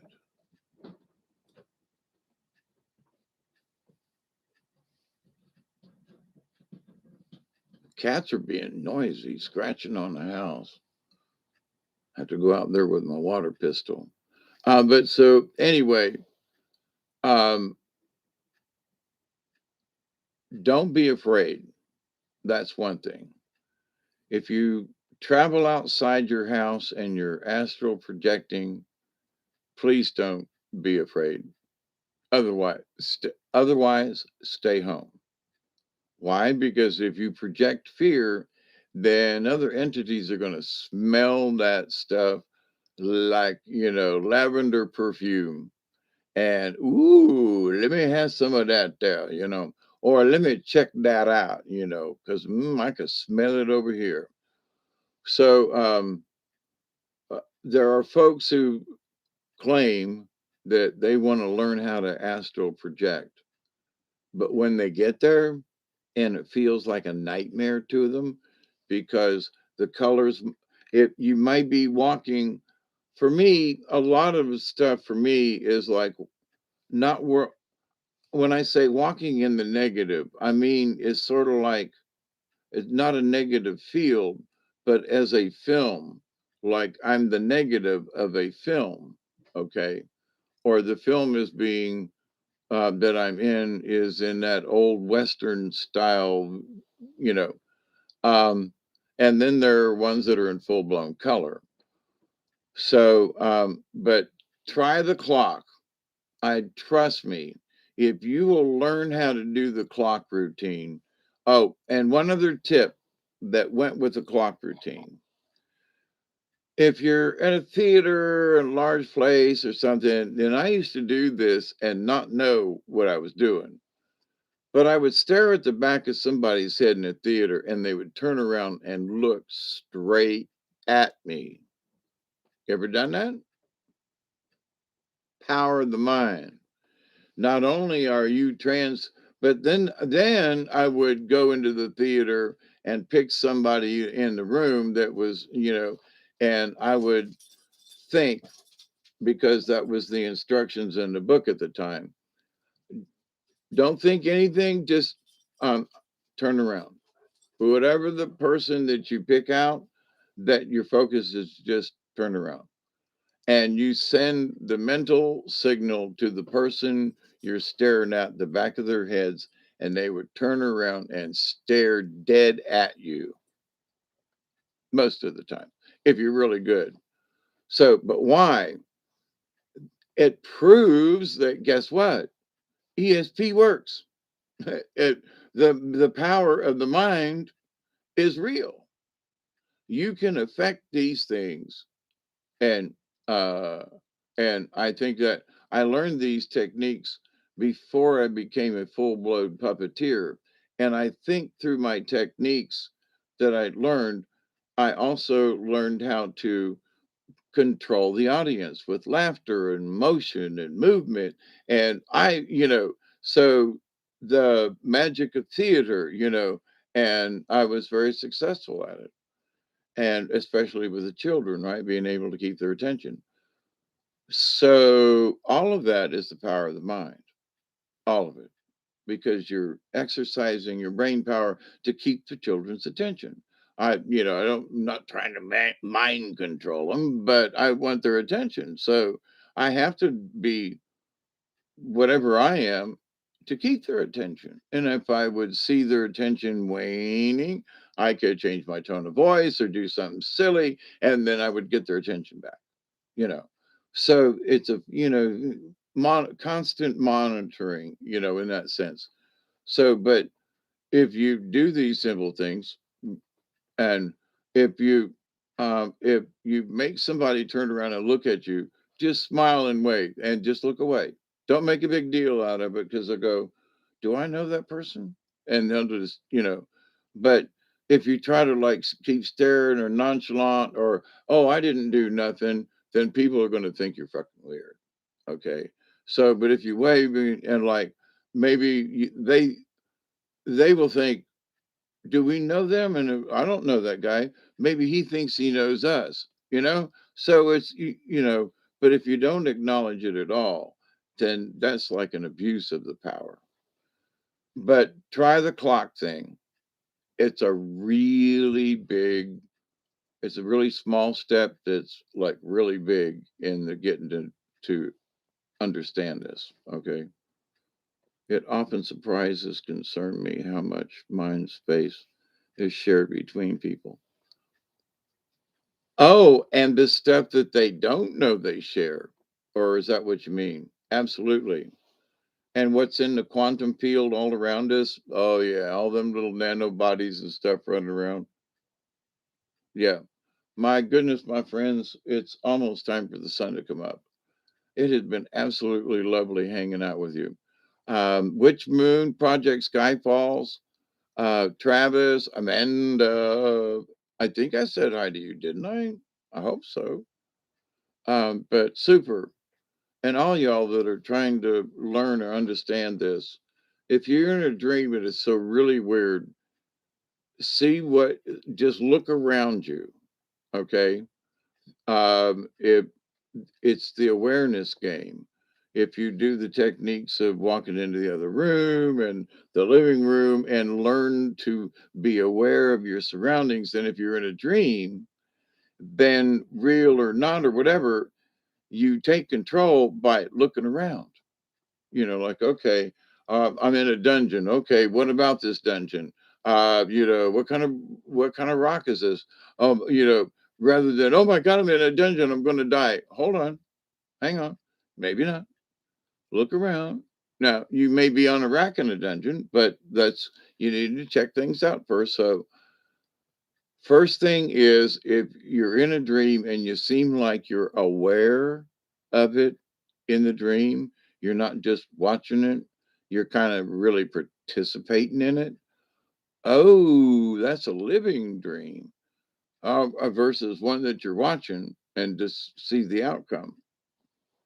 The second, the if you're really in it versus watching it, and that's one thing you should do. Am I watching this dream or am I in it? Am I participating? And the other thing would be, if if it's a dream, do you want to participate? You might want to just back out and just watch and see what happens. Depending on the dream scape. So, my friends, if we can see what we can't see, oh yeah, it would terrify almost all people. Yeah, I watched some of the new episodes of The Witcher on Netflix, and I gotta say, some really good effects and a good storyline. Bravo, bravo, bravo. But you know, not everyone can see them, and certain things then appear, and but you can smell them, you can hear them. You might not be able to see them, but you can detect them. Like I was talking about the silent, invisible monsters, you may not be able to see them, but you can see their footprints in the snow or the sand, or where they've been through the bushes. You might not see the animal, but you can see where it's been, and you can prove that the animal was there. You know what I mean? I'm not really into games anymore, but The Witcher 3, I'll tell you, I was really, I was impressed about the whole thing. It gets a little tiresome with, kings and's going to take over this guy and this person's going to do that one, and but as far as the killing the monsters deal, and that the energy of the mind is always present, kind of thing. Where I can't remember the one girl, but she screamed his name and he heard her, miles away in his head. It's like, what? That's what we need to learn and become proficient at, in the fourth dimension, which is supposed to be coming up in a few months. So y'all, keep your hats on. I would say, strap yourself to a board, but that might be, you might need to be a little more limber than that. But tie yourself to an inner tube, absolutely. I don't know if the waves are going to be like really big and drop us off, but uh, some of the ET and some of my folks are saying that when some of the ET saw how strong these energy waves were, they were like a tsunami. And it was kind of almost be so strong it was going to wipe a lot of us right off the face of this planet. And that in they got together and had council and said, we can't stop the wave, but we can put stuff in front of it to knock it half the size and maybe even into smaller ways, you know. And so instead of getting a tsunami of energy, we're going to get 30-foot waves and a surfboard, you know. So we're going to kind of sort of, it's, by the time you take 30, 60, 90, and maybe four waves, you're over 100 foot. And so then it becomes a big ass tsunami wave. You know what I mean? So it adds up to that. So it's been that for our sake, they couldn't stop it, but they could, you know, I can see the picture in my head. They put something in front of it that just, dispersed the wave and cut it into pieces more or less, slowed it down a tad, but, and like four little ones kind of thing. Duration, have no idea. But keep an eye on the Schumann. It's showing you what Earth has already received, and then just simply do a spot check of yourself and go, well, am I bleeding anywhere? Am I missing any body parts? Can I still think? One and one is nine. Okay, I'm good. So, but in the quantum field anyway. So, Jody, um, yeah, I really liked it. Um, for me, being a storyteller, puppeteer, you heard me talk, but there's really something about a good storyline. I mean, you can have all the special effects and all that, but if the story sucks, then, But also having done sword play myself, some of the sword play that they do in The Witcher is like really good. I mean, it's really good. They're really slinging them things, and having been in a play about the Vikings, and we had real swords that we um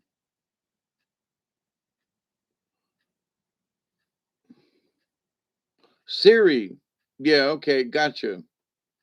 I can't remember their names, but I remember the storyline. But the sword play is, oh my goodness, really well done. Um and having done real life swordplay, it's not easy to do. You have to practice. And some of our swordplay was nowhere near as fast, as far as the clang, clang, clang, clang, clang. Um, but I can, any, ever since I had the training with a real life, swordsmith, master swordsmith. and armory.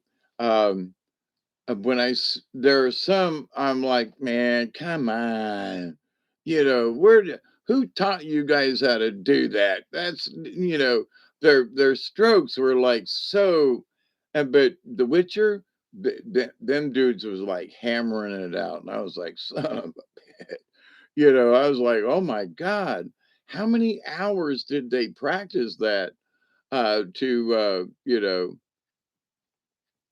um to get to that speed that they're knocking them swords with. In some battle scenes, you'll see them take these great big heaves, and they'll back up and heave, and then they'll heave. But on The Witcher, there's some of this stuff that's like clang, clang, clang, clang, clang, clang, clang, clang, clang.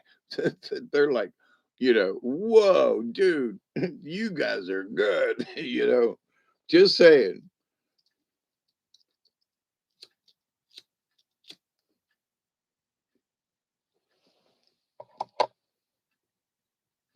Yeah. So for me, The Witcher, as far as them um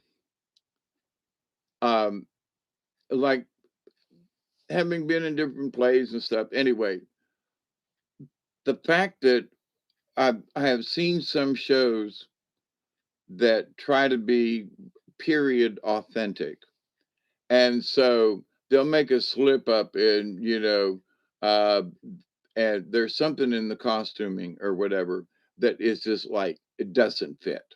It's just no, they didn't wear that back then. And no, or there's a trinket. There's something wrong.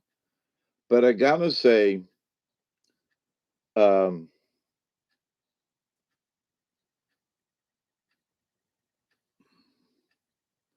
who's the one that lost her powers and then got them or something?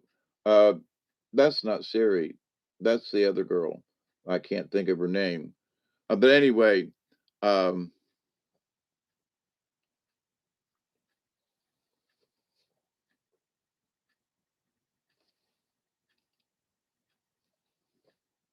when she was playing in the first season, when she was playing the crippled and all, there was a true story as the better element. Yeah.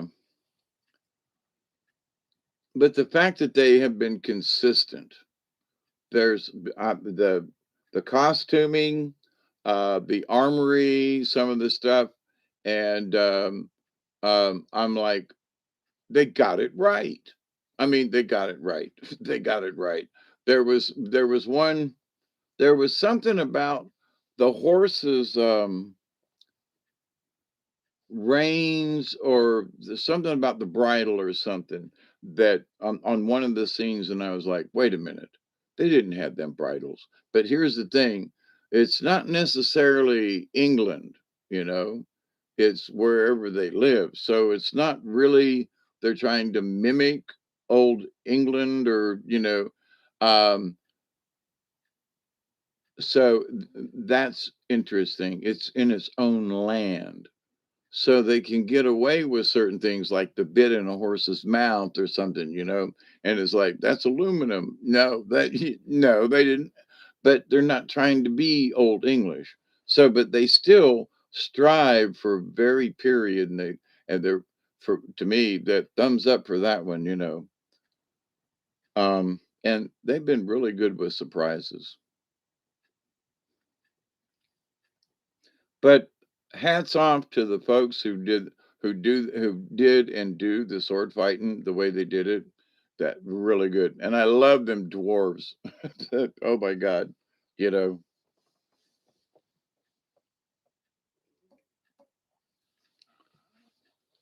they let it be nasty, they let it be dirty, they let it be real versus the conversations in the story sounded like they were having real conversations and not reciting lines. You know what I mean? Well, we must all go to the castle. No, hey, she's locked in the tower. Where is it? Is this, okay, whatever.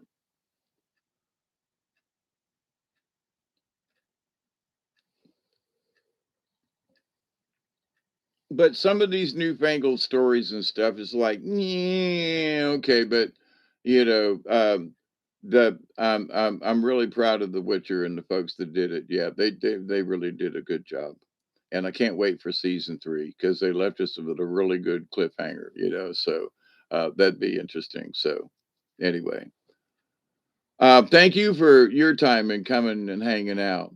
Uh, Yeah, and I'll give it a try. And the next time you join us, let me know if you've tried it. Try the clock thing. It's really easy to do, and you can do it anywhere.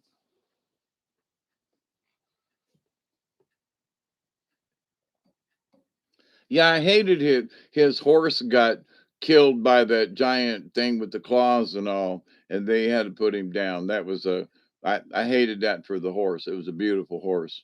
But anyway, um, yeah.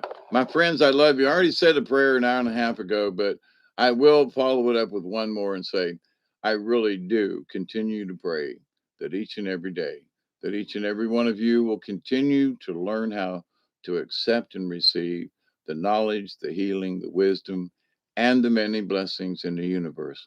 Remember, you have a soul, you have a spirit, and we are all connected to the divine. All of us, male and female. You can't have one without the other. Oh, Yennefer. Yes, that's Yennefer. That's her name. Yeah. Yep. That's her name. Some of the things she had to do in her as her character, marvelous. Having been around a lot of actors and actresses in my time and so forth, and have watched and observed others too, a really hard role to have to play in the many different factions and so forth.